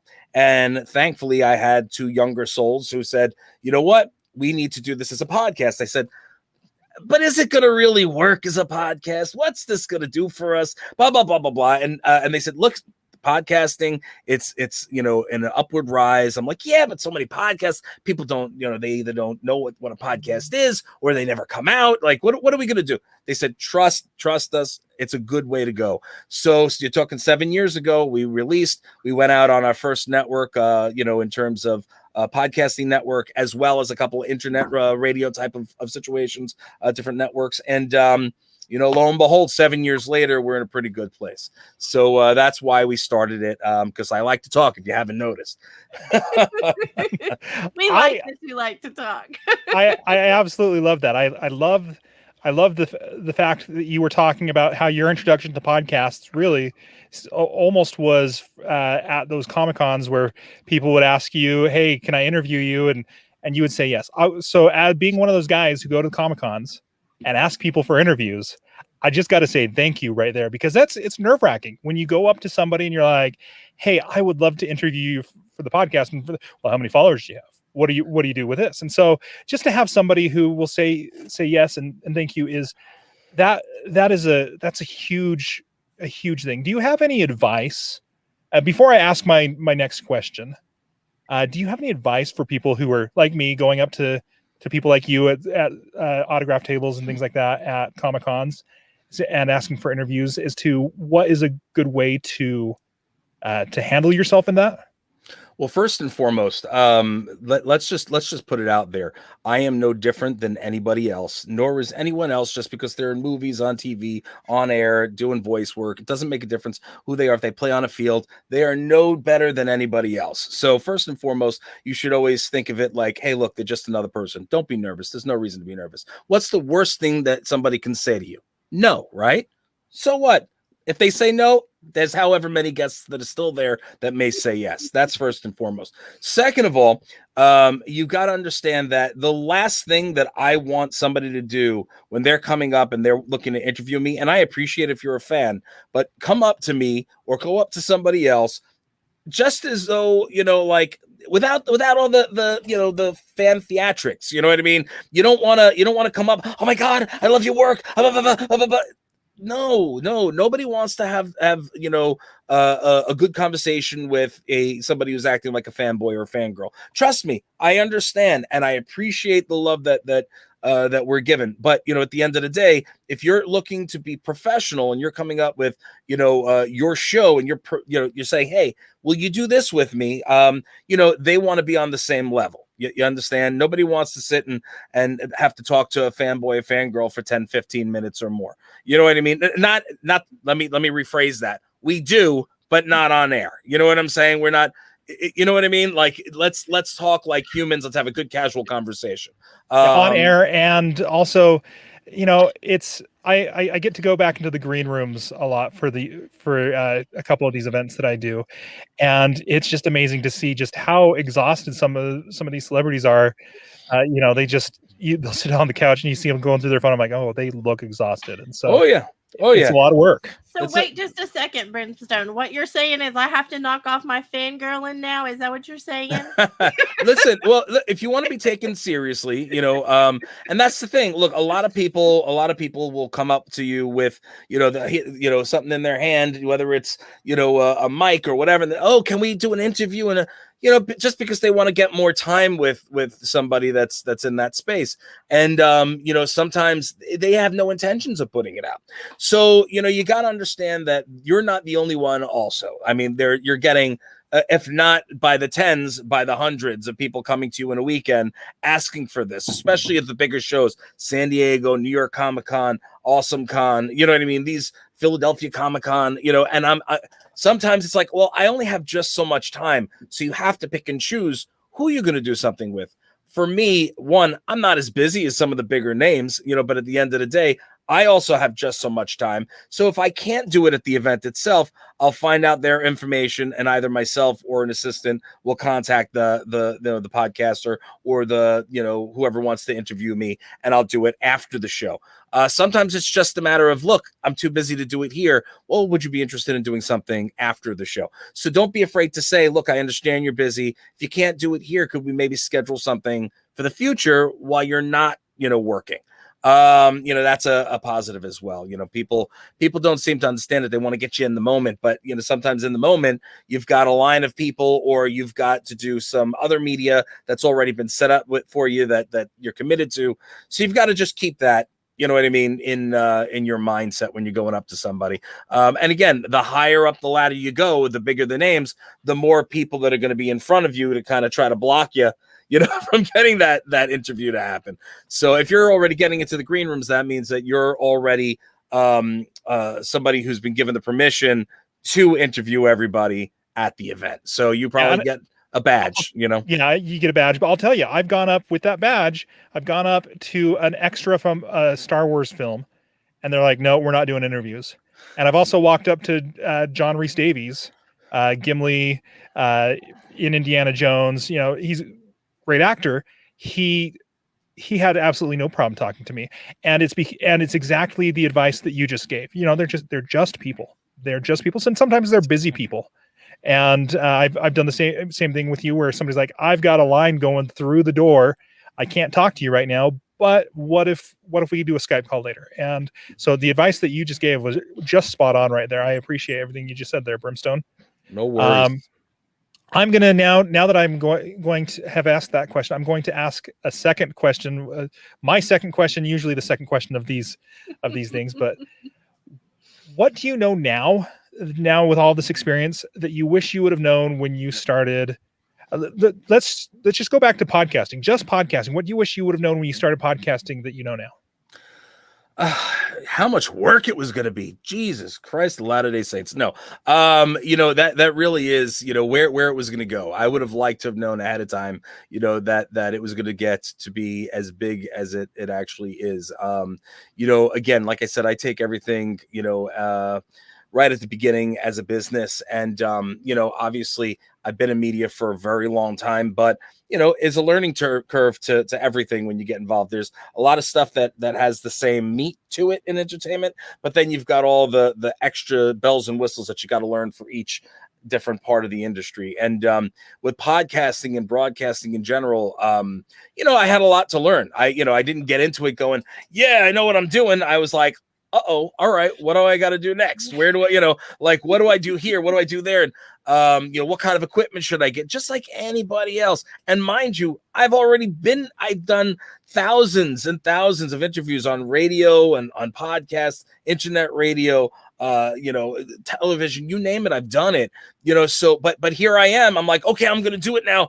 What do I do? What do I get? How do I make this happen? So just like everybody else, I had a learning curve, and I didn't realize how much actually goes into putting together a professionally done broadcast. And now I do, and knowing's half the battle, and here we are, and I couldn't be prouder of where we are at this point.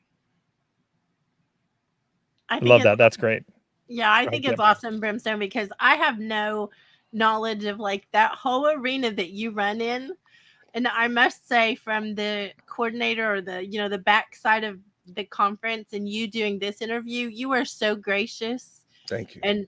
And so amazing. And I do want to put that out there. I'm just teasing you about the fangirl thing, but I love the fact that you didn't you are so respectful for the whole process and so gracious. And anyway, I just appreciate that side of it.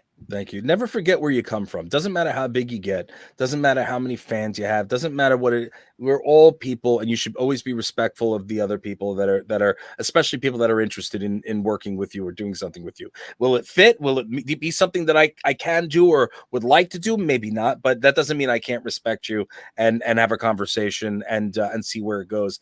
This was something that was important to me. I wanted to be involved in this as soon as I saw, what you guys are doing, what it was all about. I said, I'd love to be involved with this. I'd love to be able to help put out the good graces of podcasting and how it came to be, if I could be of service to other people. Again, am I available all the time? No, I have so many things going on all at once. As you know, by the way, the convention that I was supposed to be leaving for this weekend out in San Antonio, the whole thing just got shut down from COVID. Saw that.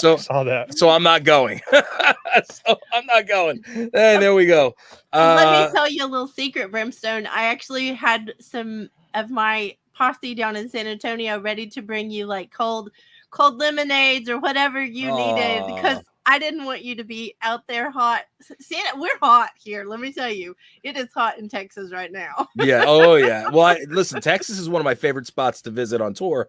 And, I was really amped to head back to San Antonio. One of my favorite places to be, San Antonio, Austin, just that whole area. I just love it. It's a big wrestling area. What do you call it? Everybody's always been so good to me there. And, I just love being there. So for me, it was upsetting, but it wasn't anything that I did. So I apologize to any of the fans that are out there that, were planning on coming out and hanging with me. And I appreciate it. And I love you guys so much for it. And again, I don't want anybody to think that, when I said the fanboy fangirling thing, you feel how you want to feel. I'm okay with that. I'm talking about if you're coming to interview me, I want somebody who's going to talk to me, like mano y mano. You know what I mean? That's what I want. Don't gush about me. There's no reason for it. I appreciate it though. I do appreciate it. I don't want anybody to think otherwise. I love that you clarified that, but I do have to confess, I was teasing you. If anybody is listening, I was being honored to Brimstone, because I'm pretty sure even though you're super confident, you are super humble, and you are the kind of person that I am so happy to have in this whole event, and I know Branden is too, because the arrogant stuff doesn't work. It doesn't help anybody. And our goal for this whole summit is to literally help podcasters and to, shine a light on the amazing stuff that's going on in the podcast world, not to be, showboating or being, cocky and having no conversations. So I appreciate the conversation, Brimstone. One of the coolest things about the podcast community is that there is a community, and people don't necessarily understand that. And the sad thing is that there are a lot of people out there that are podcasting that don't care about the community or want no part of the community, and they don't care about supporting everybody or anybody else except for themselves. And that's a sad thing as well. We all work together, we all grow together, we all build together, you know what I mean? And we all explode together. And that's the concept that people should have getting into any industry whatsoever. But podcasting is something special. It was brought up in like pirate radio. You know what I mean? It just came up out of nowhere, and here it is, boom, on the scene. And not everybody knew about it, but the cool kids knew about it. And then you continue to grow and grow and grow. And now as it expands, and it's becoming one of the biggest and most consumable forms of media in the world. People, we all work together, stick together, we grow together, and so forth. And I hope I'm making sense. No, you're making perfect sense right there. And I really appreciate some of the things you're saying. And full transparency, when you reached out to us, Kim and I talked about it. We're like, yeah, he sounds great. Like we've heard him talk. He'll be an amazing addition to the stage. For those podcasters that are out there listening that are like, okay, I want to break into industry events. I've been covering my industry for a while. Now I want to be part of those events. What advice do you have for somebody who is reaching out? How would somebody go about and ask to be connected with events? Well, and can I say something real quick, Brimstone, Sure. about that? I want to clarify, because you reached out to see how you could help us.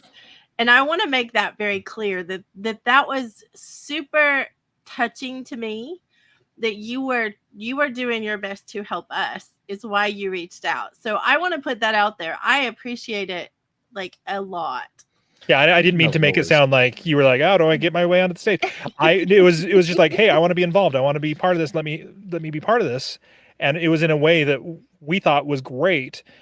So and since you do a lot of events, I would imagine you know some things that you should usually do. So that's where the question came from. Let's just take a step back for a second. I want to just redefine the question. You're talking about going into an event as media, or going in as a celebrity, or going like I just want to, because I wear a lot of different hats, so I just want to make sure I answer properly. I think because you wear a lot of different hats, I think you could answer really any of those, because some podcasters want to go in as media and some want to go in as panelists or a celebrity in their space. Do you just, in general, any of those tips, and whichever way you want to take the question, you are welcome to go that direction. I mean, that's a loaded question. We've got a lot of different types of answers that you can go there. So first of all, I mean, if you're a celebrity in the celebrity space, you're invited as a guest to the events, and you're paid to go. I mean, I'm paid to go to the events that I go to. I have agents and we work out the deals, and you know what I mean? There's stipends and this and that. So that there's a lot that's involved in that. If you're looking to, if you are a big name in the industry, and you have a celebrity presence, then look into getting an agent, and the agents will do the work. If you're big enough to have an agent, they'll handle that for you. If you're media looking to get into any event, I can tell you that sometimes it's really easy, sometimes it's really hard. I don't have to do that because I am in the celebrity space, so I can make a phone call and people can find me real easy, and I can get in. So it's unfair of me to kind of give, you know what I mean? Be like, oh, well, so bear with me, but I will give you information on how to do it, because although I don't have to do it, I deal with a lot of promoters who do deal with media that come into their events, and I see how they handle it. So I can give you the advice. Am I making sense so far? Perfect sense. This is all great. So what I would, first and foremost, any Comic-Con, any foodie event, any literary event, any expo, anything out there, 9 out of 10 times they have their official website. On their official website, there's always a contact page and a media page. You want to make sure, if there's not both, you'll want to do the contact page, because usually it'll say submit for press credentials. So you want to make sure that you want to go to find the press credentials at any of these events. Now, here's the stickler, okay? If you are not out there, if your presence cannot be found online, you're not going to get that media pass. It's not going to happen. Chances are, sure as hell, you're not making it work. And the reason for it is because they've got hundreds of people that are trying to get into that same event. So what makes you, special enough to make your way into that event? Is it your presence? Is it the amount of followers you have on social media? Is it the amount of listeners that you have? Is it how pretty your website is? It really depends. But you have to be able to show. Here's another one. Who else have you had on your show? You know what I mean? If you're going into a pop culture convention and yet you've had only extras who haven't necessarily done anything in the industry, you know what I mean? They're not going to put you in front of A-listers. It's just not going to happen. So you've got to work your way up to that. For example, when somebody goes and they want to do the Grindhouse, they want to, see if they're going to do the Grindhouse Radio, another celeb that I don't know. Okay, and they come to check it out. They go right over to our site. There's our guest list page, and you go on there, and you can see all the guests that we've ever had on the show, and actually click on their exact, the show that they've been on. All right, so it's very well laid out. You can see who we are, what we do, who we reach. You know what I mean? Who we've had on, and that is a big positive when people are looking at GHR. You know what I'm saying? So now you got to ask yourself, what am I doing on my social media? What am I doing on my official website? Where am I, in terms of traction? How many, different outlets am I on? And who have I had on my show that I can put myself in the, with my best foot moving forward into requesting a media pass for this event? Am I making sense so far? Yeah, this is great. Okay. Second, follow-up is key. Okay. 3, relationships are key. If you do get in, build a relationship with the person who allowed you in.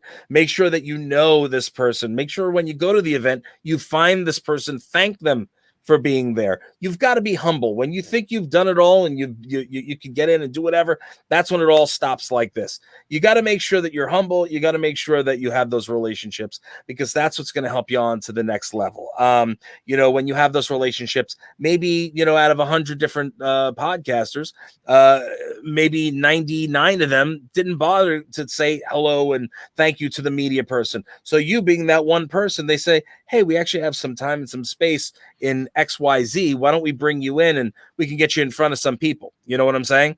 Now that is the whole way to kind of get your way into becoming, getting the press pass for some of these events. Now on the flip, you want to also make sure that now you can also get press credentials, which you don't necessarily need, but you could do them in different cities all around the country. And that's a whole different animal altogether, but you can do that too.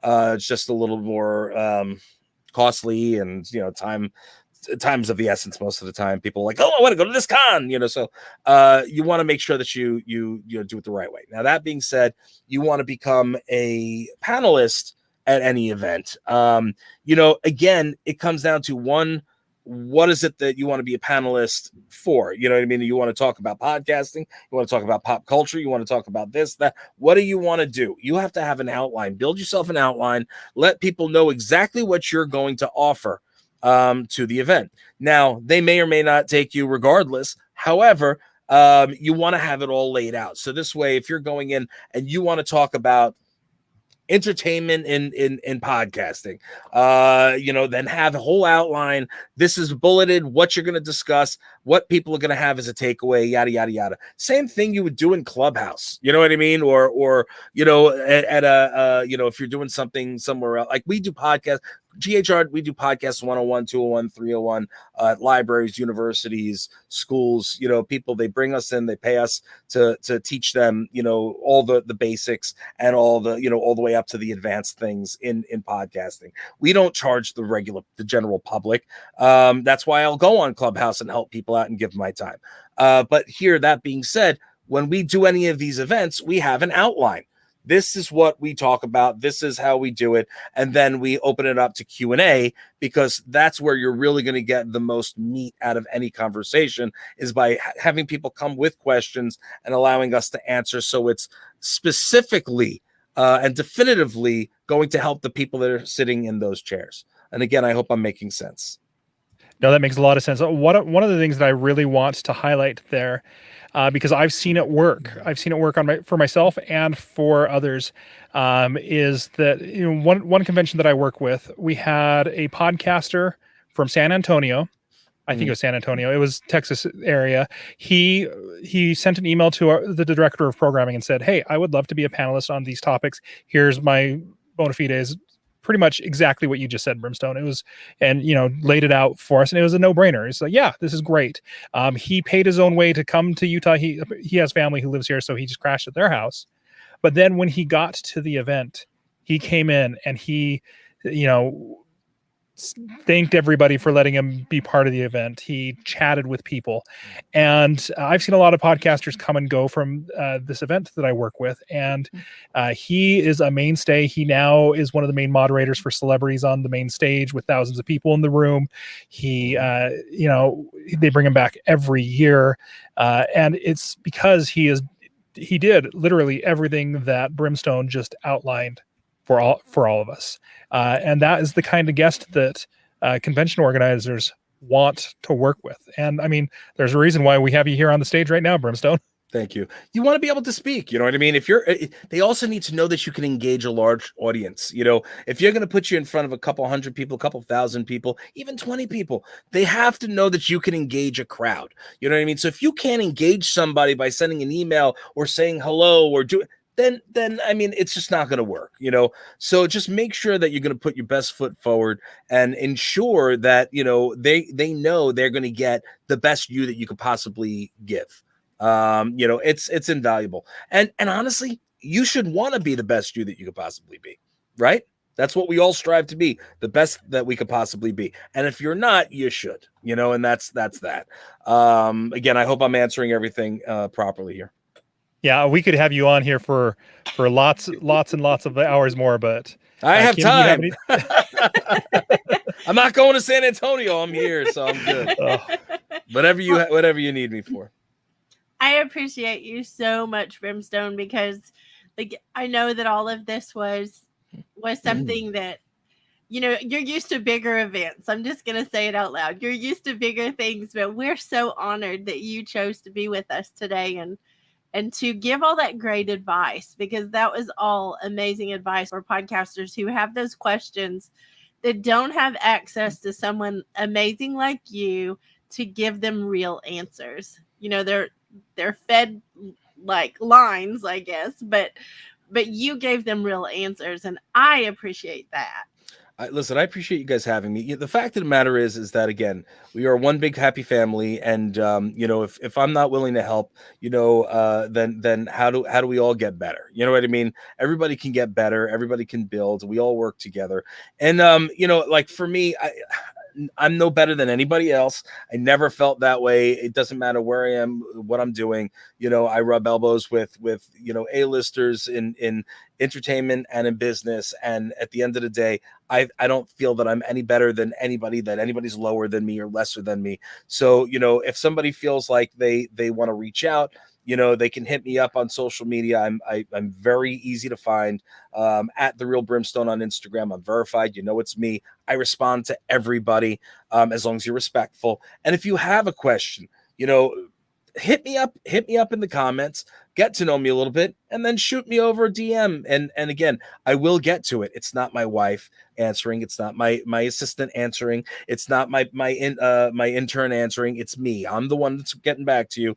And I will always do it personally. Now, keep in mind, the next month or so is going to be a little crazy for me. I am filming a new television series. I cannot mention it right now because I'm under NDA. And I'm also doing a couple of voice things for some big studios. So I can't talk about it. So if I don't respond and you do reach out right away, please don't be offended. It's only because I'm very, very, very, very swamped right now.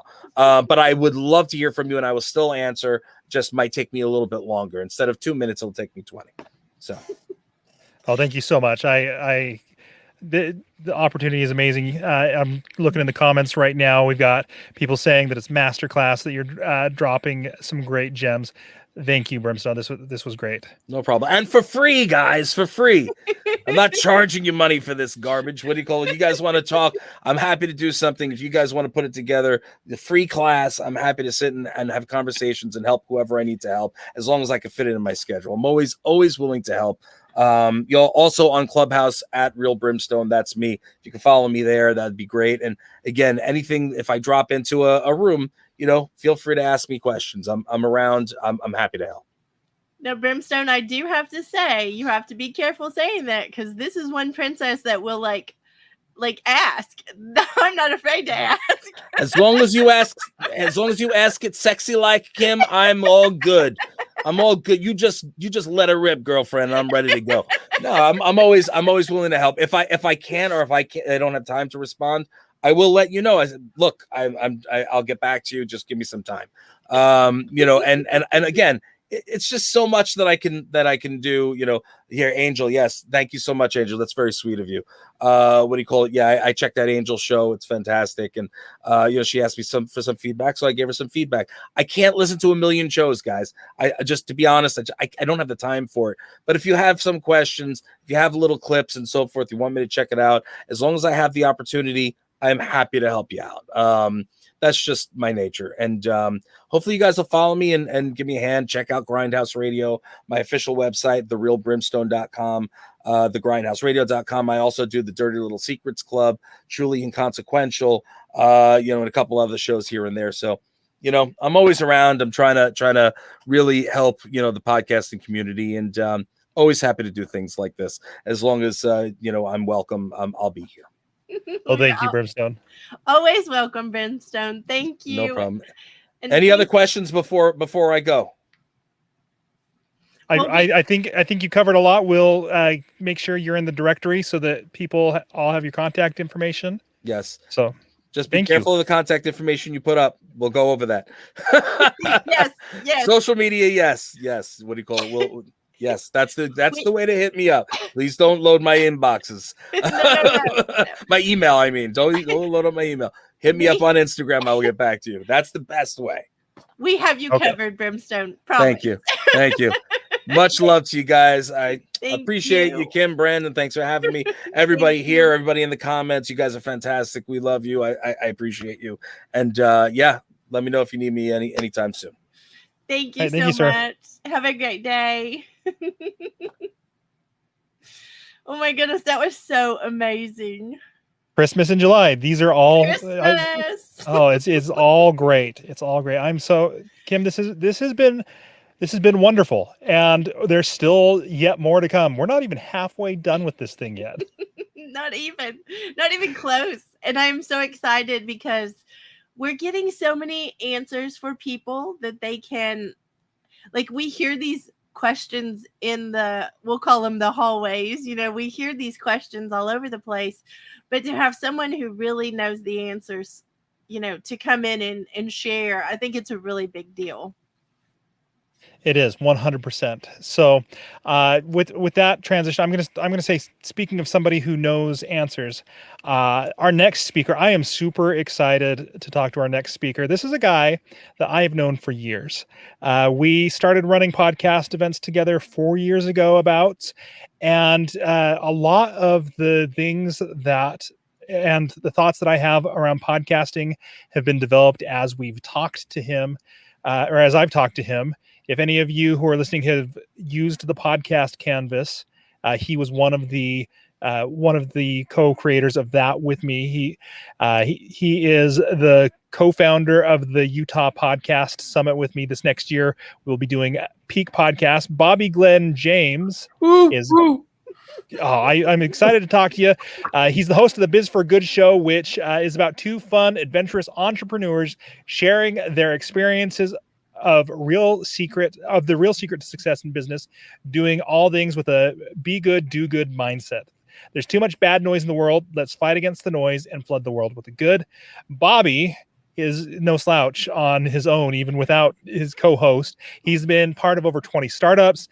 He's currently the owner and CEO of Boteca and the president of Speak Up Speaker Studio. He's here in Utah with me with his wife of 20 years and 3 children. He is highly passionate, which also makes him compelling as a speaker and a trainer. He's the author of the book titled 8 Wisdoms.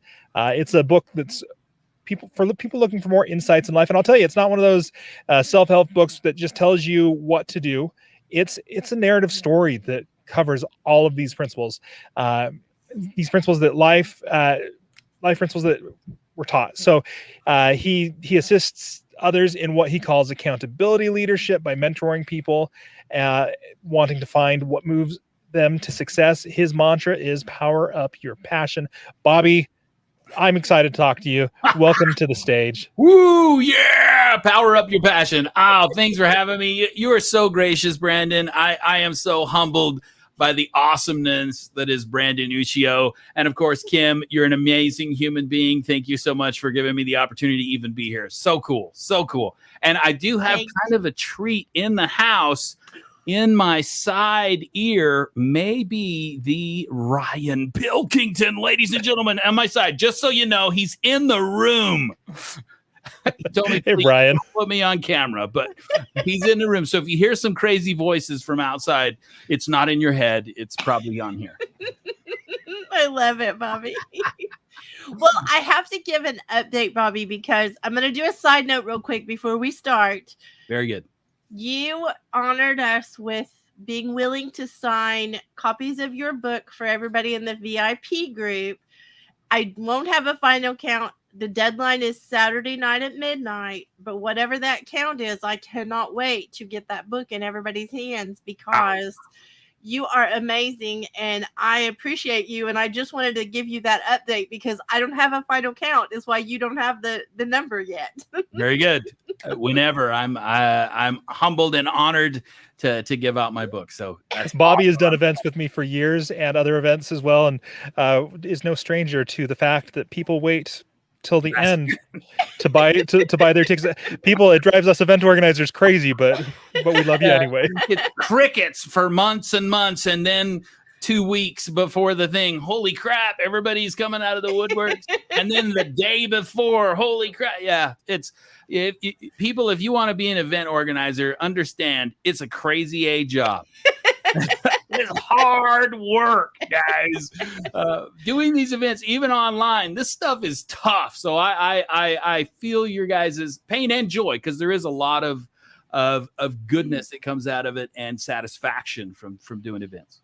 Well, Bobby, I think you're one of the goodnesses that came out of this event because we had the privilege of interviewing you for the VIP group, but I just want to put out there, we have to get this started because you and I, Branden cut us off last time.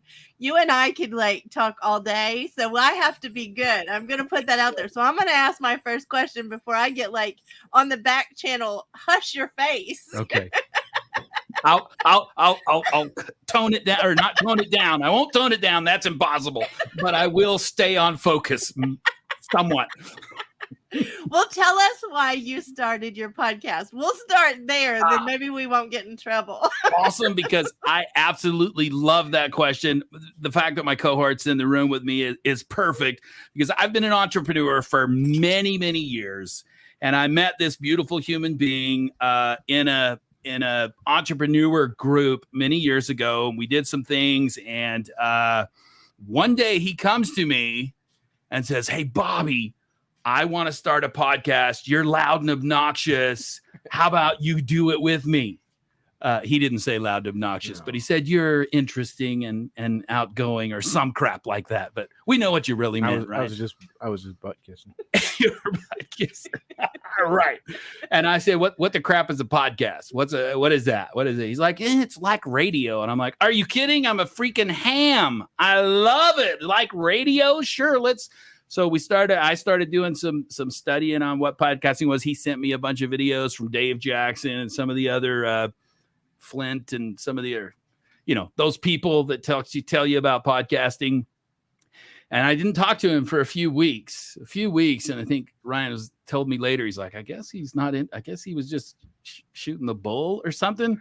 Entertaining me. I was entertaining you. Well, then I said, come on. And in the room, I had bought this big snowball mic, and in the picture back here if you look at that picture of Ryan, you'll see the little snowball. That's what we started with. We did our first 15 interviews with all of us huddled around that little mic. You probably don't want to listen to those episodes, just so you know.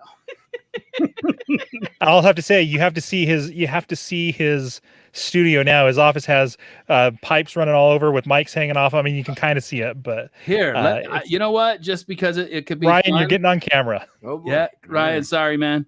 Oh, whoop, whoop.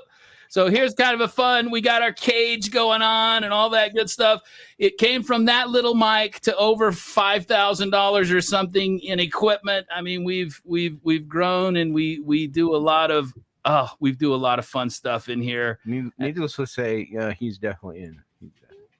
Yeah, I'm He's in. all in. Yeah, I'm in, and that was 5 years ago. And what a ride has it been! Interviewing some of the most amazing human beings on the planet. Oh, it has been such a humbling. We've laughed a lot. We've cried a lot on the show. Everybody knows I'm a softie. I cry. I also make weird talking sounds. I cry at sad commercials, and it's just been so cool.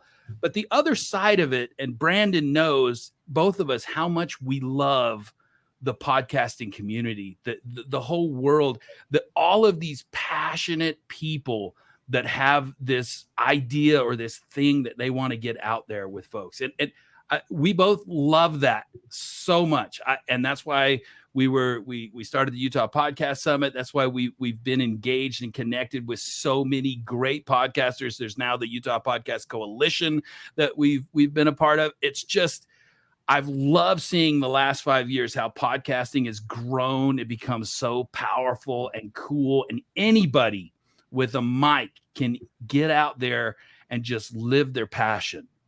To me, there has nothing been more rewarding and more fulfilling. And I've been a part of, at last count, over 30 different startups, and really cool. I've done some really awesome, cool things in my life, but podcasting has been one of my favorites of all times. And I've been on stage in front of many thousands. I've been doing bands. I've traveled the country trying to be a rock star. I mean, I love this. You should see a picture of this guy with his long hair. It's amazing. No. Yeah, it's amazing. I don't have it loaded up. Don't worry, Bobby.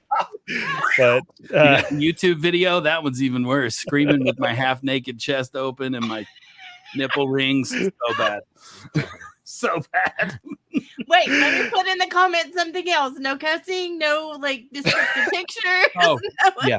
Okay, good. Yeah. Thank you for letting us know that. Okay. All right, Bobby. Now that we know your crazy start from your hair metal band days to now with your podcasting, what do you know now with podcasting that you wish you would have known back in the day when Ryan said, "Hey, Bobby, let's start a podcast"? You know, I've thought about this a lot. There's so much the simple stuff. I wish I would have known more of the simple stuff, because I just kind of hit the ground running. At the very first, I had done some web stuff, and I had already had some people that do web design and things. So we got a website really quickly. I started putting the podcast actually on the website. I didn't know about hosting. I didn't know that was a thing. And then I kept seeing videos over and again. You have to have a hosting. You can't do it on your own stuff. Those really, there's just a few really basic, simple things. Having an RSS feed, making sure you were back then on iTunes, and just those very simple things that I wish I'd have just sat down, went to a class or something, and figured out. These are because there's not much. Once you do the few little bitty things like getting a hosting service, making sure that you're consistent, making sure you're every week, even down to what you title your stuff. Because originally we had titled our episodes Season 1, Episode 3 of the. I mean, it said nothing about an epic title right there, Bobby. Just say it. It was horrid, because all you saw on the listing was Season 1. Basically, that's all you saw. You couldn't read anything. such simple things, but actually really would have helped the growth there in the very beginning. If you just do some of those small, I wish I'd have known that. I totally wish I'd have known those very few simple things. Titling, making sure we had a good host service, making sure the RSS feed was right, all that stuff. Somebody's addicted. I love that. Addicted to podcasting or me? No, just kidding. I'm addicted to both, Bobby. I'm addicted to both. Oh, you're a good man. I'm addicted to you. This guy is a rock star. Anybody that meets or connects with Branden, you fall in love with him immediately. He's just the coolest giant person that I know. So, Bobby, you talked about how you've interviewed a lot of really cool people. Who do you think the biggest person that you've interviewed is? Well, Ryan Lass, because we have his signature up on our wall. No, I was thinking and of someone else. Oh, you were? Oh, well, we'll talk about that. But I do want to humble myself. We got to interview Mark Eaton a while back. I don't know if people in Utah know who he is really well. Both the biggest heart and the most giant human being you've ever seen. He was 7'4". If you know, he just passed away. Played center for the Utah Jazz back in the early 90s, late 80s. Yep. Also an amazing entrepreneur and one of the best interviews we ever had. His story, his backstory was so cool. He was this 7'4" guy that was pissed that everybody said he should play basketball. He didn't like basketball. And his story was that this college coach kept driving by the gas station that he worked at and said, man, come on, let me just teach you a couple things, please. And he said after the 9th time, Mark finally said, all right, will you leave me alone? And he showed him a few things that a really tall guy can do in basketball, and it started being fun. He went to college, and the rest is history. But and he talks about the mentors that were in his life. One of my absolute favorite interviews. We also got to meet Chuck Norris. Me and Ryan. Ryan doesn't like to talk about that one because the interview was really quick. It was one of those, hey, we blindsided Chuck Norris. And nobody blindsides Chuck Norris. There's got to be a joke about that. That's right. We were in a line and there was a cop there, and I said, hey man, how's it going? And he's like, are you kidding me? My job is to watch over Chuck. I don't got to do anything. I'm fine. I love it. Kim, I could go with Bobby all day. So if you have any questions, you better jump in and ask a question. Bobby, I want you to make record or note that he said I could talk again. Perfect. We literally probably could sit down for hours. I have a feeling me and Kim literally could sit down for hours. I have no doubt of that. We're kindred spirits. I can totally tell. And that was just from one conversation before. Yep. I would love for you to, and I know we're running out of time, but I would love for you, could you tell the basic concept of how to make your audience feel like the hero in like 2 minutes or less? Could you do that? Oh, 2 minutes or less. So if those out there that are listening, if you're thinking, we're talking about the hero's journey. So if you understand storytelling and how to tell a story, it is the most important piece. And some people think when they're on stage or it's their podcast, they're the hero, but that is absolutely not the case. You are not the hero. You are one of the more important pieces for the hero, which is called the guide. And if you focus in an easy way to wrap this up is if you focus on what that looks like, if you are calling people to their action, to their greatness, to be the hero that they're supposed to be, and you focus your podcast, your interviews, whatever you're doing on that you are the guide to call them to be something greater. The call is the most important piece for the hero. That's where Luke Skywalker is called to be a Jedi. That's where Braveheart was called to not just go live on a farm somewhere simply, but to fight for freedom. This call is the most important piece for your hero. If you don't call them to something, and it's also the most important part in business and everything else. If there's not a call to action, nothing happens. Your hero does not become a hero because he doesn't do anything. That's it in a nutshell. How's that? I think that was awesome. I could keep going. I think that was awesome. And Branden, I'm going to stop talking. You can end it. All right, Bobby. All right. She's gonna make me end it. She's gonna make. I could talk to you about all sorts of different things. I'll tell you guys like this.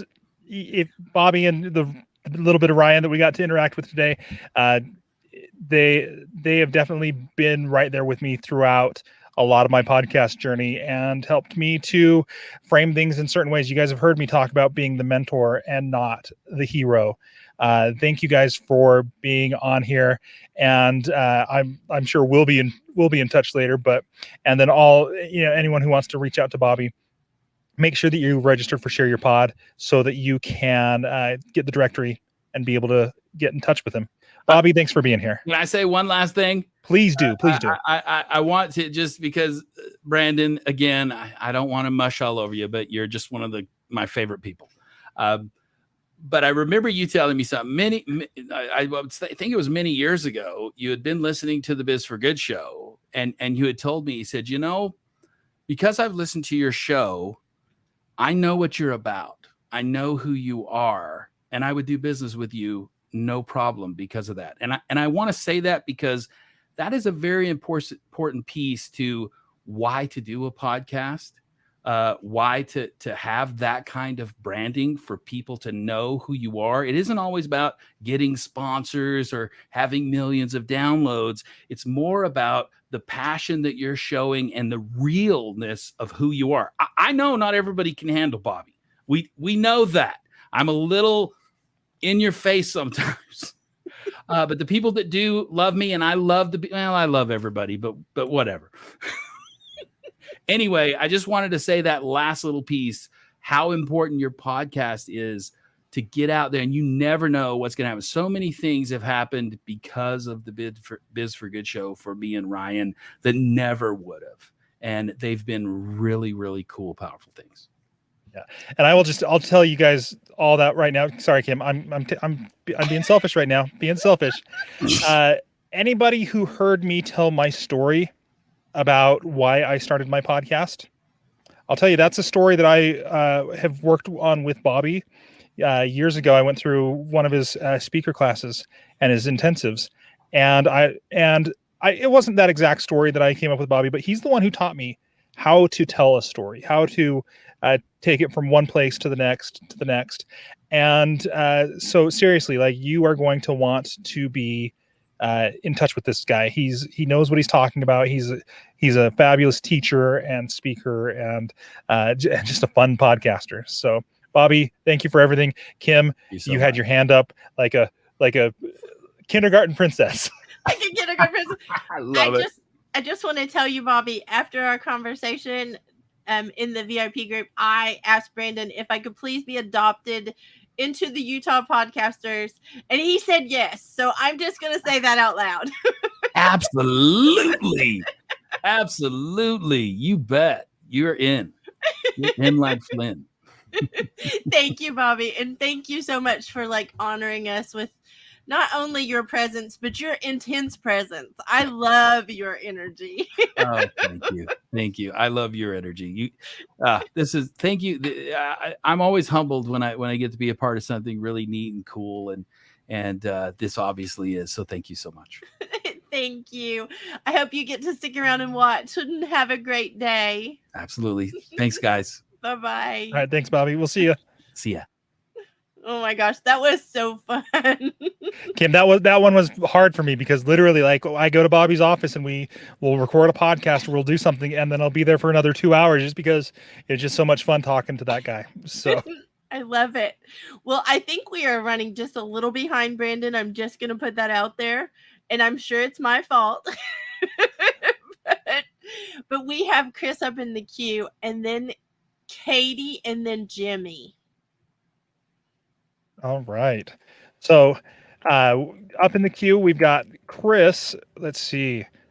Here's the thing. Here's the weird thing about Clubhouse. I know so many people's first names, except for this next guy. Like, I know his first name, but I always connect it with his last name for some reason. I don't know why. Clubhouse only shows me the first names, but Chris Baglio from the Rocket Live, like it's connected. Like Kim said, yeah, I was talking to Chris. I was like, who's Chris? Oh, Chris Baglio.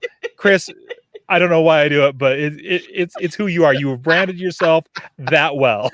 So Oh my gosh, that's amazing. I yeah, love it.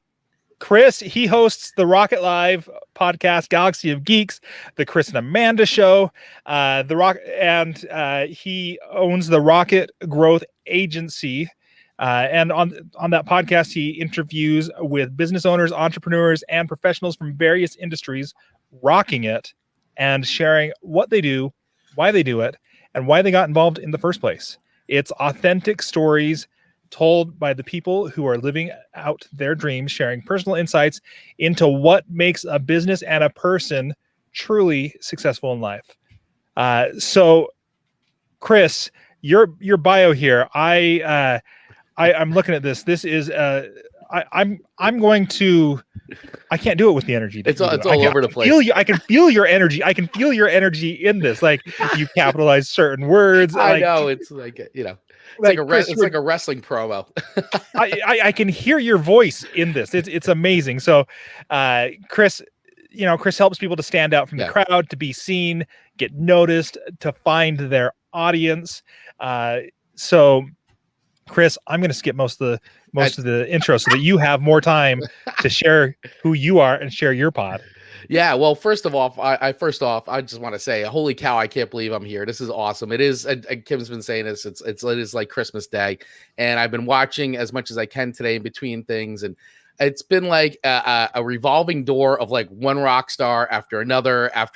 This has just been such as a fan to watch and see what everybody's been talking about, and Brimstone was awesome, and I was just watching Bobby. It was just so great. It's just been really awesome. So kudos to you guys for putting this whole thing together, and for all the speakers being involved today, because this is just really it's wild. I love it. So thanks so much for having me. Did I tell you it's Christmas or not, Chris? You told me it was Christmas. And then I feel like it's Christmas, but then it's like New Year's Eve because you got the sparkles behind you. So it's like, so it's like that whole holiday week from Christmas to like New Year's Eve, type of thing. I don't know if anybody else will appreciate this, Chris, but I am going to take a second to show you what I have over here that I can see that's off screen because I am ridiculous, but exactly. I am getting ready for the after party. I can't help it. Some Disco Inferno. Oh, it's just amazing. saying. Yeah. Okay, we have to get back on track. Make sure. I'm sorry. This is what happens. It's a good thing Amanda's not here. Forget it.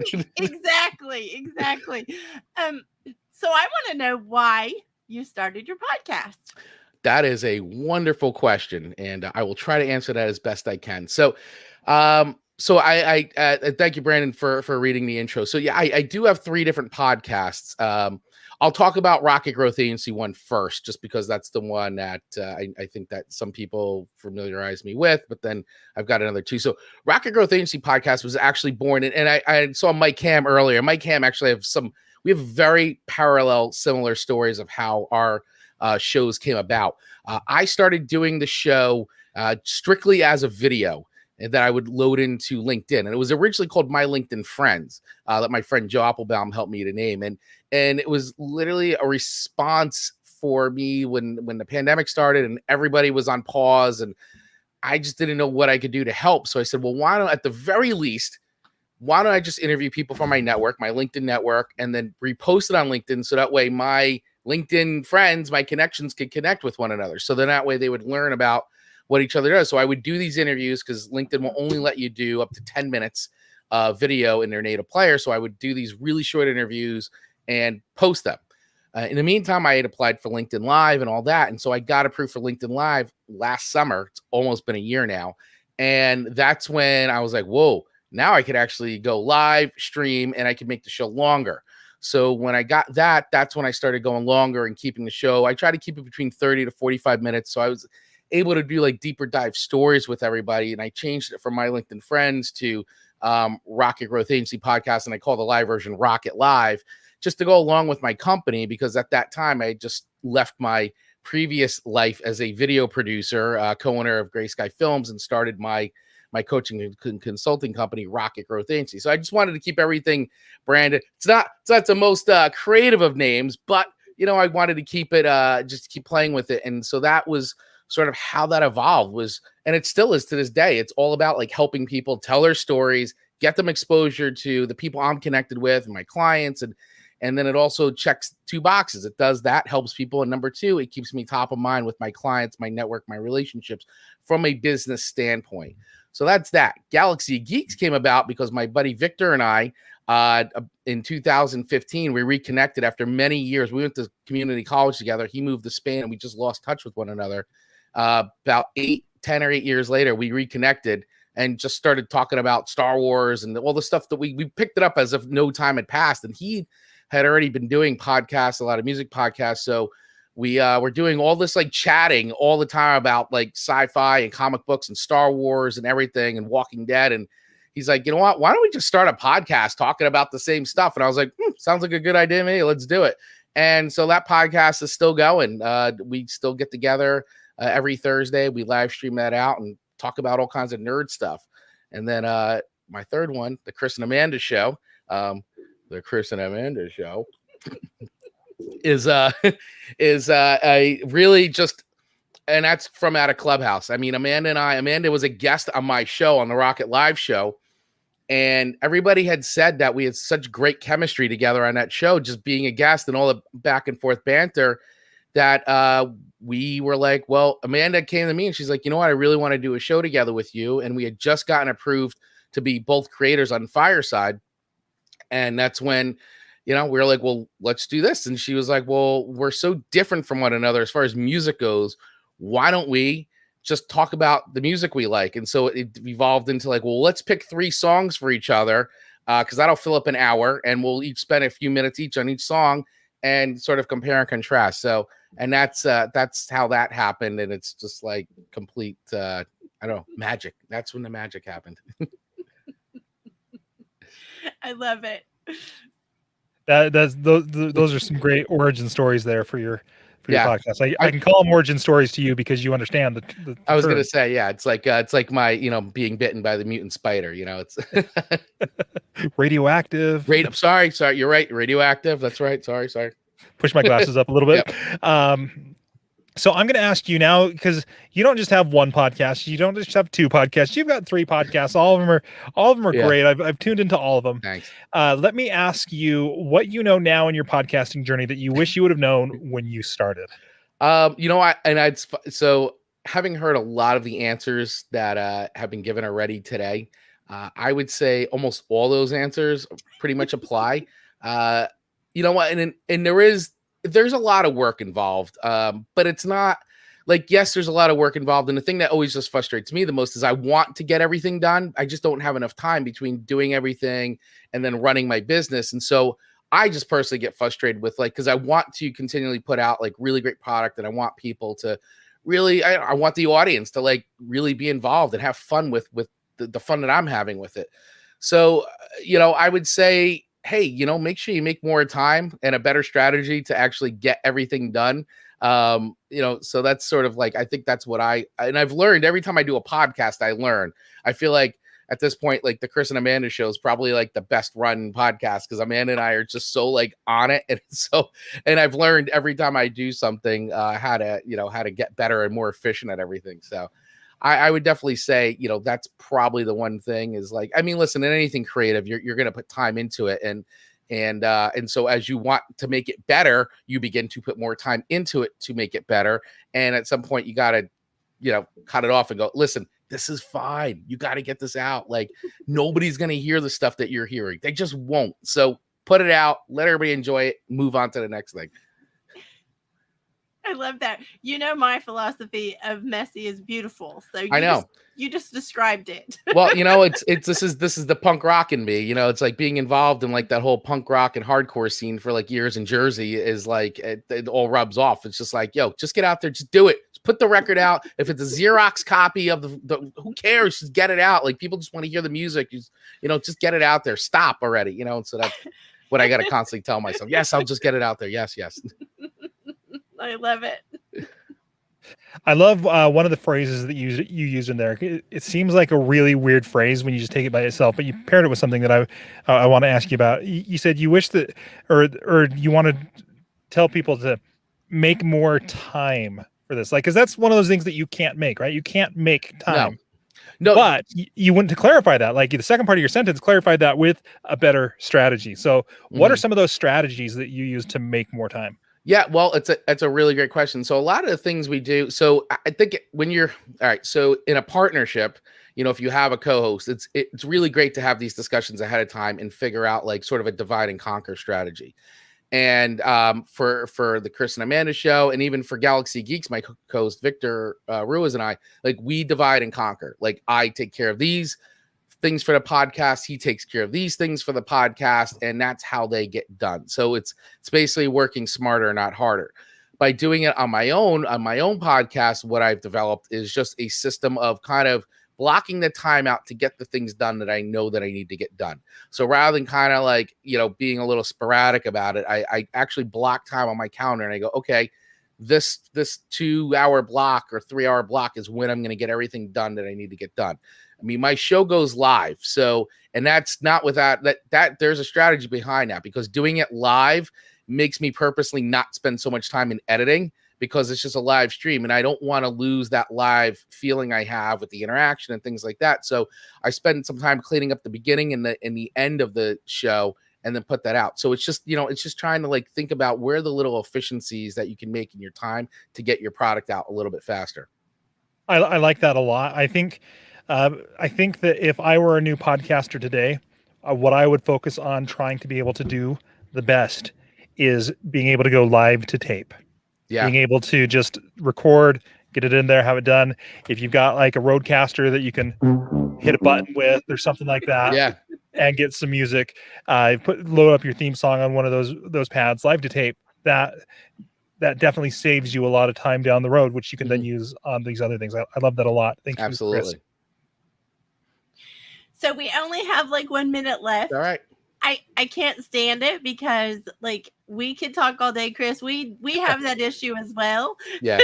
So, well, it becomes a whole other show. Exactly. So, but what is one thing, we have like 30 seconds. Sure. What is one thing you want someone to know about podcasting and your experience? I know this has been said, and I'm going to keep saying it till forever. Do not let the technological barrier or fear of technology hold you back from creating. Do not go create, have fun. When I started doing Galaxy Geeks, Victor and I would use Skype, and I would talk on my phone, and that's how we did it. And we would record on Skype. That was it. That was all the equipment I had. Do not let that hold you back. You will get better. All that stuff's going to happen. Just create, get out there, do it. Don't ask for permission from anybody. Can I high five or high 10 you? Can I like boom. Boom. Thank you so much, Chris. And I know you'll be hanging out with us. Oh, hell yeah. We will see you tonight at the meet and greet too. And I am so grateful for you. I'm grateful that you honored us with coming on here and sharing your wisdom. And thank you for being part of this. No, it was awesome. I really appreciate it. Thank you so much. And looking forward to seeing everybody else. Everybody enjoy the rest of Share Your Pod. See you guys soon. Rock it. Thanks, Chris. These great information. So next up we have Katie. Yeah, Katie Brinkley. Katie Brinkley has 2 podcasts, Rocky Mountain Marketing and Across the Pond NFL. Across the Pond NFL. Did I say something wrong? I thought you said across. Oh no, Across the Pond. I slurred my words, I guess. It's this being on stage for now 5 hours and 10 minutes. So I don't know how you're doing it, you guys. We're gonna do it again tomorrow. We're gonna do it again tomorrow. Oh man, this is insane. It's awesome. It's Christmas is what it is. It's Christmas. But So Katie, I have to make sure he says it right. That's important. People, this is why it's important to get the directory. So any crazy thing that I say is corrected by the written record. So, all right, guys. So Katie's podcast, discover the specific marketing systems and strategies that are working right now to help Colorado-based small businesses take the next step with social media, sales, and marketing. Katie Brinkley is the owner and social media strategist and coach at Next Step Social Communications, a social media agency based out of Littleton, Colorado. She's been helping small businesses, real estate agents, and construction companies with their social media for over 17 years. She specializes in coaching entrepreneurs how social media can be an incredible tool to help find new leads, build community, grow sales, and bring the social back to their social media. Oof. Good job, Branden, and welcome, Katie. Yeah, thank you. I'm excited to be here and actually see you guys because I get to hear you both often over on, some social audio platforms. So I'm excited to be able to have a Zoom conversation with you both. Yeah, it's good to be in the same virtual video space too. 100%. It is. It's exciting. Yes, you're a rock star. Now I'm catching on from Branden. You are a rock star over on that social audio platform, I must say, ma'am. It's been fun. Well, and I'm sure we'll get into this, but I think that it's completely changed. Well, one, my business, but two, how I think about podcasting. And I'm not at my office right now. I'm at home. But so this is the old microphone. Since being on social audio, I have spoken with a number of very knowledgeable people, one of them being Tanner. He's just incredible. And he keeps on talking about different microphones to get. So that's what I got for my birthday was a new microphone, and it's at my office. Happy birthday. And then I'm going to get started before Branden cracks the whip on me again. So tell us, Katie, why did you start your podcast? So I come from radio. I wanted to be the next Susie Wargen. She's a big deal here in Denver, but she's a sideline reporter for the Broncos, and she was doing Rockies and stuff. And I grew up listening to her on the radio, and I just thought it was so cool to hear a woman talking about sports. I loved sports, but it was always guys talking about it. So I went to school. I wanted to be a sideline reporter for radio, and I got that job right out of college. Sirius XM came out, and everyone in the radio industry panicked, me included, and I got out of radio. And if I had a do-over, I definitely would do that over. But ever since I got out, I always wanted to try and find a way of getting back in. Podcasting started. I wanted a podcast, but I didn't know how to start. And this kind of moves into our conversation. But with the being at home and given the gift of time back in March of 2020, I thought, what better time than now? It'll allow me to just go ahead and see if I enjoy this podcasting thing. And it's been over a year and a half, and now I've got 2 of them. I love that. That is great. Let me ask you then, in terms of your podcasting journey, because you came from radio too, and so there's things that you learned from there as well, I'm sure, that have helped. What do you know now, though, that you wish you would have known when you started podcasting? I wish I would have known, well, all of the different ways that you can market it. I come from social media, so I was marketing it kind of, but it really wasn't until I started having a specific strategy around how I can promote my podcast through email, on different social networks, how to include like audiograms, showing up through video, like all of those other additional ways of showing up with your podcast on social media. That's when my podcast really started to grow, was when I put more time and effort into the actual strategy around the promotion behind it. Well, can I say that you are a brilliant strategist, ma'am? I have watched you do some things that it just makes me proud, because in particular, James Scott, like, you have influenced him so greatly and created so much momentum for him. And that was your doing. Like, he says it all the time. It's so funny because he's become one of my best friends, and he lives on the other side of the pond. He lives across the pond, and I love saying this whenever we have guests come on the show, like, well, how did you and James meet? And I'm always like, we met online, because it always sounds so seedy still. But we met online, and he's really just become such a great friend. And it's been great seeing how much the podcast, the Across the Pond Sports Network, has just evolved and completely taken off. So I'm really excited for James and my, show, the NFL podcast, to kind of get back up and running here in the fall. So exciting, Katie. I know that you are doing a lot of things with that, but you also are crushing it on social audio. Like, you are really crushing it. I've watched you do amazing things in there too. So, like, I just have to brag on you about you've been on about the same amount of time as a lot of us, but you actually have exponentially grown past us. And it has been such a cool thing to watch you do that, because I just think you're so full of integrity, and I think you are so amazing. So to see you succeed like that, just, it blesses me. Well, thank you so much. It's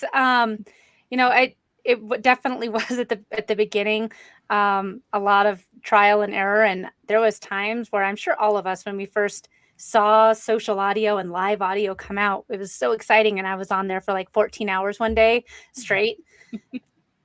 And ever since then, I was like, okay, I have to be way more strategic with my time on these social audio apps, because I have a business to run still, and otherwise, it's a complete waste of time. So once I kind of really dialed in as to how I could be the most strategic and get the most bang for my buck, time wise on it, everything completely changed. And honestly, it's been great to meet so many fantastic people. And there's been times where I've gone on vacation and I come back and I'm like, I missed my friends. And it just goes to say, like, how powerful audio is and how fast relationships can be made when you are able to have a conversation with them, as opposed to just reading a blog or seeing some pretty pictures.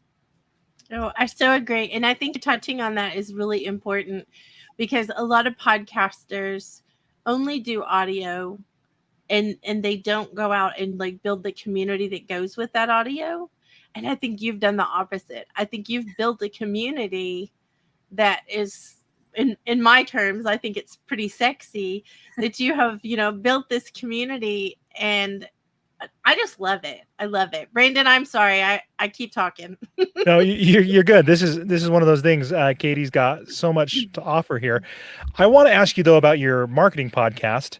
So podcasting is a global medium. I love the fact that people from all over the world can listen to it. But specifically in your marketing podcast, you say that you are helping small businesses in Colorado. And how have you found podcasting to be helpful in your local business? So when I started the podcast, really the entire intention behind it was self-fulfilling. And I wanted to get to know more people in Colorado, in the business market, because I never expected to be an entrepreneur. I mean, I was going to be a sports broadcaster, right? And so when I was laid off from my second dream job, I was devastated, and I was like, oh my gosh, what am I going to do now?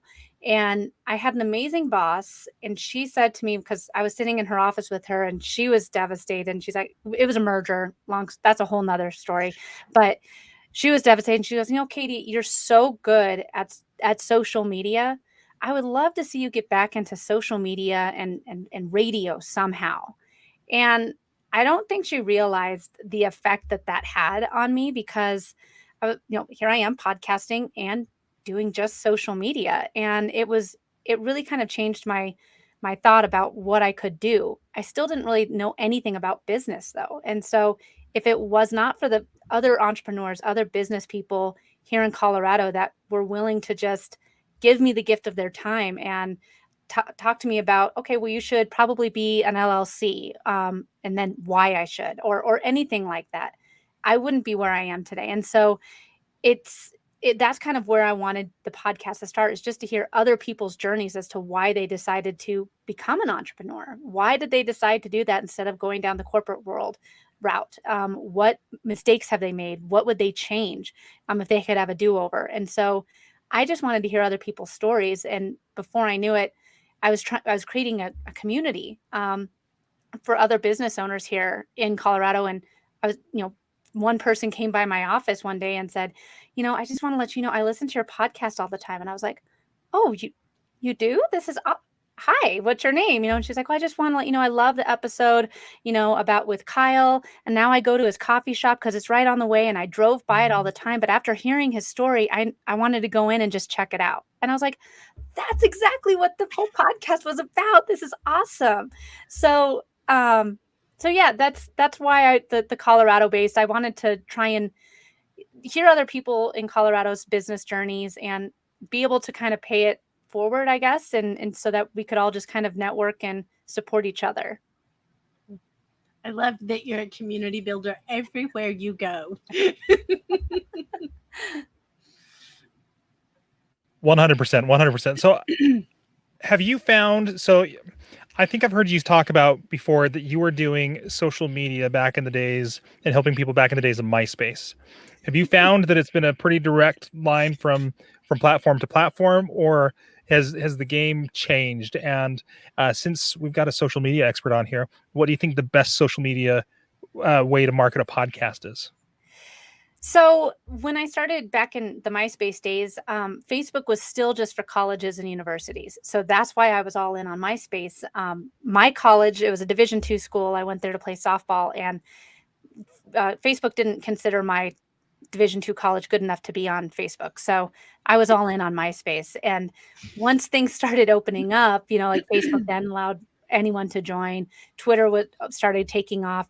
And there was always these new social audio apps. And every time something would come out, I would want to learn all about it because I saw the power that I was able to, that happened with MySpace. I was networking with bands from all over the United States. And every time they'd come through Denver, I'd get backstage tickets. I was like, this is incredible. So now I wanted to learn as much as I could about these other platforms every time they came out and learn how I could get the most bang for my buck on time for them. And so that's where I think that I've been since MySpace. I think all of them have their space in the marketing world. I don't think that you need to be on every single social media platform known to mankind. Find out where your audience is, go all in on that platform, and then you can start adding in other platforms to the whole sphere of social media marketing strategy. The best for marketing your podcast, you have to go to where your listeners are. For me, it is Instagram and Clubhouse. So I spend a lot of time on Clubhouse, and when I have guests from my show that are active on Clubhouse, I will do a 10-minute room with them and just kind of to pitch their show and say like, hey, I know in your episode we talk all about email marketing and email strategy. And then I kind of host it as a podcast, but allowing audience members to come up and ask those people, my guests, their questions. And that hopefully will entice them to then go and listen to the full episode with that guest. So that's one of the strategies that I've been using to help market my podcast on Clubhouse. But Instagram has been huge for me because I try to show up there and put my face to it and give a little bit of a teaser to the episode as well. And you do a great job, Katie. I'm sorry, my voice is going. I can't imagine why. I don't know. It's all this Christmas fun. But thank you so much for honoring us today with being with us and sharing your wisdom, because you have much to offer all of us. So thank you so much. This has been awesome. It went by so fast, and I can't wait to tune in to the rest of the speakers. This has been great and a really, really well done event. So thank you. Hopefully you so you much. can join us for the meet and greet after. No pressure, but just say it. I will do my best. I'll be driving, so hopefully I arrive at my destination in time, and I will do my best to be there. Okay. Thank you so much. Have a good day. Be Bye-bye. safe. Okay, Kim, just like Katie was saying, this has been just an amazing event. I am so excited about there have been actionable things that every speaker has shared with us, things that we can do, things that we can make our podcast better with. I want to just real quick remind people, no matter where you're watching this, like Katie mentioned, she'll be driving in the near future. If you want to if you're okay, I'm watching this on Facebook now, but Facebook doesn't let me close the app without shutting off the audio. We are streaming live also to YouTube and to shareyourpod.com. There's video on obviously Facebook, Share Your Pod, and YouTube, and then we are broadcasting the audio into Clubhouse as well, because that's, you know, a lot of us connected there, so it's a great way to get that.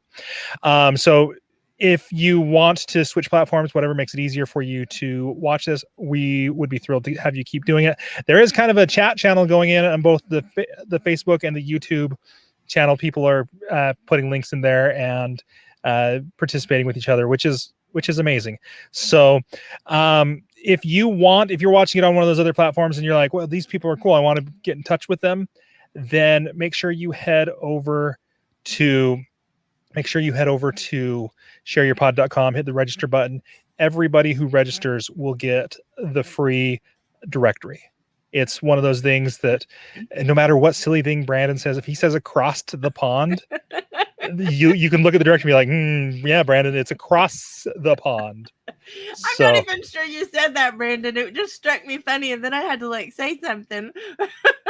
But I want to give a shout out really quickly as we bring up Jimmy.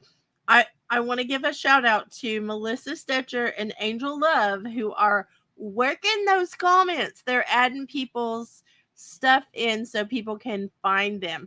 Thank you, ladies, for making people be contactable. Yes, thank you so much for doing that. I pop over into the comments and look at them. I haven't been able. Look, I can barely single task, let alone multitask.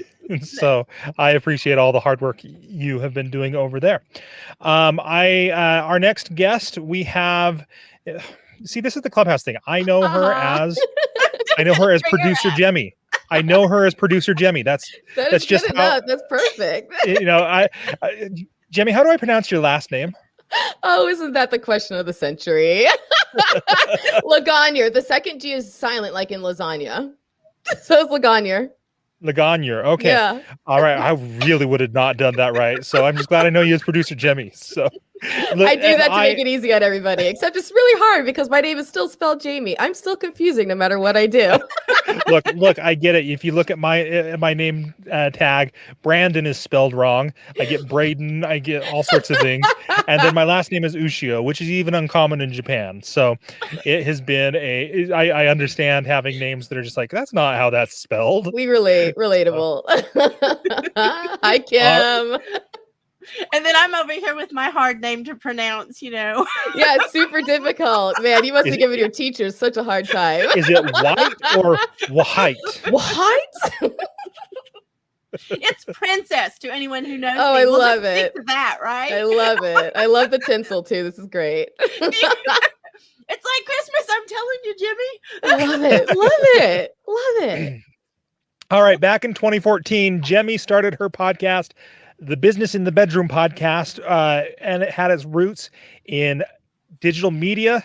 And Jemmy has grown Flintstone Media into a highly resourceful podcast production house and consultancy firm in South Florida.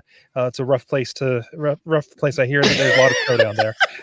Someone said, tell us what state you're in without telling us what state you're in. I said, we have face eaters and tiger guys. How's that? So whether you're elevating your current brand or sparking a new endeavor, their acumen for professional content creation can propel your podcast and image to new heights. Jemmy is the host and producer of her show and has grown her business producing podcasts and managing podcast networks.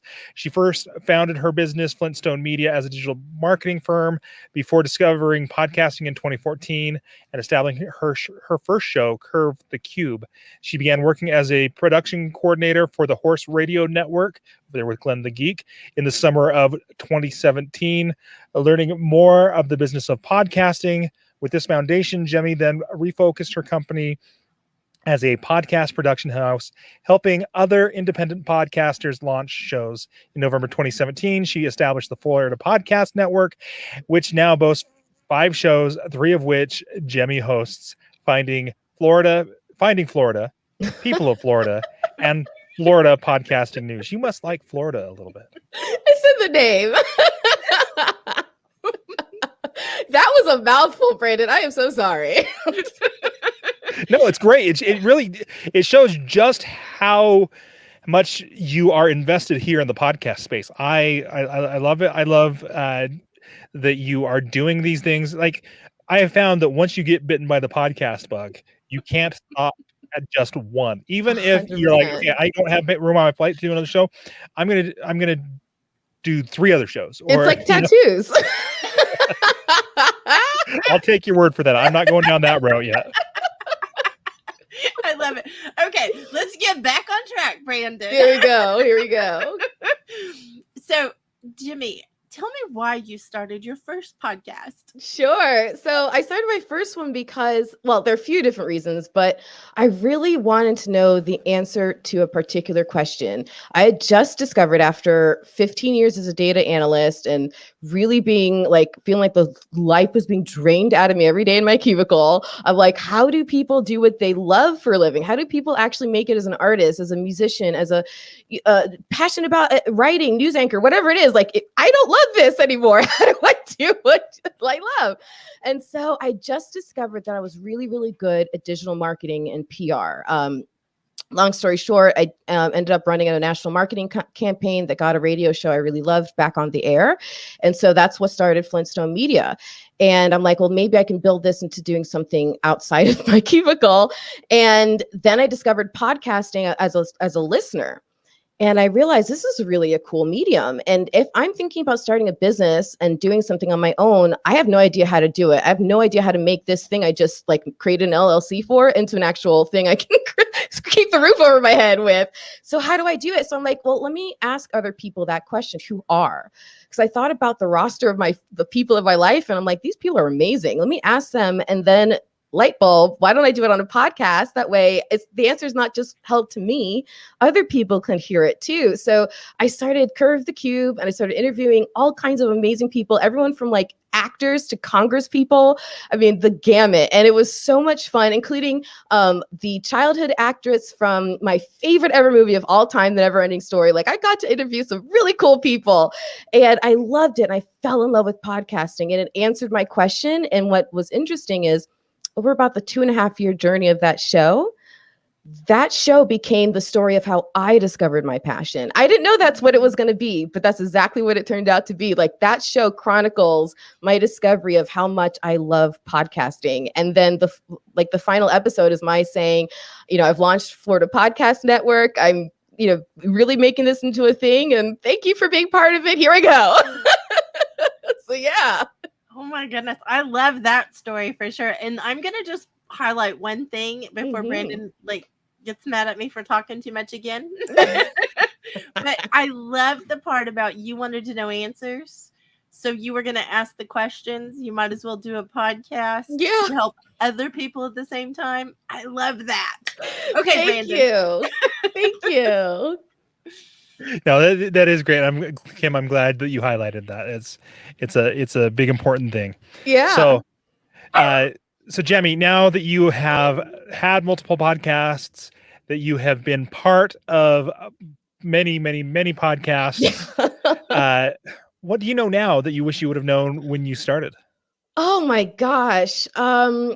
Well, first of all, I wish I'd known when I got started that if you have a chance for your very first episode ever to interview someone, a huge local star at a radio station with millions of dollars of equipment, ask to use it instead of the $20 stick mic you had in your pocket. Like, that's what I wish I had known. But moving beyond the trauma of my first ever recording session, I really wish that I had learned that it truly is about you and injecting yourself into your show. I actually just had this conversation with a gentleman today who's thinking about starting a show. And, I was talking about how I started asking more deeper questions about him and his background. It turns out he's about to be a retired fire captain. I said, that's amazing. That just added a whole nother layer to the show I'm formulating in my head for you. Like, people love to know who's behind the microphone. It's that old mantra, they come for the content, but they stay for the host. And it's so true, time and time and time again.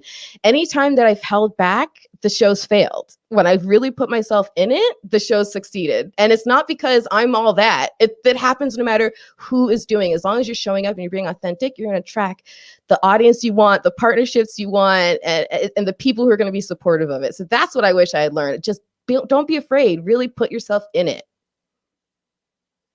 I love that. I love that. It's so true. And Kim, you're on mute. I'm not talking over you. You're just on mute. Actually, I'm talking over you. Right? But you're still on mute too.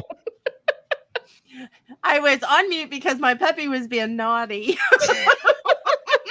I heard that bark. It was so cute. He's a hot mess too. I love that you said that though, Jimmy. I love that you are I don't know. I think you're blazing a trail. I think the fact that you are out there and being the real you and sharing that's actually where you got traction versus trying to be something you're not or something different or whatever. I think it's such a huge message to all of us, podcasting or not. Yes, 100%. In fact, one of the most successful shows that I've done, which is on hiatus because of the pandemic, but we're bringing it back one day. It is Finding Florida, and it's on hiatus because it's a travel adventure show, so kind of obvious why.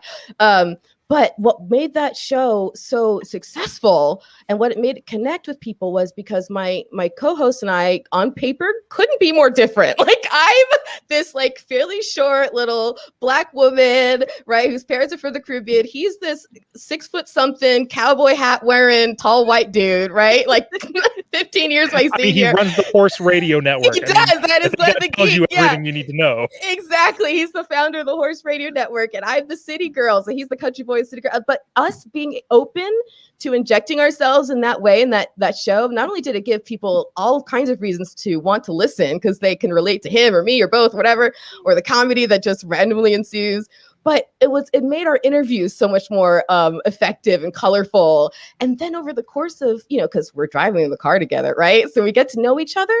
And the way that it allowed us to develop our friendship, and that also then bled right back into how good the show came across and how entertaining it was and how natural it flowed. And yeah, just put yourself in it. I love it. I'm writing it down. And it's so funny because when I first started my business, Flintstone Media, the reason I had that name is because I realized I was really good at making other people's dreams come true. And so then that's been the evolving of the whole entire thing. Like, so when I started Curve the Cube, was like, how did you make your dreams come true? Okay, I'm going to learn how to do it myself, but I'm not just going to hold that to myself. I'm going to share the messages with everybody else. So that's why I have the Dreamers Become Doers Club on Clubhouse. That's why my current show is all about helping others still turn their side hustle into a full-time thing. Like, that is my passion in life, is to get other people's dreams to come to fruition. Okay, Jimmy, I've saved something all day long for your time slot. Oh, yay! I have something that I've had literally 40 years, not 39, not 41, but 40 years. Okay. And I don't know if it'll even show up well. Oh, it's crystal, but I can't see the etching. Well, the etching says, what you dare to dream, dare to do. Oh. I have lived by that for 40 years. And when I saw your club name, that's actually how I think our relationship really got started, is because I went into that knowing that was my mantra for my whole life. Yes. And so I love that you have that club. I'm just saying. Thank you. It's a real passion of mine. It's in everything that I do. I get jazzed up about helping people. And when we're in Clubhouse, like, I think this is why we all connect so well is, and all the people who are fellow speakers, we're all authentically wanting to give and give back and help other people and stuff. So that's how we're made, man. I love it though. And I just appreciate you. And like, I love that message. I love that you're such a giver. And I just want to say those things out publicly. Thank you. We're honored that you're here with us and, part of this, but we are also, I really love what you're doing on the social audio app. My bad. You can call it Clubhouse. I'll call it Clubhouse. We're good. No, we don't want to get kicked off anywhere else. So, Brandon. My bad. all that said, Jimmy, I really liked what you were just talking about. How with finding Florida, how you managed to find a co-host that is nothing like you, but still like you. So you complement each other. Yeah. I think that is something that a lot of podcasters who are podcasting with co-hosts really need to think about how to do that. How did you connect with Glenn to become a co-host? Sure. So our story began at a PodFest 2017. And he was coming off a stage having just won an award. And I walked up to him with my microphone and shoved it right in his face and said, I want to interview you. Not shy. And so it was actually an episode I was working on for that entire conference, was interviewing all kinds of podcasters about why they love podcasting. So I interviewed him and we just really hit it off. He offered to mentor me because at that point he'd been in the business already five years or so, at least.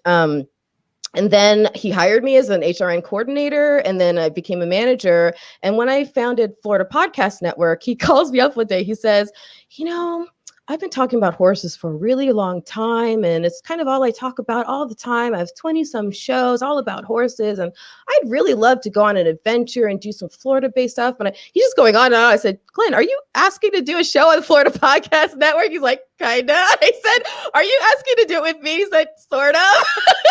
So that's how it happened. It was his idea, actually, for the show. And then we kind of massaged the concept and came up with the whole really like illustrating our differences and highlighting all that. And I mean, we're just at the core, like I said, on paper, we're so different, but at the core, we're so the same. It's about, we value each other. We value other people, human beings, our fellow man. We want to give back. And I saw that in him early on, and I gravitate towards those kinds of people.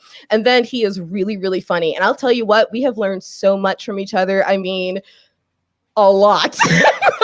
But I'll tell you, when you have a podcast host who is just the exact same as you are in your preferences and the things that you do, that makes for boring podcasting.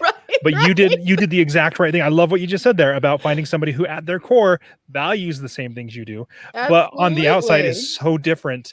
And so you get to learn a lot of things. Thank you, Jemmy, for all of the information that you've given us on all of the discussion. My pleasure. You guys are a trip. It's been great getting to know you on that audio app that shall not be named. And it's been wonderful being invited to participate in this. Thank you. What a lovely surprise for this week. So thank you so much. It's been great. Well, we are honored that you are with us. So thank you. Y'all have a wonderful rest of your event. Congratulations. Thank you. Thanks. Bye-bye. Bye. Oh, Kim, this has been amazing, and it's continuing to be amazing. And every single time I say that in between every speaker, because I'm just every time like, that was really good. Not that I didn't expect these people to be good, but like every time I'm just like, I love this. I absolutely love this. This is great. So, our next speaker is Tiffany Callahan. Tiffany hosts the Drinks After Work podcast, where she talks about marketing, career, networking, small business spotlights, and much more. This is like your podcast form of happy hour where you can catch up with friends and top leaders in different industries with an unfiltered take on today's creative landscape. It's hosted by Tiffany Callahan and features guests from a variety of topics, from PR and advertising to small business specialists, building a brand, understanding your customer, growing your social media following, and more. They will be cheersing. You'll be cheersing. I'm not a cheersing kind of a guy, so I don't know how to conjugate. There you go. Cheers. All right. And ranting and raving about real life stories, swapping knowledge, laughing, and having fun. Tiffany is a marketing and creative strategist who has worked at companies from Fortune 100 to startups, developing integrated marketing campaigns that elevate customer journey at every touch point. She has a background in advertising and graphic design, and is now also the producer of this podcast where she interviews people in the marketing and creative industry, happy hour style. Tiffany, it is so good to have you on here. I'm going to, give it a little extra to your bio. I will tell you, I see all your stuff on Instagram, and it is just 100% engaging. So you are a rock star at that. So Thank you so much. And yes, cheers, because what you didn't see is right before you came on, or you brought me in, I poured myself a little glass of rosé to kick it off because it's drinks after work. I saw Tiffany. I saw. Well, you saw. Yeah, I know. I know you saw. Kim sees everything. I see everything. I love it. Tiffany, thank you love it. so much for doing this. And I can't wait to ask you the questions because I want to know why you started your podcast. Yes, thank you. I am so excited. First of all, thank you guys for being here. And thank you guys in the background. For those of you guys that don't know, Carrie is doing an amazing job at timekeeping, so I appreciate her too.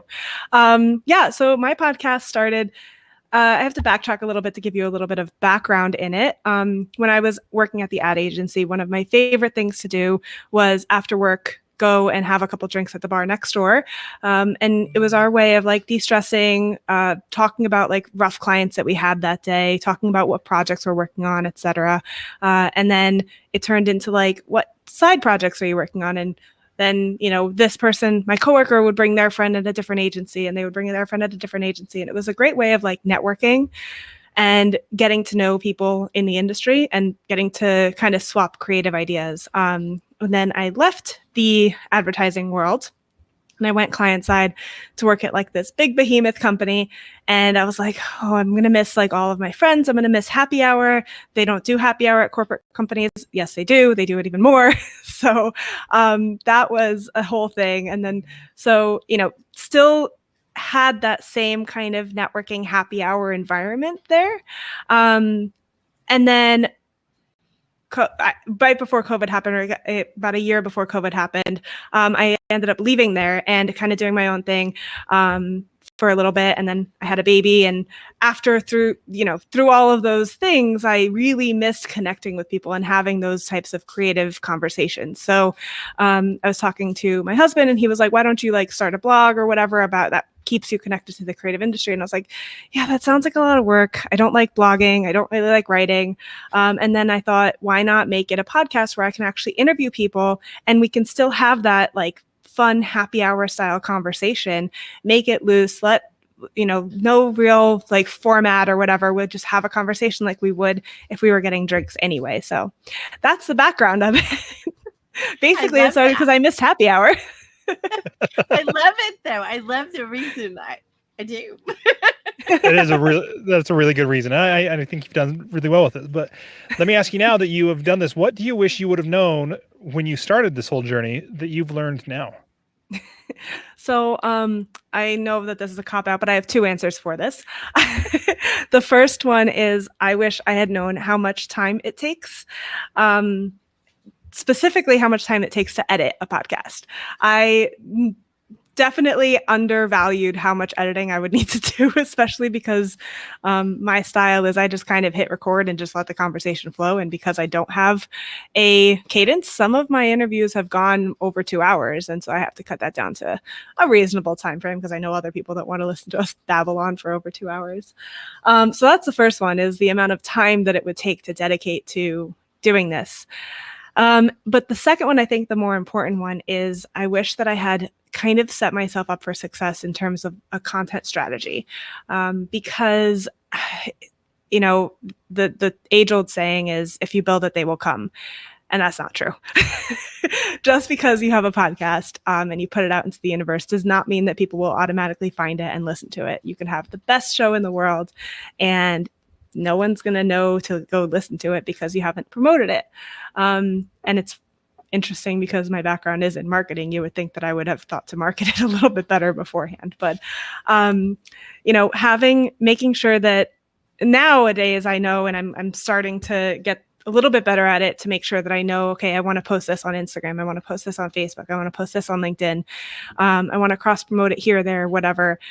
On Mondays, I'm going to have this type of post go out. On Tuesdays, I want to have this type of post. And so I wish that I had laid out a strategy for myself going into it, that it would have been, I think, easier to maintain and bite the dragon off one bite at a time, as opposed to trying to figure out it all at once. I like that a lot. Go ahead, Kim. Well, I was gonna say I can just totally relate, Tiffany, to the whole biting the dragon thing. You know, I've heard it as an elephant, but I like your version better. Elephant, yes. Well, see, the dragon will bite you back where the elephant doesn't bite as much, and so I think taking on the dragon is a little bit more of a risk. Yes, of an definitely adventure. more risky. I love it. Oh man. So tell me this, Tiffany, because I know you are a big part of the community, and you just described why you started it. You wanted community in that space. So what would you give advice to other podcasters who maybe they started the same way and didn't have a strategy in place to begin with? What could you give them advice about starting now with the podcast they already have? I would say, even if you have one listener, you're changing one person's life regardless of what it is that you're talking about. So lean into that one listener and reach out to them and say, hey, I appreciate you and thank you for listening. And how can I get better? How can I improve? Or it doesn't even have to be about improving, but just making sure that one listener knows and feels appreciated for being that one listener. I think that a lot of times people wait until they're very successful to tune into their community. And when they wait until they have hundreds of thousands of followers and, millions of downloads on their podcast, then they really can't connect one-on-one with the people that supported them from the very beginning. But I think if you are just starting out, or even if you haven't done it yet, if you are a successful podcaster, I think making sure that the people that are with you and that are loyal to you through everything, I think it's important to connect to them, reach out to them, and make sure that they know they're valued, they're a value member of your community, because it can easily just go by the wayside. I love that. I think that's a general rule in life, but I think this in particular is really important. Making people feel valuable. Yes. And acknowledging them is super important. So thank you for that. Oh my God, of course.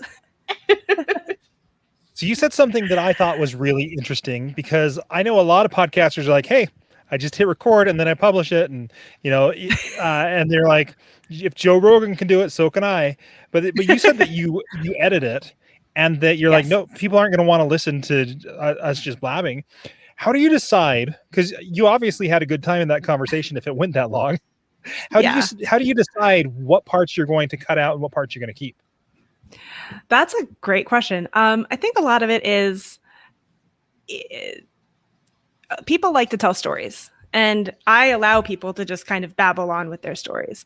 But from a listener's point of view, you don't need the 12 minutes that it took to tell the story to understand the beginning and the end of it. So what I like to do is I cut out bits and pieces in between, the fluff kind of conversations that people say, and just try and tell the story without telling the story.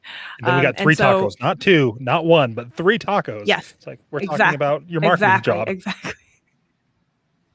Exactly. I think the biggest thing that I do, though, is to backtrack it a little bit, is I put on the hat of a listener. And I try to think about if it's me putting it out there, I feel, it's my baby. I feel like I want to just listen to the entire thing, but I have to think about the person that's going to be listening to this at the end of the day. And it's the same thing when I create content on Instagram or wherever I create content. I think about the person that's going to view it. And so putting yourself in their shoes, you're going to try to adapt to what they would like and what they would like to see, more than just creating it for yourself.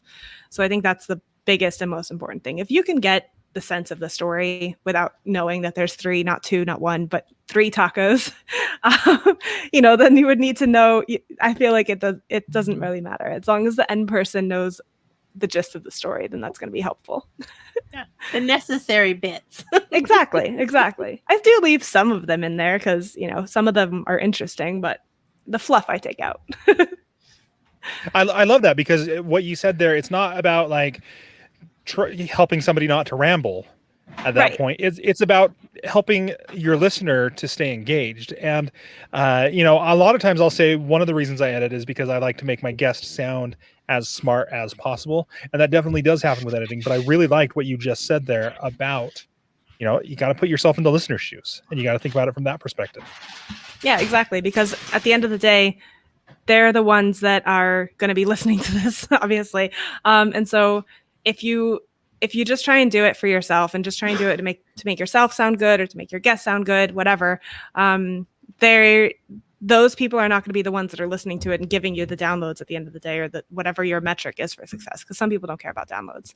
The person that's listening to it is going to be the person that's going to be the most important at the end of the day.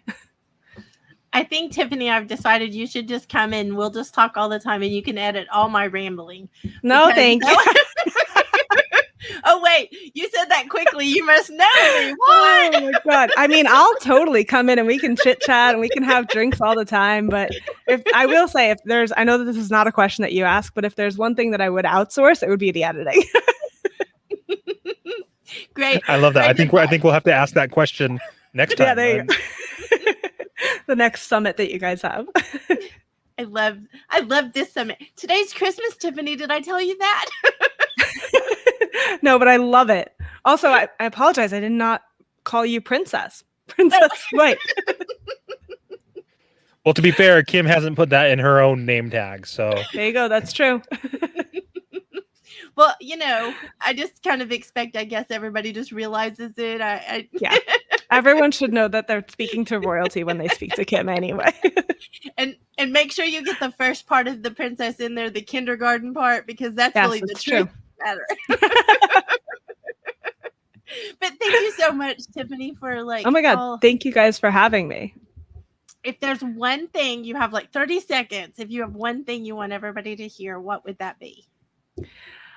One thing that I want everyone to hear is to make sure that you're speaking to, again, kind of reiterating everything that I've just said, but make sure that the person that you're speaking to knows that they matter and that they are valued and that they are an important part of your community, because without them, your podcast would be non-existent. Or it wouldn't really matter to anyone in the world. So make sure that one person listening knows that they are valued. I love it. And I will just let you know that's how I feel when I listen to your podcast. So just saying. Oh, thank you. I appreciate it. All right. Well, cheers, guys. Thanks for having me. Bye-bye, Tiff. Thanks. Thanks, Tiffany. That was great. So our next guest here on Share Your Pod is a very involved community member.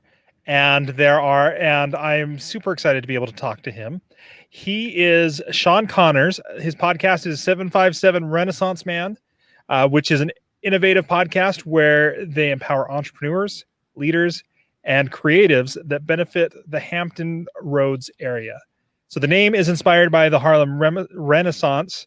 Hampton Roads is going through a similar time, and they celebrate the music, the art, and the history told from the perspective of the people living it. A Renaissance man is a man who is skilled at all tasks he attempts, and I'll tell you, that's Sean right there, and has wide-ranging knowledge in many fields. Again, it's Sean. Top Renaissance man characteristics include being highly educated, a gentleman, cultured in the arts, and charismatic. On top of this, he must do all of these things effortlessly. He sure makes it look effortlessly. So, Sean, I am excited to have him on, but Kim's raising her hand and is telling me something. I'm sorry. I'm just giving everybody a warning that Sean is awesome sauce, and he brings some sounds with him. So everybody be prepared for Sean Connors. Hello, everybody. How are you guys doing? We're good, Sean. How are you? I'm awesome. I'm glad to be here. I've been very excited and been waiting for this for a long time. Oh my goodness. We're so happy to have you and honored that you joined us. I just giggle because we have to warn everybody that you come with those toys. Sean's got cool toys, and I'm telling you, on the daily, we get to hear these noises and so that's one of my justifications for podcasting. I can stay ordering things off of Amazon. I love that, Sean. I love it. So tell me, I want to get into this because I want to have a conversation. I'm excited. And it's Christmas. You did hear that it's Christmas, right? I heard. Yes, ma'am. So tell me why you started your podcast. I had actually been retired for a few years, and I worked in the IT space, but more so in multimedia. And I was getting to the point, even before COVID hit, I was kind of bored. I'm a single dad, so I was home raising the kids, and I needed something for my artistic side to tackle, or I probably would have went crazy. So I started, I've always had a thing for film. So I thought about it. I was like, well, let's do a YouTube vlog style channel. I want to go around. I'm lucky enough to have a lot of influential friends in this area. So I was like, let's go to their businesses, give them behind the scenes, and just highlight the community. And then as soon as I started getting all my equipment in, COVID hit. So then I totally had to pivot, but I still wanted to keep the same idea. And a few months earlier, a cousin of mine invited me on his podcast. Shout out to Darius, We Some Players. And that kind of gave me the bug. And it started out with, I called him like, hey, cuz, I want a new microphone. And then it went from a microphone to a microphone and a mix board. And then it went from a microphone to a mix board to the arm. And the next thing I knew, I had a whole podcasting studio here. So I had to use it. So that's just my way of pivoting. Also, I figure it's my way to spread it. It's my voice, it's my platform, and it's my way of bringing awareness to certain situations.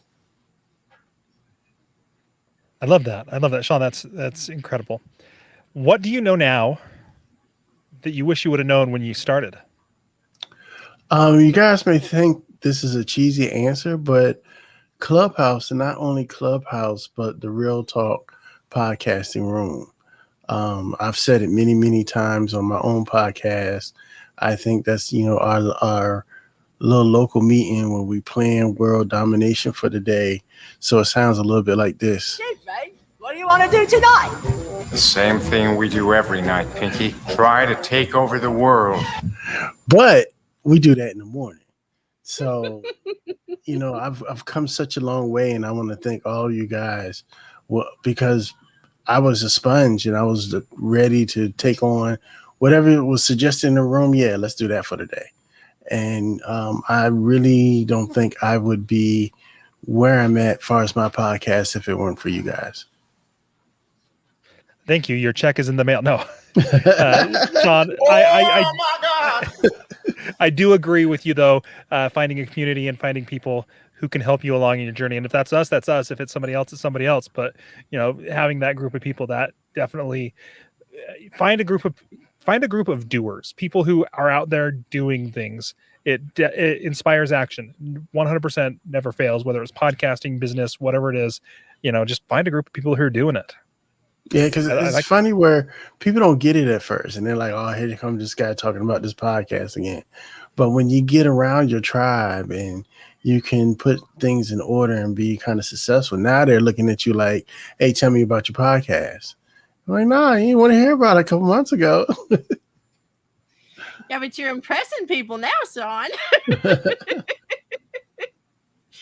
I think that you have an amazing ability, though, of bringing people into a community also.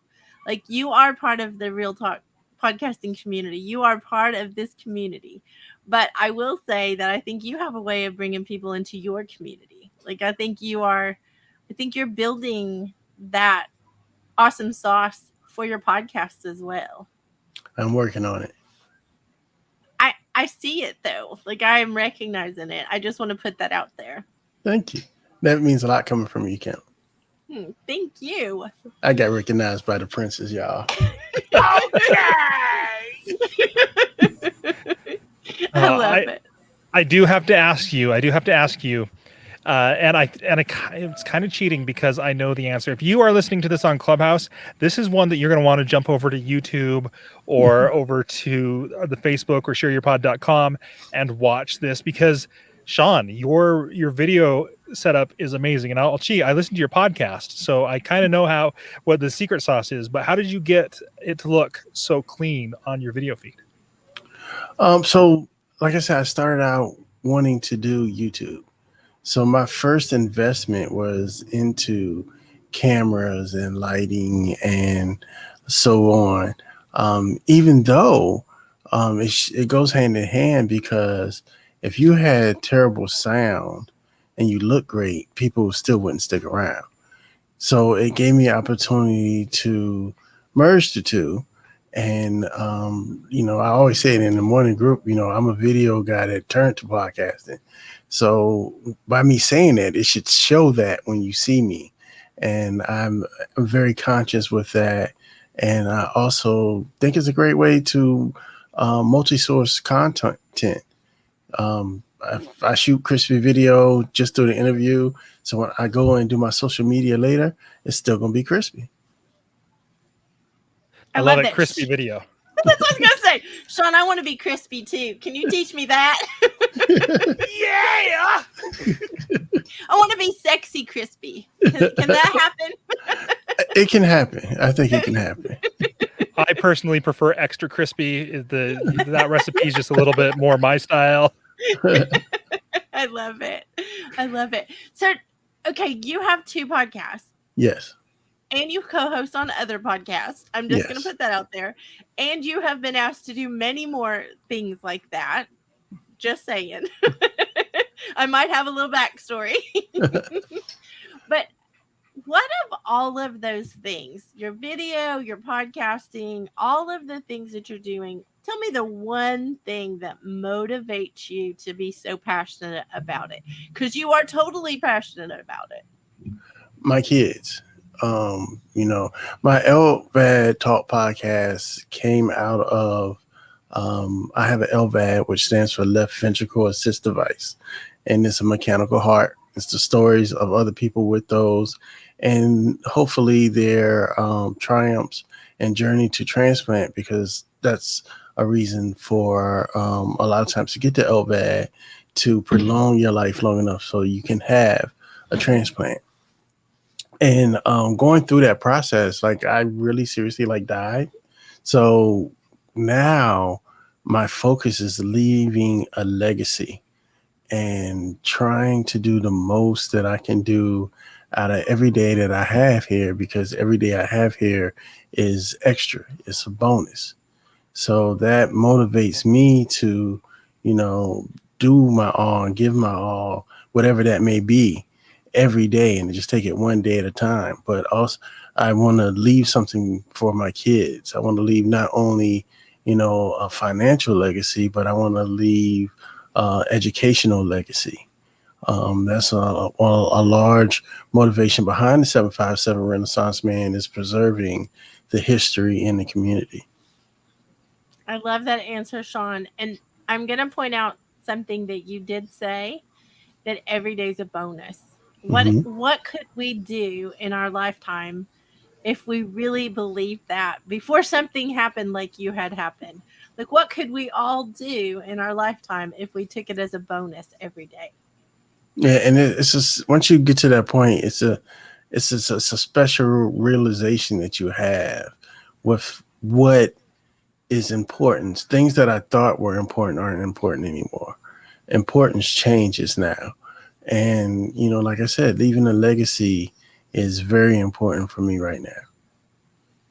I think I'm going to change your name. Can I change it to Sean Bonus Connors? Okay, let's do it.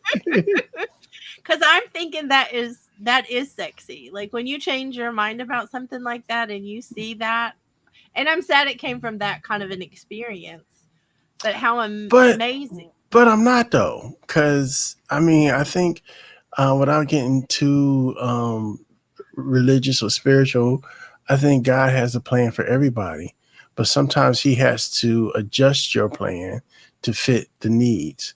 And if I didn't go through that, he picked the right person to go through that.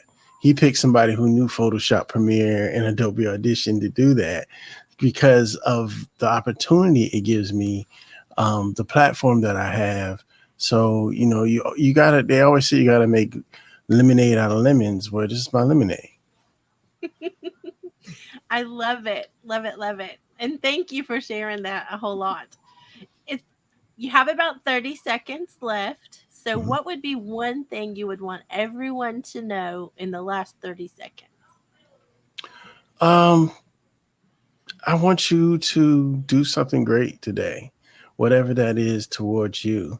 Try something new. Listen to a new podcast. Go outside, dance in the rain, have an adventure. Adventure doesn't have to cost thousands of dollars. Have a $5 adventure. I challenge you.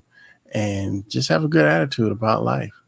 Don't wait to start. Just do it like Nike. Oh my God. We need to be sponsored by them today. Hashtag Nike, everybody. and put Sean bonus Connors also. Thank you, Sean, for being with us today. We are very honored. Oh, I was honored. I when I found that I was chosen as a speaker, I was like, yeah, I made it. So You made it.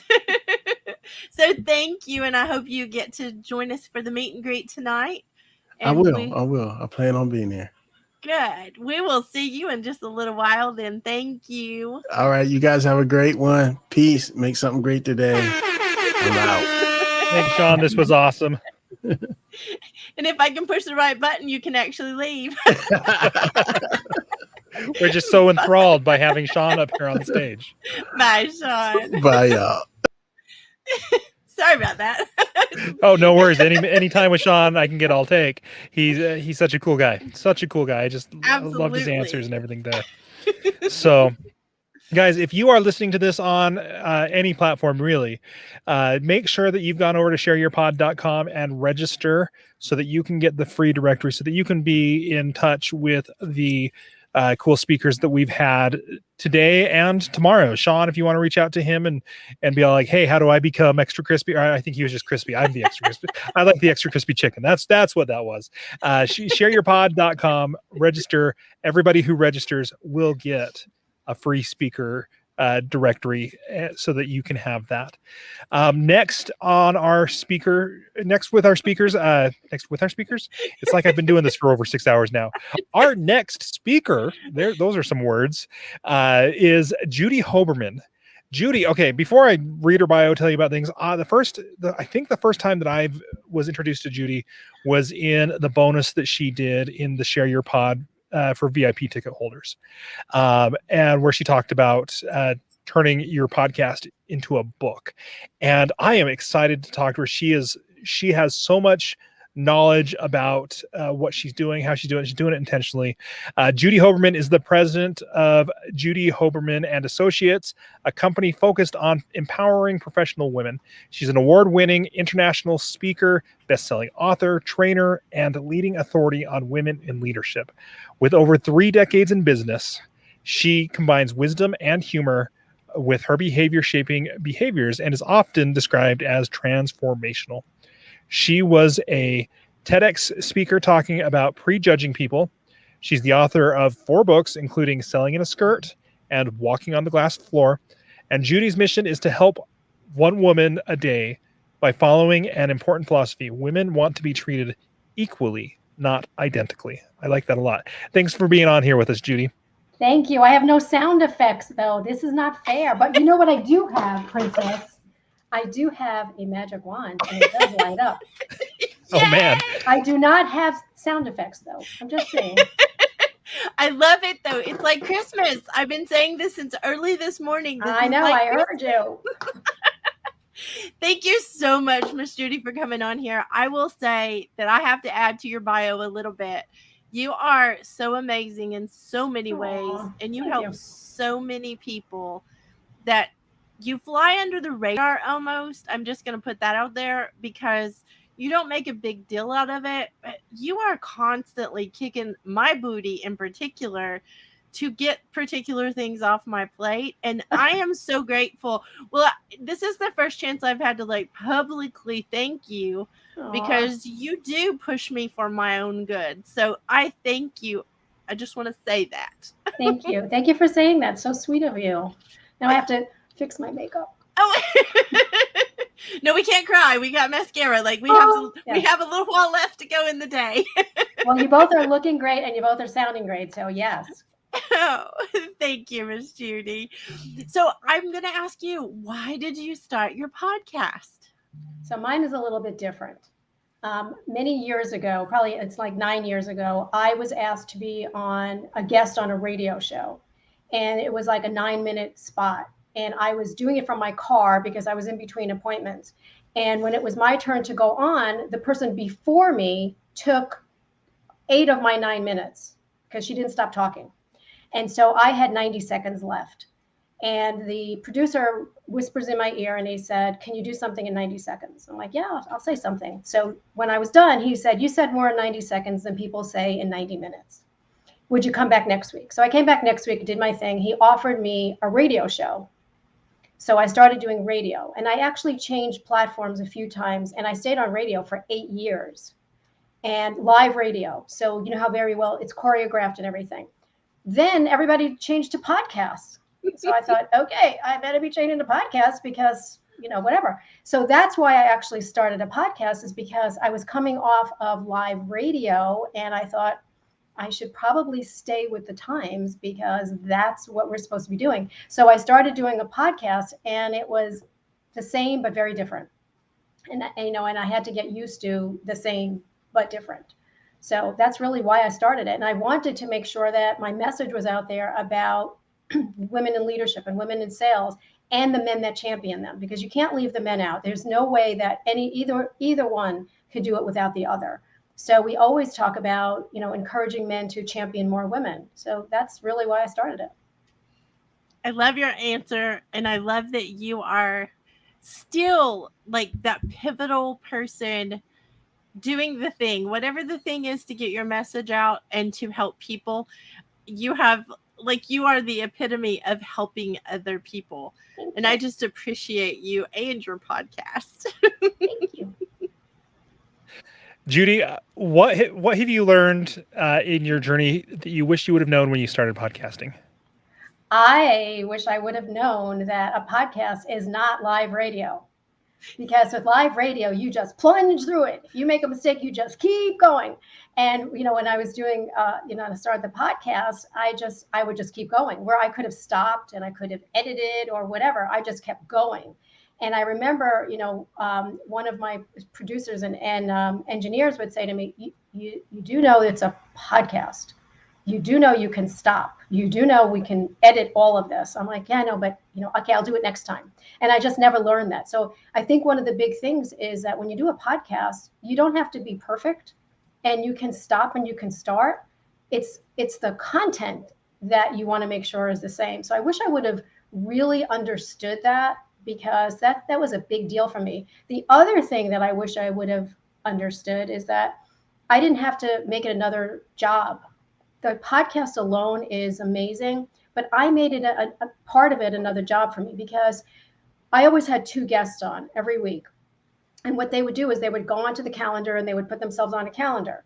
And I didn't know who was really on my calendar until the week before. And then I would look and I would say, oh, so I have the kindergarten princess and I have the sound man, and I'm like, okay, so how do they come, what's the theme? And so I would have to come up with a word, and I would do a monologue. And I did a monologue every single week.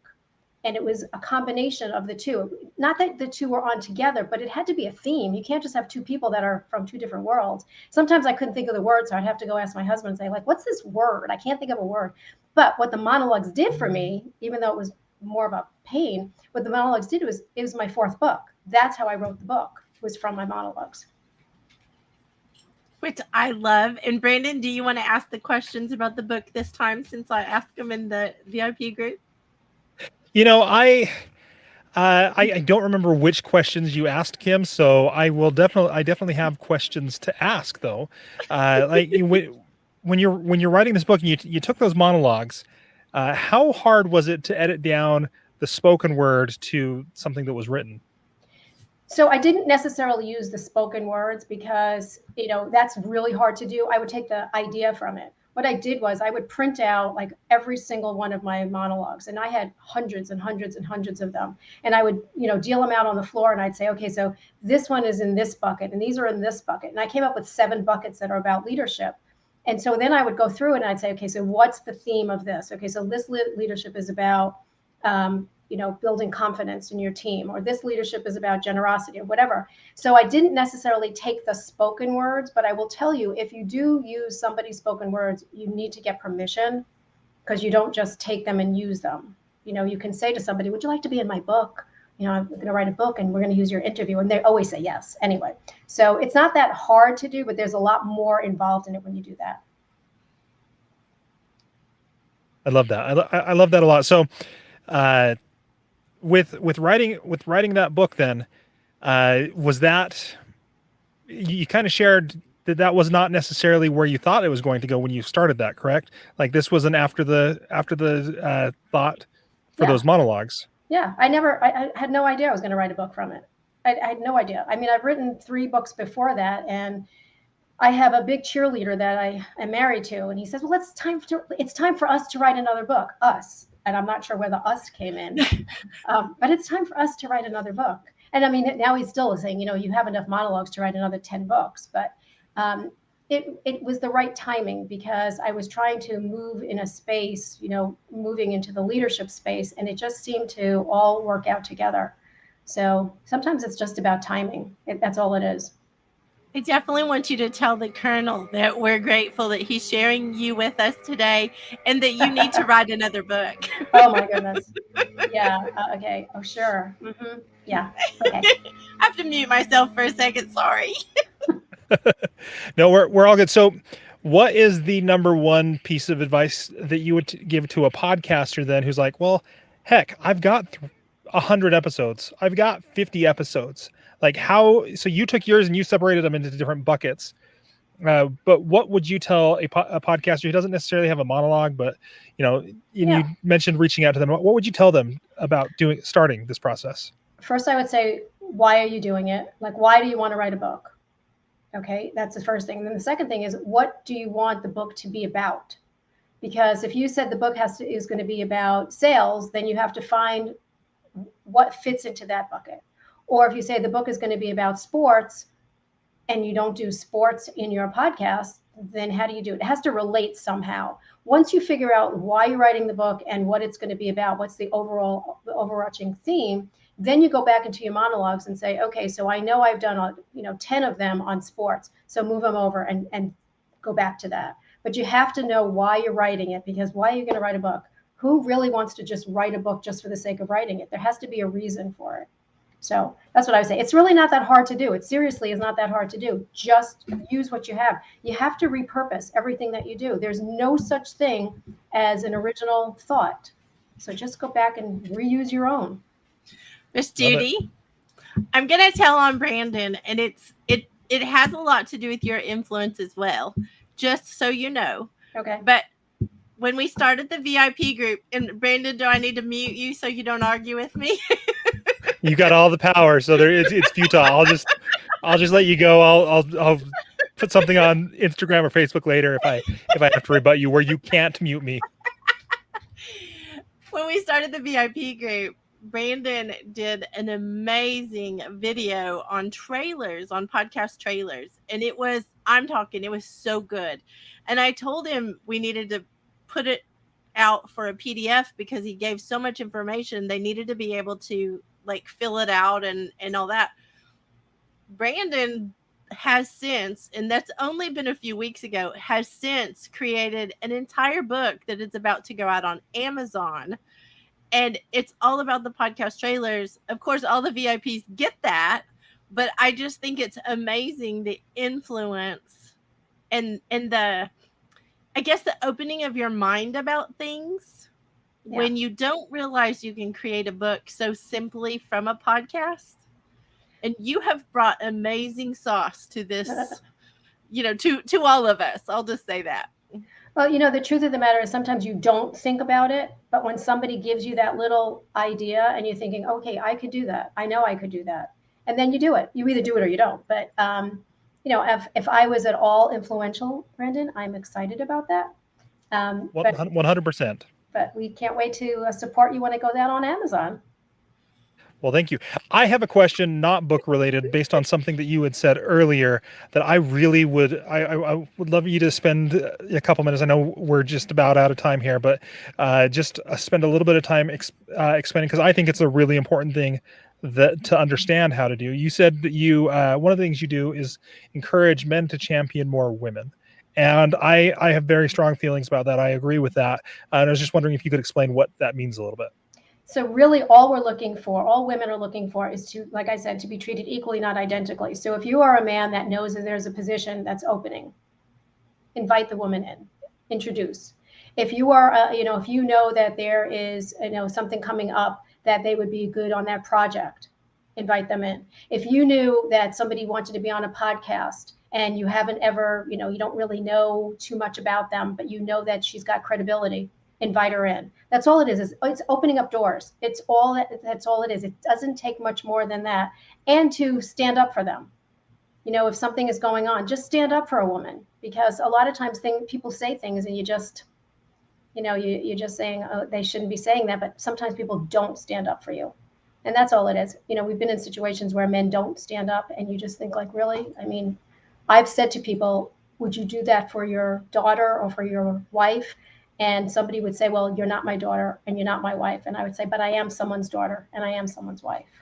So I love that. And I love how simple it is. Yeah. It's really not a big complicated thing. It's No. just, it's pretty straightforward and simple, but Yeah. some of us just don't grasp that concept super easily. So I love that you mentioned that, and about how equality and identicality are not the same thing. So that's great. Thank you, Judy, for sharing your wisdom on books and on championing.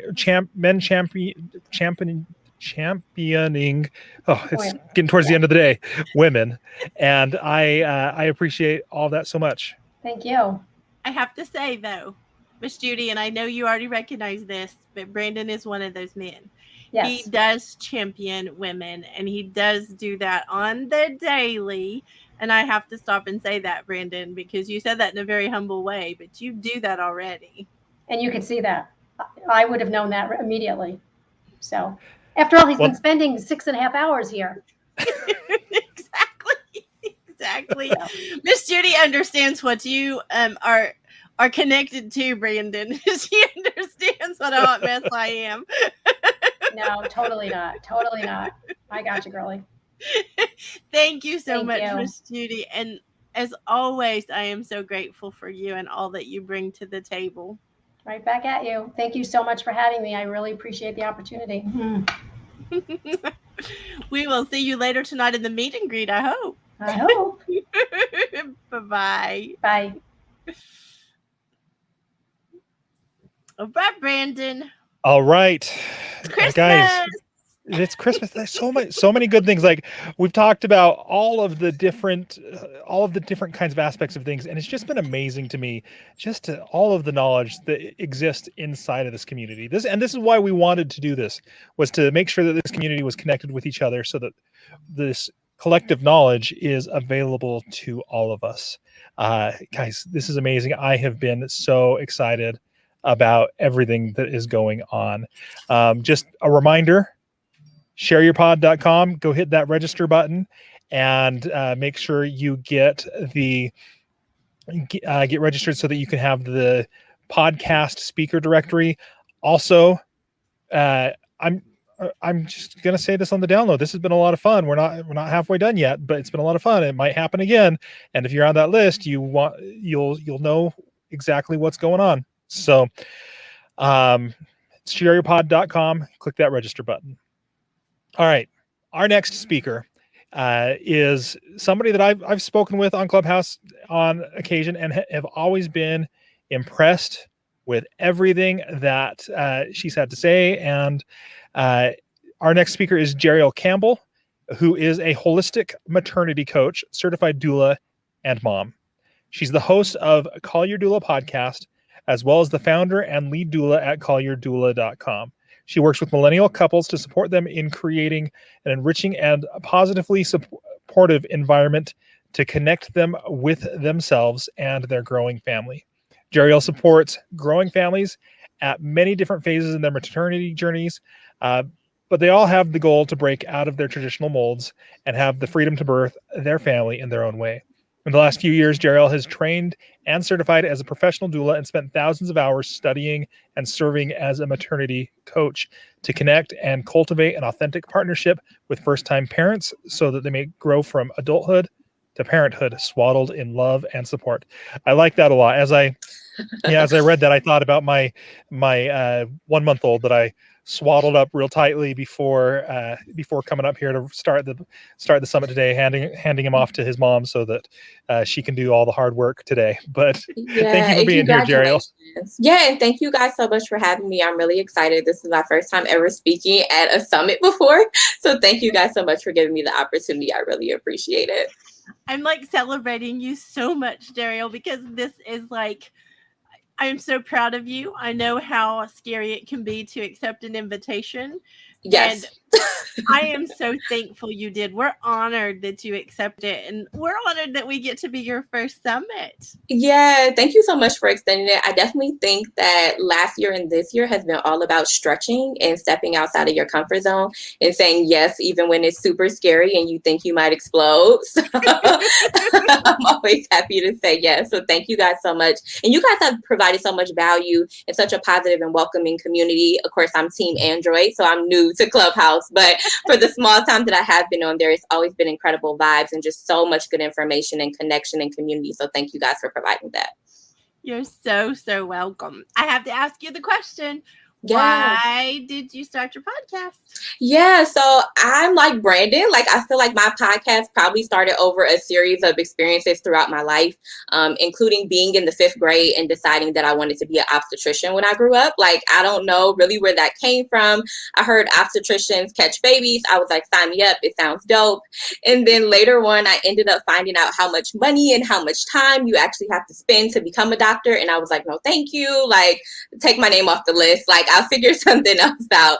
And then when I turned like 25, I was reconnected with a high school friend, and she just so happened to be expecting her 4th baby. And so I thought, as a good friend, I should stand by her and support her. So we hung out really heavy, and I was lucky enough to be there when she birthed her baby, which was a brand new experience for me. I had only seen birth on social media and sitcoms, so I really didn't know like what to expect. But I remember leaving and feeling so energized and just electric and just alive. And I was like, I have to be a part of this experience in some way. And she told me, like, you can become a doula. And I was like, a do what? Like, how do you spell it? And I had been obsessed like ever since. And so finding out how to become a doula and going on that journey, eventually having my own daughter who's now 3, my little 3-nager, has really empowered me. And it's been a positive experience. It's been frustrating. It's been annoying. It's been agonizing. It's been times where I wanted to give up.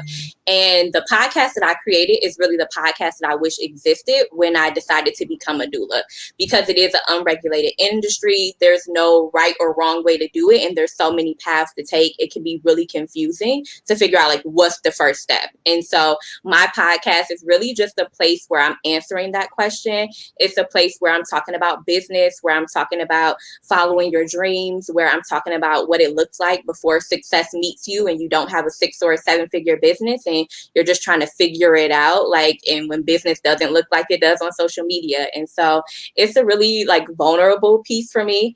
And to tie into some of the things like Sean was talking about, I really do feel legacy as well.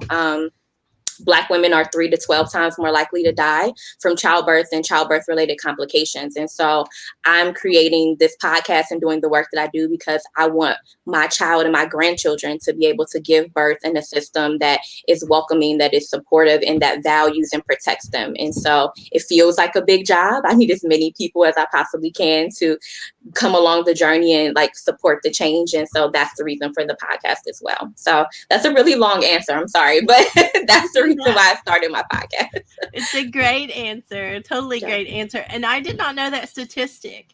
That's very impactful to think about that because I didn't know. Yeah, depending on where you live in the U.S. New York is really, really bad. But depending on where you live in the U.S., 3 to 12 times more likely. Wow. That's incredible. That's not good. No, it's not. Yeah. Let me ask you the second question, and then we'll jump into some discussion. Okay. So what do you know now after working on this podcast that you wish you would have known when you started your entire journey?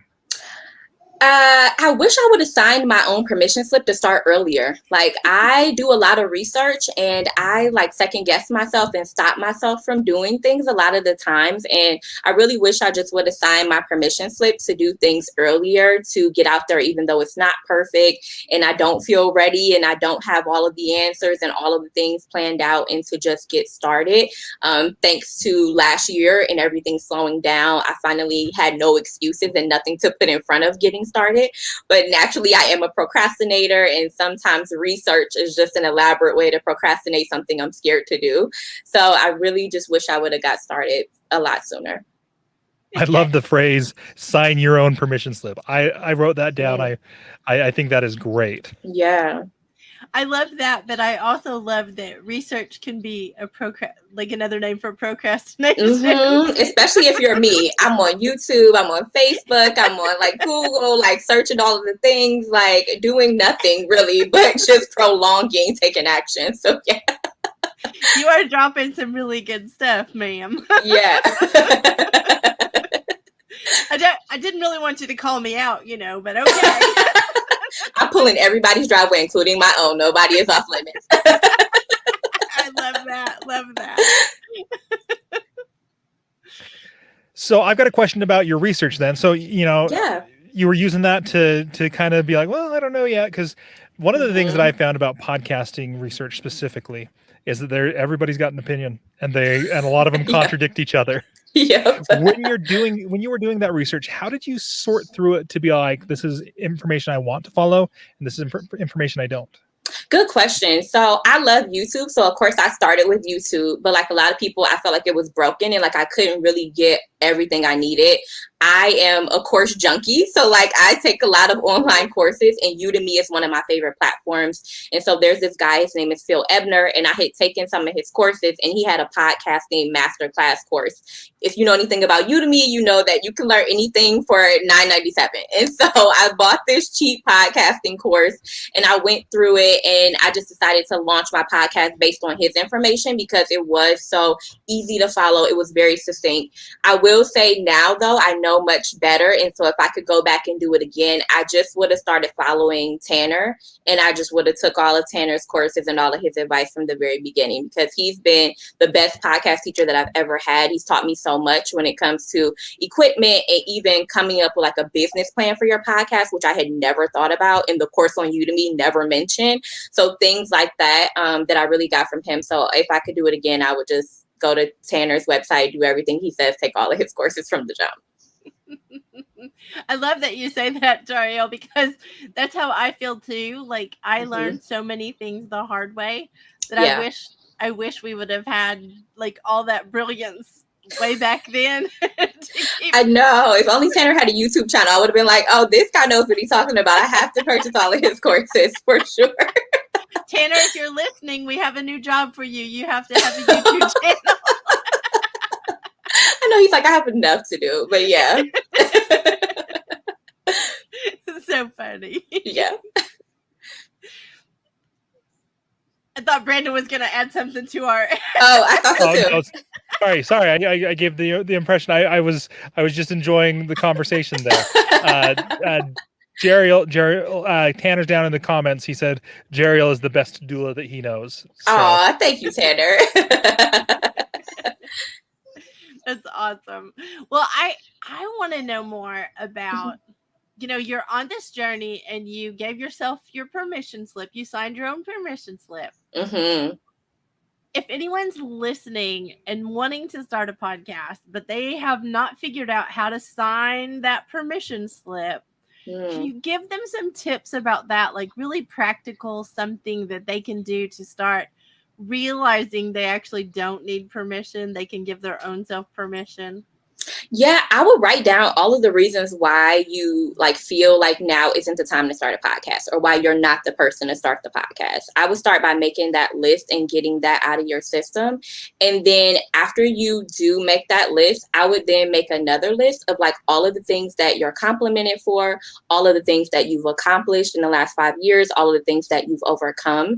And then I would really start to think about like, what is it that you have done in the past that you can pull from in order to propel you into the future, because your resume becomes like the portal of possibility for like what you can do in the future. And so I really think that a lot of times like we underestimate ourselves and what we're capable of and what we can do. So if you can join a community, that definitely helps, or hiring like a coach or an accountability person who can really just see things in you that you don't see and continue to hold you accountable and push you. I definitely hire coaches because I feel like they are the people that say like, oh yeah, definitely you can do that. Oh yeah, absolutely apply for that. Oh yeah, reach out to that guest. Why not? Like, they're not too big to be on your show. Like, and I'll reach out on your behalf if they say no. Like, so just having people who have your back, like, really helps you, and it puts the battery in your back to like go after things that maybe you normally wouldn't. But yeah, I definitely would say make that list of all the things you're afraid of, make the list of all the things that are possible, get into that community, and just make a decision. Like, becoming a doula again, this is actually my second time becoming a doula because I quit the first time, and this time I decided I'm in it for 10 years. So no matter what happens in year 1, 2 through like 9, like I have to keep going because I've already made up my mind I'm going to go a decade no matter what happens. So just making up your mind that it's going to work or it's going to work. I love that. It's either going to work or it's going to work. Absolutely. You know, I have to say I love the way that you phrase things and the words that you use to put it together. It just paints such vivid pictures. You also said that your resume is a portal of possibility. I think that was a great. It just. Thank you. I'm like, Branden. yeah, that really resonates with me. So I love the way that you do that. And is that something like when in school, when you were a student, did you gravitate towards like the written word, or did you like, because being a podcaster, I can see how this helps you quite a bit. As you're talking, you can say things in resonating ways. Did you like writing essays in school and things like that? Or you know what, Branden? Actually, I went to a performing arts school. So I played clarinet in like middle school, and then I did creative writing when I was in high school. So I was forced to write poems and perform them in front of people, which was like absolutely terrifying for me. I don't think I'm a strong writer, which is why I think I love podcasting so much, because I can just say what I want to say. I actually hate writing because I am terrible at grammar and sentence structure and all of the technical things. And so I feel like I always come off looking crazy if I write an email. But if I say it, I feel like people like get it and can resonate with it. So I always love to do a voice note or a voice message. And I've just learned to like play to my strengths. Like, speaking is something that I'm really good at. People have called me out for it, even though I don't see it in myself. And so I've incorporated that in my business and the way I communicate with potential clients. And so, yeah, I've done a lot of work in order to make sure that I do say things in a way that resonates with people and in a way that I feel like I would want to be spoken to, for sure. Well, can I call you out on Share Your Pod? Yeah, absolutely. I think you need a speaker sheet because I think you've done such a great job. I think you're going to get other invitations. Okay, well then I am going to go back through the workshops and I'm going to create a speaker sheet. It will be your portal of possibility. I think I need to share 100%. In the workshop. I'm going to tell them, you think this is a speaker sheet, but Joe calls it a portal of opportunity. Yes, absolutely. I think everybody would do it there. It's about the phrasing and the marketing behind everything at the end of the day. I love it. Well, you have done a great job, and I am glad that you didn't afraid. I'm glad that you did it anyway, because it can be so uncomfortable the first time doing anything. But I am so proud of you, and thank you so much. Yeah, thank you guys so much. I really appreciate the opportunity, and thank you for creating this amazing space for all of us to share. It's been so great to hear the reason why everybody started their podcast, and now to become in the listening audience of so many new shows. And as podcasters, we can never have enough shows to listen to. So thank you guys. I think we're a bunch of addicts, if you want to know the truth. 100%. So thank you. And hopefully we'll see you tonight at the meet and greet. Yes, I will be there. And thank you guys so much. Thank you. See you in a little bit. Bye. Well, Branden? Yes. I am excited because do you know what time it is? The millennial inside of me wants to yell tool time. But what time are you going to say? I was going to say it's time to start talking about Real Talk podcasting. And I don't think we can talk about Real Talk podcasting without playing the video of Amanda, because she was a huge reason this community is like it is. Yes, 100%. So, guys, I've been following over in the comments a little bit. There are some people who have been very concerned about our bio breaks. Amanda Sharp is an amazing podcaster who we've been involved with Real Talk podcasting. Couldn't be here today, and so we pre-recorded an interview with her. So, full transparency, as Kim is off to say, this will be a good chance for us to go stretch our legs and such. Amanda Sharp, she hosts a couple podcasts. She hosts the Bad Moms in Business and the Amanda and Chris show. We talked with Chris already. Amanda, her friend Bridget, and Danielle dive into the struggles and the triumphs of the modern day working mom. Amanda's a wife, mom, real estate broker, small business owner, podcaster. She is a very busy person. I will tell you all of these things that is there. She's a coffee enthusiast, a lover of the color yellow. If you've ever seen her picture on Clubhouse, there's that bright yellow. Broker of the sweetest little real estate brokerage in southeastern Michigan. Owner of Pressed Rose, which is a sweet little boutique store located in Ida, Michigan. And she's an avid cheerleader for all the beginners and the underdogs of the world. She believes everyone is worthy of complete happiness and their definition of success. I really like that she put in their definition of success. So, Kim, if you want to make my picture really big, we will switch over to the live, to the pre-recorded. Can I have 1 second? No. Just to shout out her and the ability that she had to honestly help build this community in such a huge way. I don't want to let that go over really quickly, because if it was not her hosting the morning chat for I don't know how many hours and hours and hours and hours, because she did multiple hours, like 20 plus hours a week. She's come into every room that all of us have ever been in, I think, and supported all of us. And she just has been our cheerleader. So I just want to make sure that everybody understands that I wish she was here so we can say that to her face. But I want to make sure publicly we are saying that, because she has had a great impact on creating this whole community. Yes, I agree with you 100%. So I'm going to pull up the video now and ignore in the bottom left corner where it says Branden Ushio. Clearly, it's going to be Amanda Sharp and Kim and myself. But I'm going to pull that up and switch the audio, and we'll be good to go.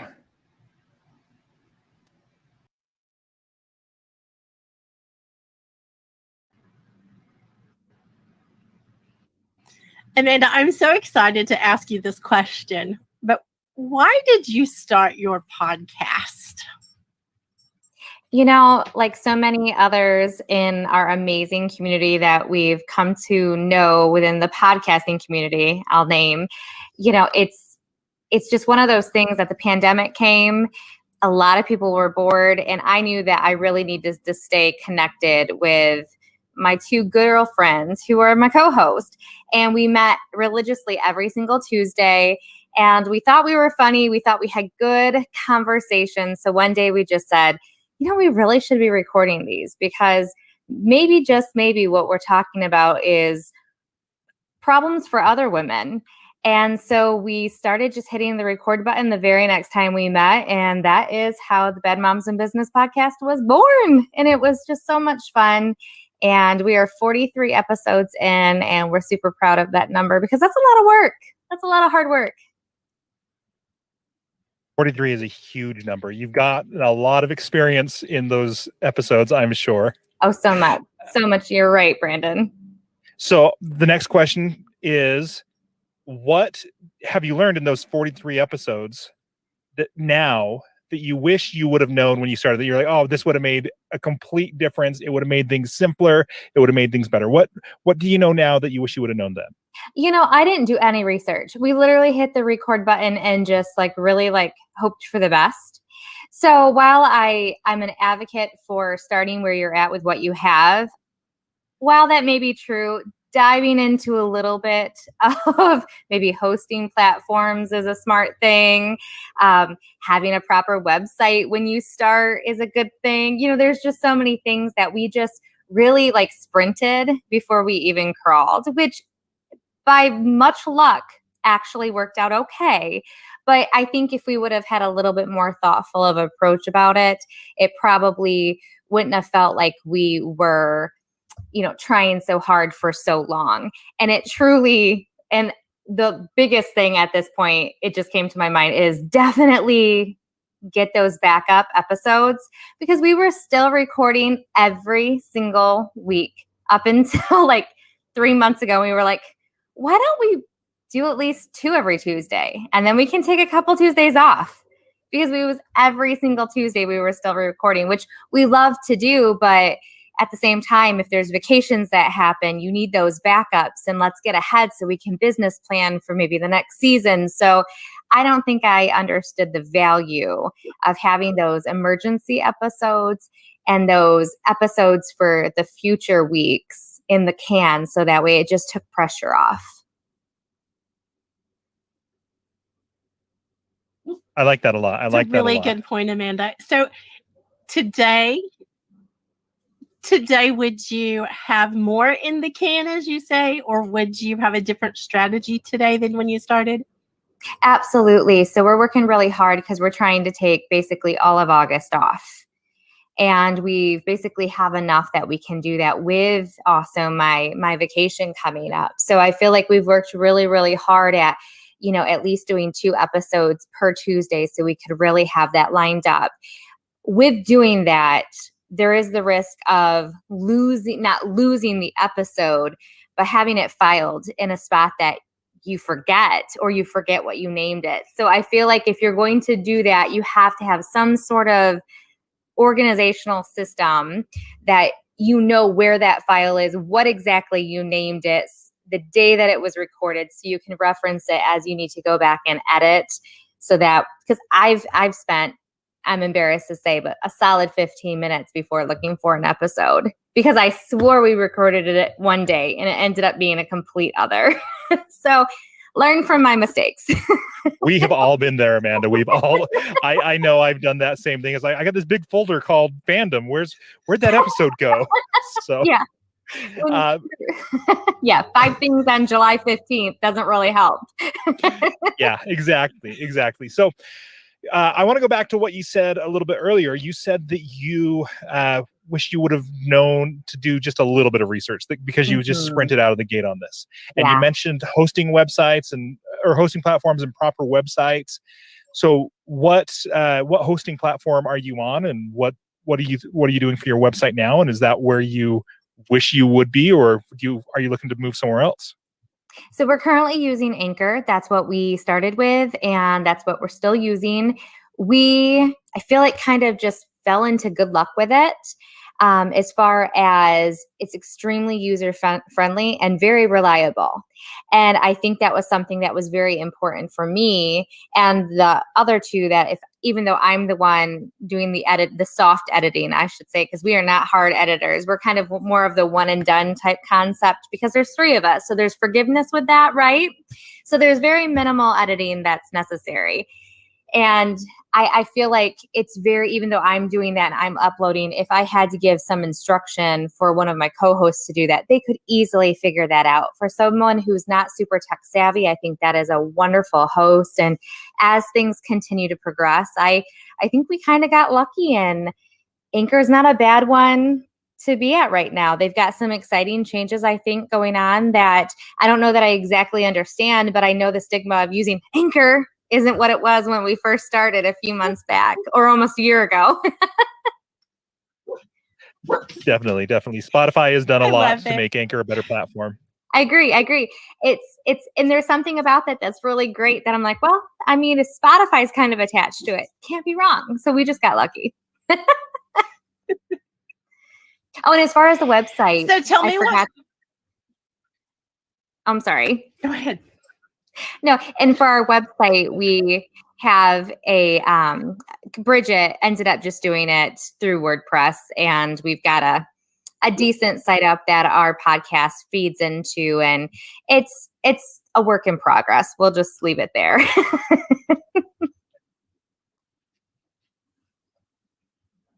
I love it. So tell me what makes your heart happy about podcasting, because I know you light up when we talk about it. I do. One, I do love to talk. So that's part of it. I'll be honest. But I don't talk for the sake of just talking. I do talk because I feel like I have stories and messages to share. And then not just that, but I can also, as the oldest of the three of us, can add some words of wisdom to maybe some of the stuff that the other ladies are going through. And I can be, even though they're not much younger than me, still that authority, that reasonable, that person who can speak from life experience a little bit more than others. And then as far as our community, I really can have that role as that mom. And I often call myself the prude, but hey, everyone needs a prude around them. So I just love it. I feel like it's really just a great outlet for a lot of women who might not feel like they have the voice to tell those stories, but they have something that they relate to, and it just makes them feel not alone.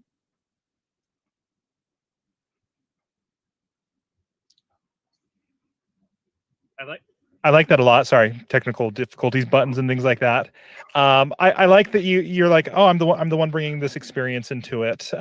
Is that how you were the one who got stuck with the editing? How did you guys decide that? I feel like I pulled the short straw. Like, I don't remember exactly how that lined up, but man, oh man, I kind of, if I could go back in time, I would have said not it a lot faster. And, it's not even so much the editing part of it. Uploading just takes a lot of time too. Just the upload time. Definitely. So with that, then, so you do the editing and the uploading. Your other co-host does the website. How did that fall out? Like, obviously there were some audits involved, it sounds like, but was there something along those lines of, like, you sat down and figured out who was doing what? We did at the very beginning. We tried a business plan at least quarterly, and then we have many like little sessions, here and there as necessary. And one of the first things we did was kind of define roles, and it was just that I could do it fastest because I had been most familiar with it at the end of the day. And even my fastest and most familiar isn't the best, let's be honest. And so Bridget kind of worked the website, and Danielle, if anyone follows our social media on Instagram especially, she does an amazing job on our Instagram feed. It's colorful, it's pretty, and she does a good job at getting engagement. So I'm super grateful for that presence that we have on Instagram especially. So is there any last word that you would want to say to someone thinking of podcasting, Amanda? I feel like if you have co-host, there's a lot of accountability. So be very self-aware of what type of person you are. If you're one of those people who really likes the next shiny object, and you might fall victim to pod fade because you want to start something and then you stop. Maybe get a couple co-hosts that can help keep you accountable so you stay the course. Or be very, very, very realistic with yourself. And if you want a podcast, then do maybe a series. So that way there's an appropriate and already pre-planned end time. Anyone can do podcasts, and there's not a one size fits all. So just be clever about it so you can check that box that you're a podcaster, but you're not also disappointing your community. Don't leave your community hanging.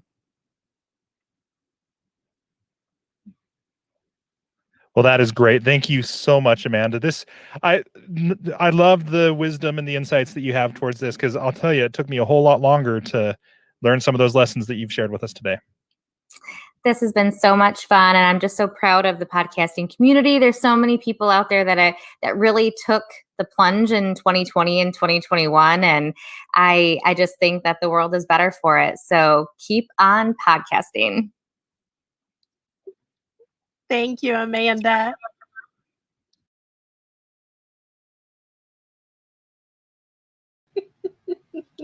Welcome back, Brandon. So that was awesome. I must say, I appreciate Amanda so much doing the pre-recording. And I want to say to everybody who was watching the video, Pedro won't let me say the J word about it, but we had so many tech issues. So you just have to forgive us for it not being perfect. Amanda was perfect. It was my internet that was not perfect. Kim moved her entire setup to a whole nother area so that she could have better internet for this event. Kim, thank you for all the work you've put into this too. Thank you. And put your name back, Brandon. Don't you know who I am? Don't you know who I am? I want the world to know who you are. So I think we've come to the place where I'm really excited about this. And you, my friend, don't get to be the host for a minute. Because, and obviously you get to be the host, but I'm just being sassy. I want everyone to understand what you carry. I'm adding everybody in. Sorry. You carry Pedro, Roman, Tanner. I'm pushing buttons. Hang on. Okay, there we go. What you all brought to the table building this community, because here's the thing. No, you got to be excited. It's Christmas. I'm surrounded. I think it's amazing the community that was built on the social audio app, so we don't get in trouble again. But we are, as a community on the outside looking in, so grateful for the whole experience. We're grateful that you all put in so much time, because honestly, I don't even know how many thousands and people, anybody that's listening, I'm not playing about the number of hours that have been put in to building this community and to being there to answer questions 5 gajillion times about the same thing over and over, so that all of us who had the J word kind of podcast, no, not saying it, Pedro, for all of us who started messy but wanted to level up, this community has done that for hundreds of us. And I am one of those. And I want to speak on behalf of the community and say thank you, thank you, thank you for all the things that you all have done and poured into us. You're welcome. And for those that don't know what the word is, I will say it because we are not allowed to say that word. It's janky. I feel like Pedro is being the dad right now. Nowhere in the vocabulary is janky ever to be used when we're talking about podcasting. Okay, messy, yes. Janky, never. Look, this is a very grown-up word, and only grown-ups can use. And when 2 grown-ups are very frustrated about an audio production, they might use this word, but not you guys. I love it. And I think you all are quiet. Is it me? Like, did I lose my... I don't know. Do we seem quiet? Let's do a level check. I imagine the 6 of us could probably figure that out. No, 5. The 5 of you. Well, I mean, you're the one who said that it seemed a little low. So give yourself some credit there, Kim. But no, I think we're good. Okay. I definitely noticed that my audio changed a little bit, but that's because I've been wearing big headphones for a while, so now it's time for some earbuds. There we go. Has anybody taken just a second to recognize Roman's dope shirt that he's intentionally standing a little further away from the camera to show off? We haven't seen it yet. I think this is me and Pedro's first time seeing these. Real talk podcasting swag. I love it. Gotta debut the swag, so. Well, Roman, in my defense, I didn't see it because I don't have glasses on to read that writing. So I'm so sorry. Exactly. Oh, that's awesome, Roman. Now that I can see it, it's really awesome. Given the one that I'm the guy who did the lettering, it's amazing everything is spelled correctly. I was half expecting it to be podcasting. Well, I want to stay on topic, Tanner Campbell, because I want to make sure that we can honor you all for being the sponsors of the Share Your Pod Summit. I think it's a really big deal when somebody believes in what you're doing enough to participate. And I think that is one of the things that Branden and I, I keep forgetting. I have to put Branden over to the side with the sponsors for a minute. But she's done with me right now. She's just done. Had enough. It's been 7 hours. I think that it's really important, like super important, to say thank you out loud for things, because when we think those things, a lot of times we forget to go back and say thank you. And I want to make sure that you all know that the community has supported Share Your Pod, and it has been a lot to do with you all being sponsors of this event. It has a lot to do with you all building this community. It has a lot to do with just who you all are. So I just want to say that again, and then Branden, you can take over the questioning, since I don't even know the smart enough questions to ask. Branden's having curtain trouble. I apparently am breaking free from the Matrix. Looks like an episode of what was that Nickelodeon show where you'd be on a video game? I don't know, but I'm escaping. You're not allowed, Branden. You have to stay. All right. I'm here. It's not my head. No, there you go. You were good. Down a little bit. To the left. To the right. To the left. And we're dancing now? Is that what we're doing? So does podcasting have video, guys? Like, what are we talking about here? Well, I would like to really know what made you all build the community of Real Talk Podcasting. Let's just go there. Can we bounce that to Pedro? Because I want to say that Pedro is the progenitor of Real Talk Podcasting. If it wasn't for Pedro, I don't think it would have happened, because he was on the platform that I guess we're not saying the name of. Are we not doing that? Okay. Of Blub Blouse, not whatever name I'm not supposed to say. He was on it first, and so I think that. Go ahead, Pedro. I'm gonna shut up. Yeah, no, we were all on it around the same time. I ended up starting a very early on morning room one Sunday morning. I called it Podcasting and Coffee, and it grew. I ran that room for about 8 hours that day. It was a Sunday, didn't do anything but sit there and on that place, and just kept on having an influx of people. I ran into Tanner in some rooms. I ran into Roman into some rooms, and we just started connecting and vibed very, very well. And that's how it all started, was being on there and creating those forums, those rooms for conversation, to be able to have different community members come in and talk about podcasting and coffee. But then it ended up turning into 8 hours, and then it turned into beverages, adult beverages and teas. So it turned into 10,000 hours. And I think one of the things that Pedro's is not mentioning about how we clicked, initially we did not click. Initially we argued, and it was the way that we argued with each other, I think, that really made us realize that we probably did click. And Roman will probably say more to that, because I think he felt it the most strongly. Roman and I might be the most argumentative here. Pedro gets along with us most of the time, but Roman and I will argue. Roman, you want to talk about that? Yeah, sure. So yeah, I jumped on the platform in like January, and I saw the value of obviously audio, the audio play. But coming on the platform, I just saw rooms that were kind of, make $1 million in 30 days. And things of that nature, and even podcast rooms that didn't really add any value, or if there were rooms, information that was given was kind of regurgitated and not real world information. So then I started frequenting rooms, and Pedro and Tanner were there, and I think the first kind of interaction I had with Tanner, we had like a healthy debate about something, because if, I know something is right and I've tested it, I'm not going to back down. So it was one of those things where, I don't know if he expected me to just kind of like fall back, but I kind of went in head on.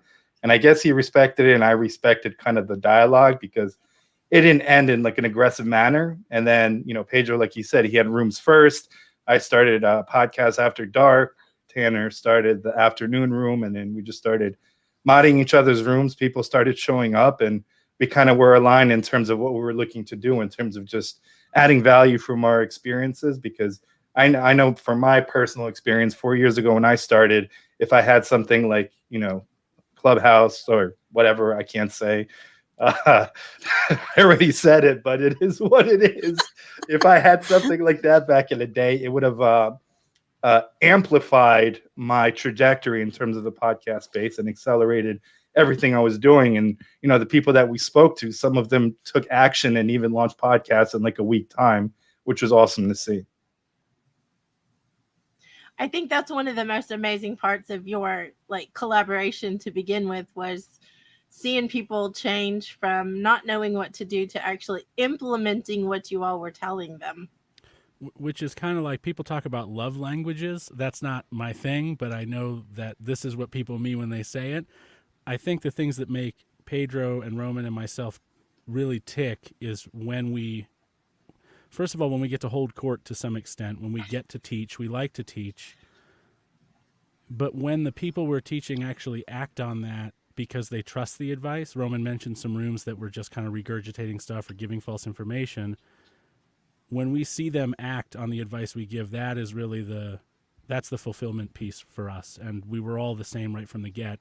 And then we realized we didn't have anybody in Australia, so we had to get Carrie. So that's a really good segue, Tanner. Carrie, why in the world would you join this motley crew? Like, what would make you want to be hanging out with these guys? She's got the foulest mouth of all of us. She was on the fire brigade. Wait, I have to say, Tanner Campbell, you in particular, no cussing. Well, Carrie's already been warned. I have to say, guys, I have no idea how I landed here. Like, honestly, I remember hopping into the room one night and doing circle work in my wardrobe. I was that goddamn nervous about coming up on stage. Oh, sorry. See what happens when you get around us? Oh, bad influences, I tell you. Anyway, so yes, doing circle work in the wardrobe, and is there a delay? Beep. Did it work? No, we don't have the timer delay on. We're just trusting you to be a grown up, Tanner. And from there, I think it just, I don't know, things started to click, and I enjoyed the conversation, enjoyed the company, and really enjoyed the honest advice, because myself, like many other people in the community, I was probably at that stage about 9 months into my podcasting journey. And Tanner will remember that someone had a Blue Yeti and thought that was the bomb. Like, I thought that was the duck's guts, and I knew that it worked for my environment and it was just awesome. And yeah, I thought I had it going on. I quickly learnt otherwise. So yeah, it was things like that and those kind of conversations. Thanks, Roman. What are you doing with that? Humble beginnings. We know where we started at. Yeah, exactly. And yeah, I just kept coming back. I don't know, too much free time on my hands, lockdown after lockdown. And yeah, it all just gelled. And it's that kind of community that once you've been and you've made these connections and formed these friendships, that's it. It's pretty hard to leave. So I'm stuck. It's like a mob. We're like a mob. That's what she said. I love it, Carrie. So, Branden, what is your intro story to this to this crew? I think it mirrors so much of what everyone else has said at this point. I jumped on to Clubhouse. Maybe that messes up the voice recognition. I jumped onto that place. Hold on a minute. I can't curse, but Branden can be drunk? No, so I jumped onto that social audio app that we've been most of us have met on, and I was on there probably about a month after all of these guys underneath me here.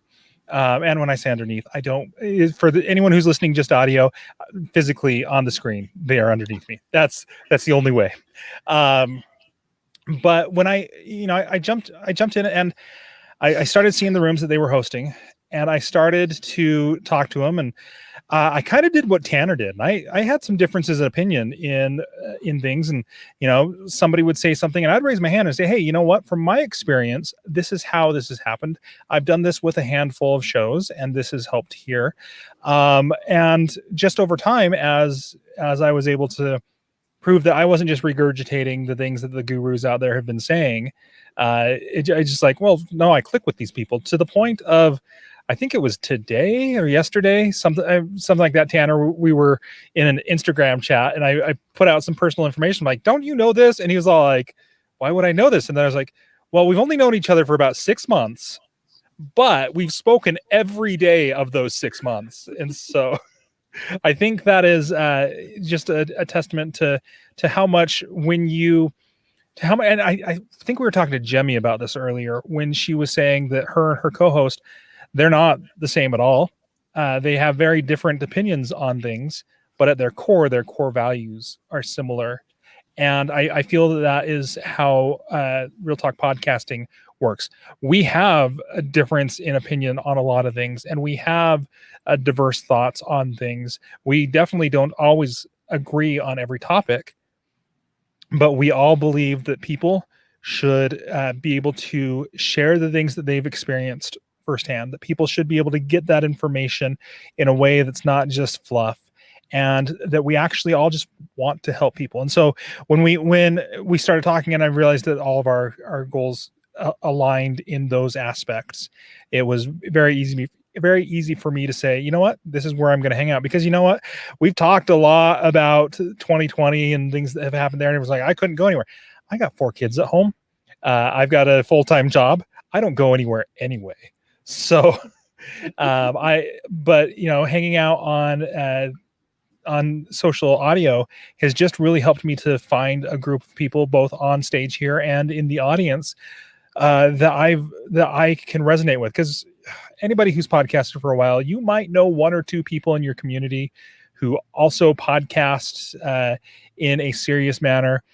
But even when they podcast in a serious manner, a lot of the people that I've met on Clubhouse, I don't know very many people who podcast as seriously as these other people. And I keep saying that word. So Kim, you better take the microphone away from me so that I don't get us in trouble. Okay. No saying that word, but I want to ask all of you the same question. I think it's called popcorn style. It might be round robin, whatever it's called. Pedro, I want to start with you. What does being on the social audio app where all of us met, what has that done for you that you think it changed your trajectory? Really broadening my reach as a podcaster, but not in the sense of, building my own brand, broadening my reach to help elevate other people's brands and other people to be great.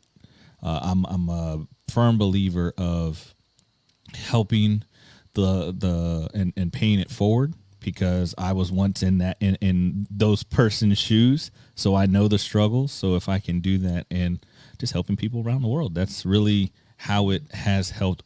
Social audio has helped me in that. I love it.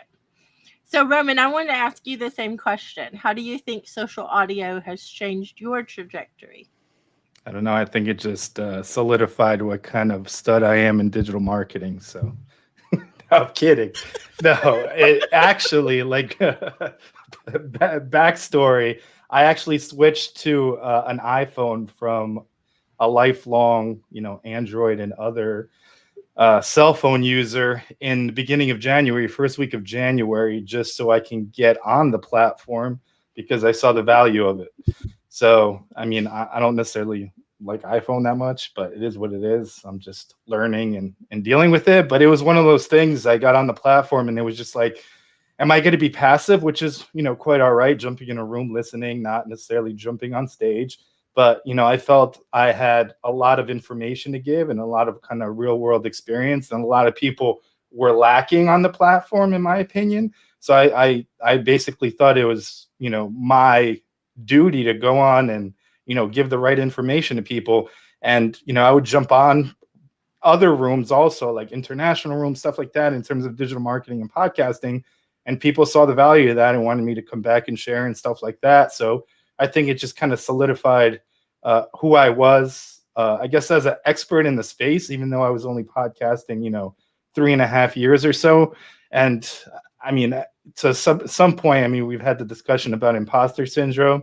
So it was like more so like, what do I have to offer, so on and so forth. And then when you see how many people you can really help through what you share and how you impact their lives, and the possibility of people creating careers and other revenue streams from things, it's really rewarding and impactful. I love it, Roman. And I'm going to interject this in what you just said. I think it's so common for podcasters and all of us to think something is ordinary because we can do that. And then we get out into a space like the social audio platform and we find out it's actually extraordinary because there's a whole lot of people that don't know what you know. So I love that. All right, Tanner Campbell, what is your opinion on how this particular social audio app changed your trajectory? I think this might be true for all of us. I don't know if Roman will agree with this, but I feel like he will. Roman was very established as a digital marketer before this platform that I can't say the name of, for reasons I'm not yet clear on. But I think that for all of us, we were under the radar in a lot of ways. I'd been in podcasting for, I guess, 11 years at that point, because it's been almost a year, which is hard to believe. And like Roman, there was a lot of knowledge that I could bring if only there were people to bring it to. And I had been teaching courses before that, but I was not someone who, outside of the podcast editing space, because that's where I spent a lot of my time and did a lot of work, I wasn't someone who was really known as a talking head within podcasting broadly. I had maybe a couple dozen subscribers to my blog, maybe a couple hundred reads every month or something like that.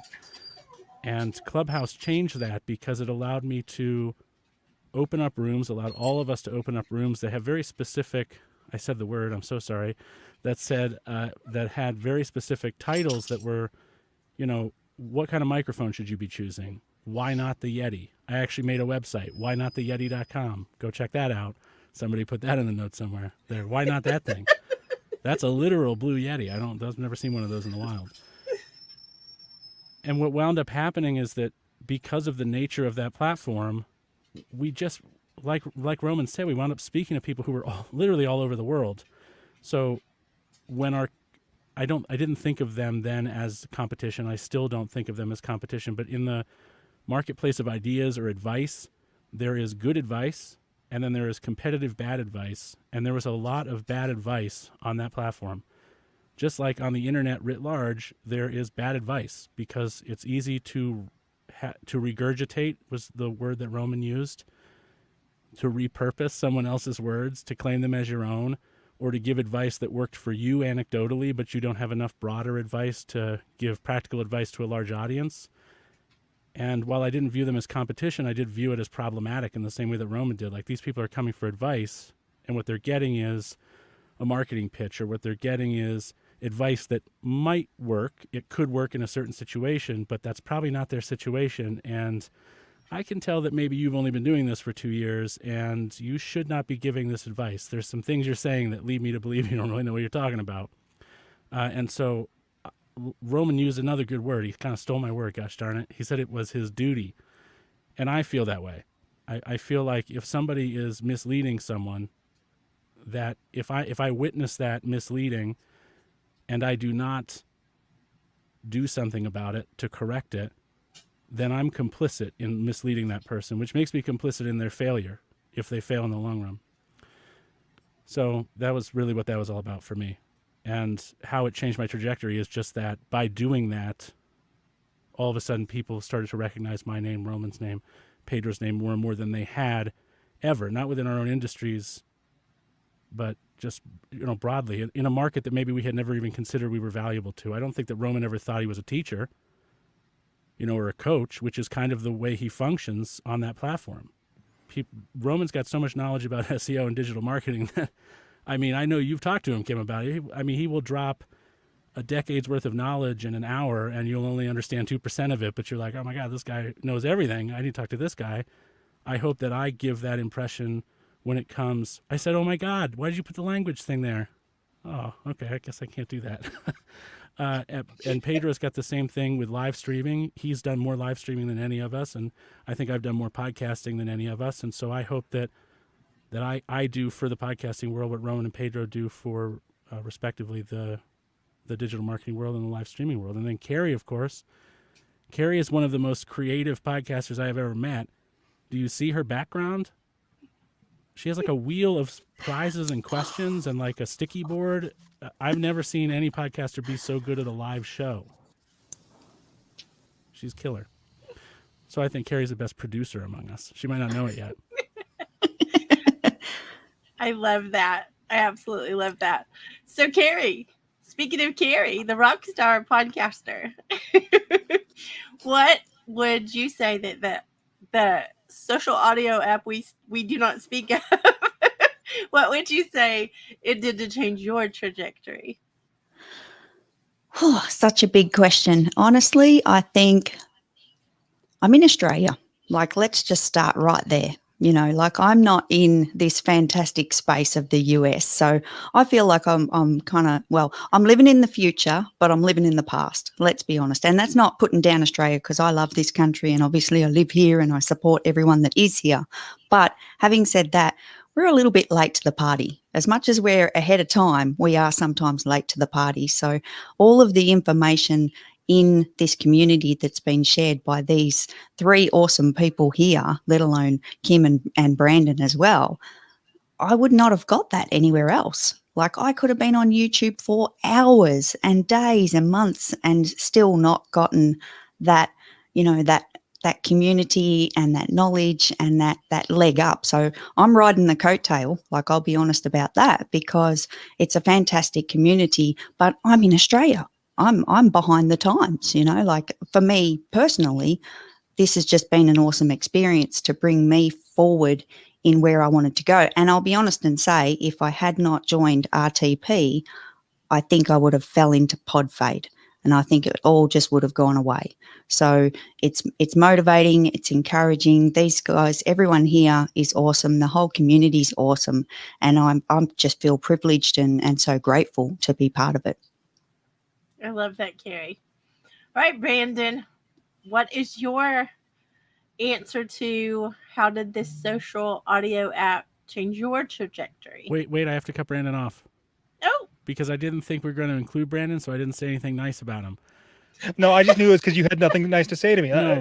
I get it. Like, your mother taught you well. Like, if you don't have anything nice to say, don't say it at all. I got it. What I think we all agree that what Branden brought to the equation, and I guess he did show up a little late to being like officially part of RTP, but not very late. Like February, you think, Branden? January 20th is when I joined. Just maybe January 20th, 6:55 p.m. Just maybe exactly. Well, I've spent a lot of time on that app, and it tells you when you joined the app. So just to point out, though, that's my birthday. So you all just got me a birthday present I just didn't know about till later. I'm a technical Branden. I'm an audio engineer, but Branden is technical in a way that I am not technical. Branden likes to really get into the weeds of like the details of the microphone. He likes to get he brought a level of technicality, that's the wrong word, technical mindedness technically to the conversation that was missing, because a lot of what we talk about is like strategy, functional, higher level stuff, and Branden, it was a lot better than any of us, I think, about getting down into the nitty-gritty details of the technology. He's a great troubleshooter. It doesn't surprise me. He's been in IT for so long, but he brought something that we could not bring without him. So he's great, and now I'll let him talk. Okay, so I'm the host now. You're the captain, right? Do I need to throw a different meme up on the screen now? Is that what you're telling me? Okay, so what did this app bring to me is probably an understanding of it's not my place in the podcast world, but where I'm at, because I 100% joined this app expecting to sit, like Roman talked about, just kind of passively listen. And after a little bit, in sitting in various rooms, I was like, oh, there's a lot of people who are up there being the expert on the stage who's not really that big of an expert. And so I had a hard time. And my wife used to tease me because when we were newlyweds, I'd be like, I'm coming to bed later. There's someone on the internet I need to correct. I kind of fell into that with this app. But more importantly for me, I think I feel like I realized, I'm not just some schlub. Like, part of me running podcast events is because I wanted to bring the experts to the stage so I could learn from them and to understand those things. And that's why I'd done that for years. And I thought, I'm just a podcaster. I just talk about comic books. What do I know? And after listening to these people who were charging lots of money for things that really, I'm like, that it does not work that way. I realized the value that I could provide in this space. And so I think all of us coming together, this was such a perfect storm of everything between this app coming out, all of us joining at about the same time, the way that people were locked down. It was just such a perfect storm that we all came together. And to bring up a nerd reference, I kind of feel like Voltron. We all come together to bring one part of our expertise to the whole, which makes the whole just that much more powerful. So I feel like that's what that's brought to me. I think about the thing that has happened to my podcast. I was in Pod Fade, just to be honest. And the things that you all did to help me relaunch it and to make it better and to make it like so much better, make the process better, like on and on. And I don't do the other things, so I'm going to be honest about that too. I am not doing the editing and the important stuff that you all do, but I am grateful because it gives me the voice, it gives me the ability to do the things that I do. So I think that's really important to say out loud. Also, there are a lot of me in this community. There are a lot of people who have a better podcast, who have a podcast period, because of the five of you coming together. So I think about the quote, when the water rises, all the boats rise. And I think that's what you all have created. You all have created, a rising tide that has created a lot of amazing podcasters. This event is proof of it.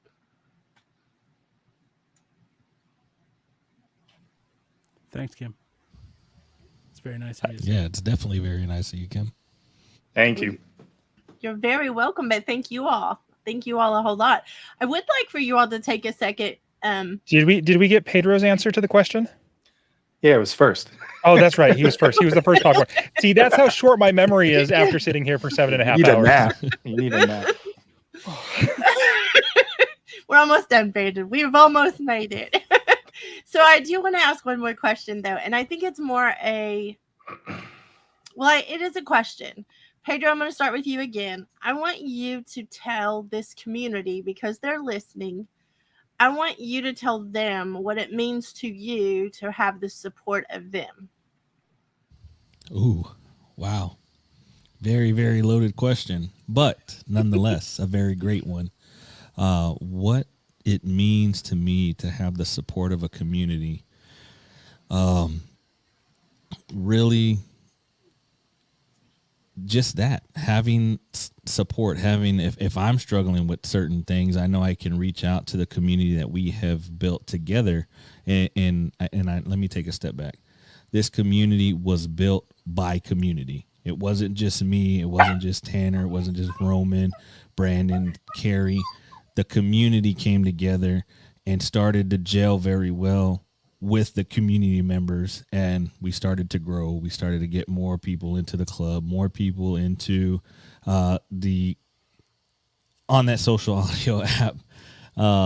But really having the support of a community to keep going, keep pushing me to hold those spaces for so long, since the beginning of January. When we actually got on in February, when we actually started running that very regularly, and just being able to call on the community when needed for an event like this. This is great. And they all showed up and came and registered, and, they're interacting and engaging. So me, I am all for community building and collaboration to be able to help one another. So that's really what it means to me, having the community behind you, but also being able to pull them alongside of you to walk that line with you. I love that answer, Pedro. Roman, what does this community mean to you? Yes, I mean, I think part of like the Real Talk podcasting, like the name itself, I always say like real recognizes real. So I feel it's like a direct reflection of the people that come in. Some people like Real Talk podcasting isn't necessarily the right fit because they're looking to do things that we're not aligned with. Like, if you want to do something that's like not ethical or things of that nature.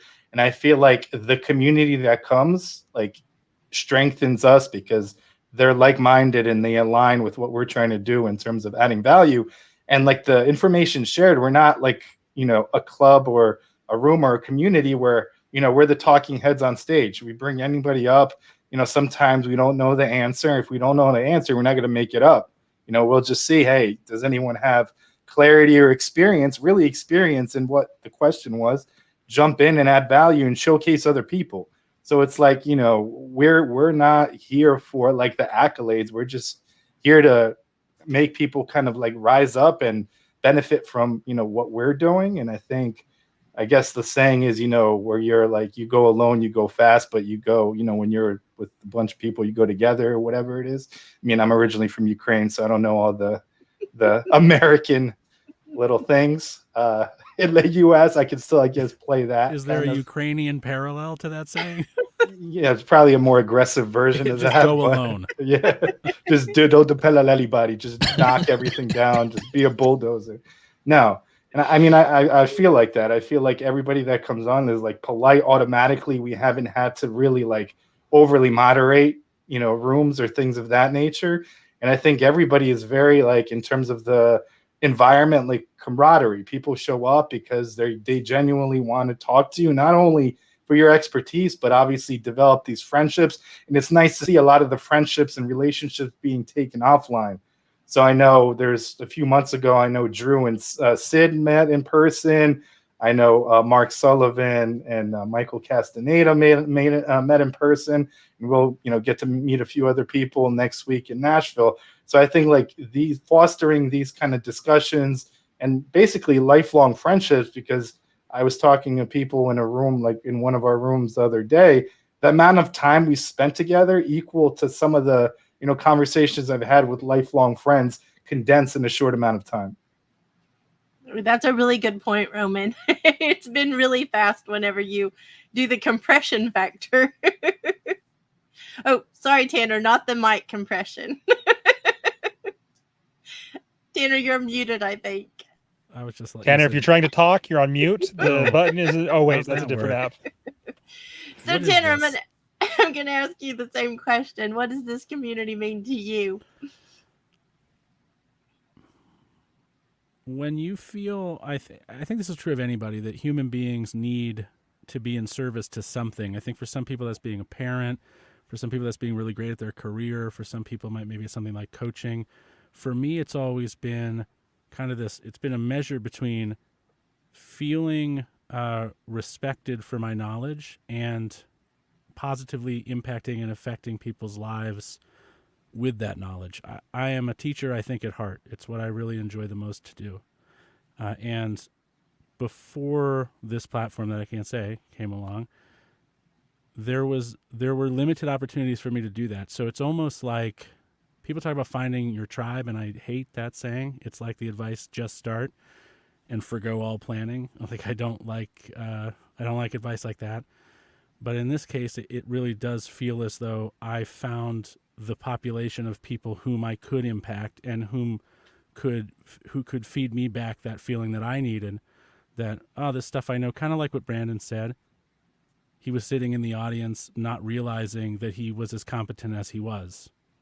And it showed him that he was. And so it did something for him that was not directly career related, that wasn't immediately financially beneficial. It was something that really fed him.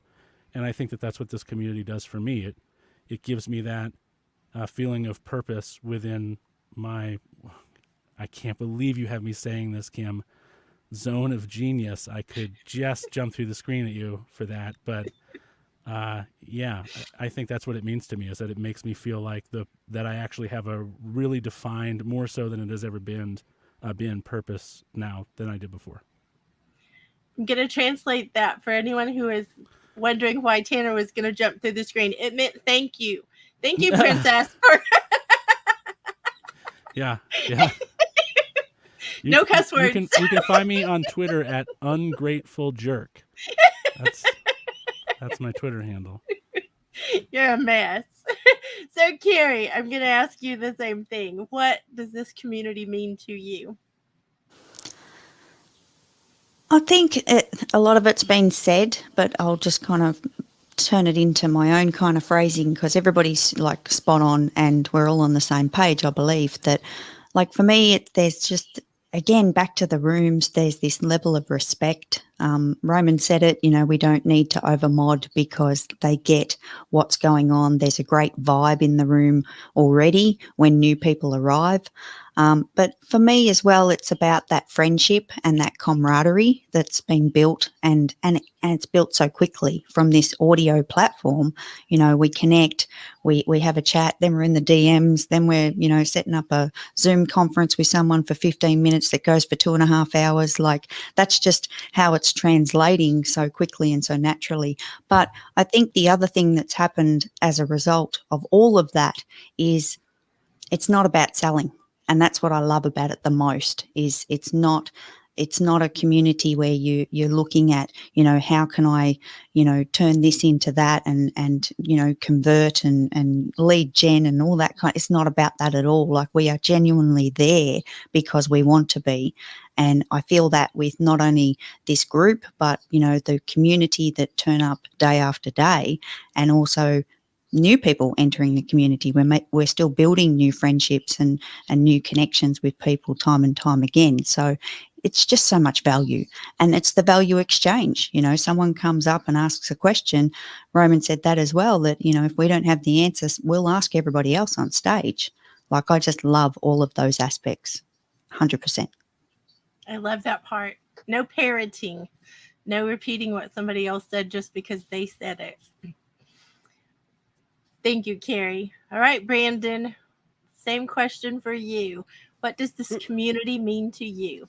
This is a hard question to answer last. Let me just say, after hearing what everybody has said, it's all true.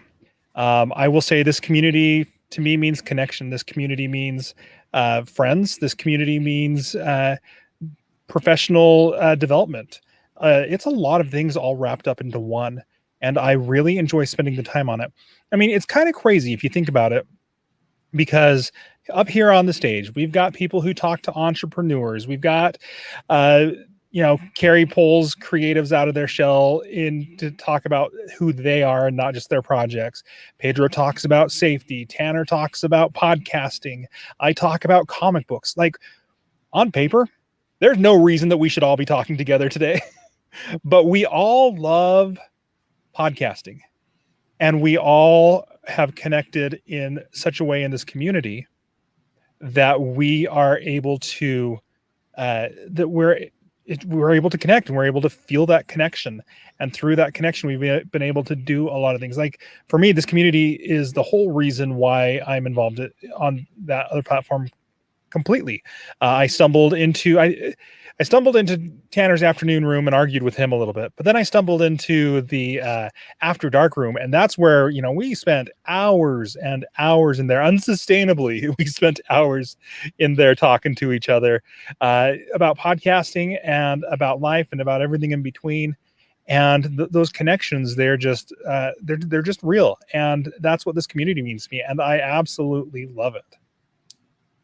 I love all of your answers, and I love this community too. I think that you all have built an amazing, just an amazing, like you said, friendships, connections, collaborations. Like, you got it all going on in this one community. If anyone is not already connected, they need to get connected. If you need to message us to know how to get connected, just pick somebody on here, anyone on the speakers or whatever, and I am sure that we can get you connected.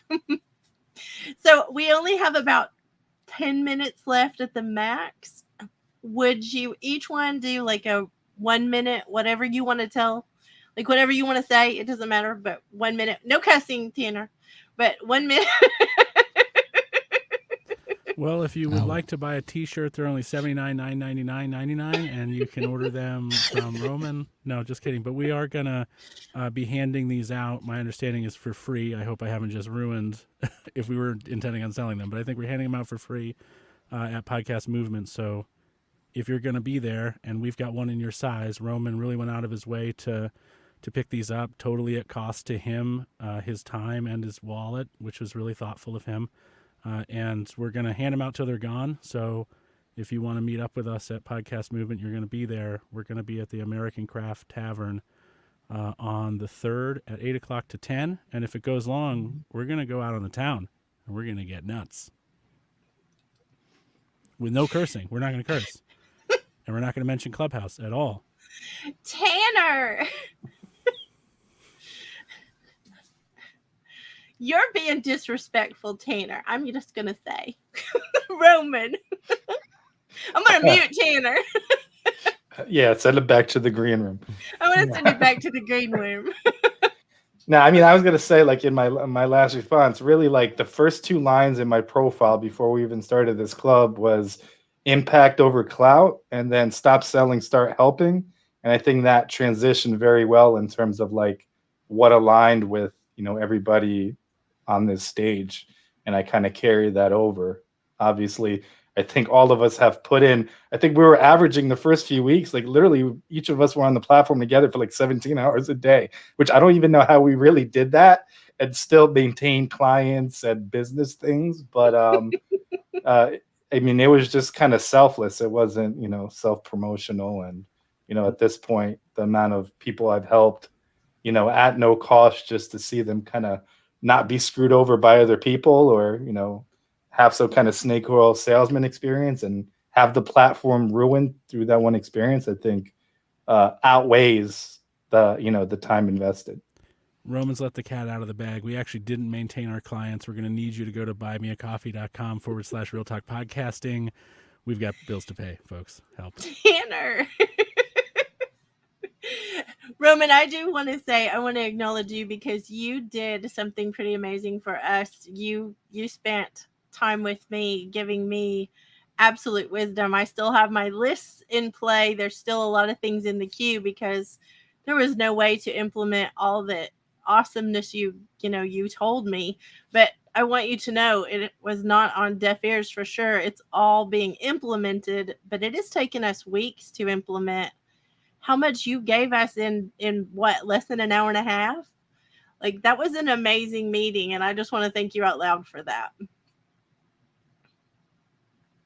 Yeah, glad to help. And I think that's when it resonates the most, when you invest your time and see people act on it. The advice in terms of launching a podcast, and somebody has been hesitant for years, and then in the week they literally get equipment, they find a host, they get their artwork together, their concept, and then start recording. Like, that's something where if that interaction didn't happen, they may have still been doubting themselves or not, acting. If, I help somebody out in terms of digital marketing, I audit their website and find some kind of glaring thing that could be fixed, sometimes easily, sometimes it takes a while, to basically point them in the right direction and help them in terms of their business growing. I think that's obviously at the end of the day what makes me kind of, I guess, full.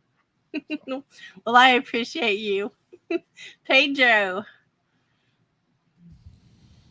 No, yeah, just to what Roman and Tanner said.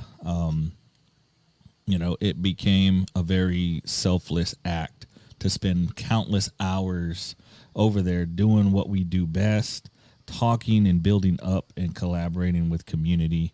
So I think, final thoughts for me, it's been a ride, it's been a journey, and I'm glad that we have been able to be on this journey alongside so many great, unique individuals. I am definitely one of the people that is all about lifting up other people, and I know the guys are as well. And this crew that we have built in the Real Talk podcasting. So everybody is all about helping each other out where we can. If we're all climbing up that mountain together, there's a chain and we're all holding hands and pulling each other up and climbing on each other's backs. We don't necessarily have to see eye to eye, and rightfully so. A good, healthy debate does the body good. It does the mind well.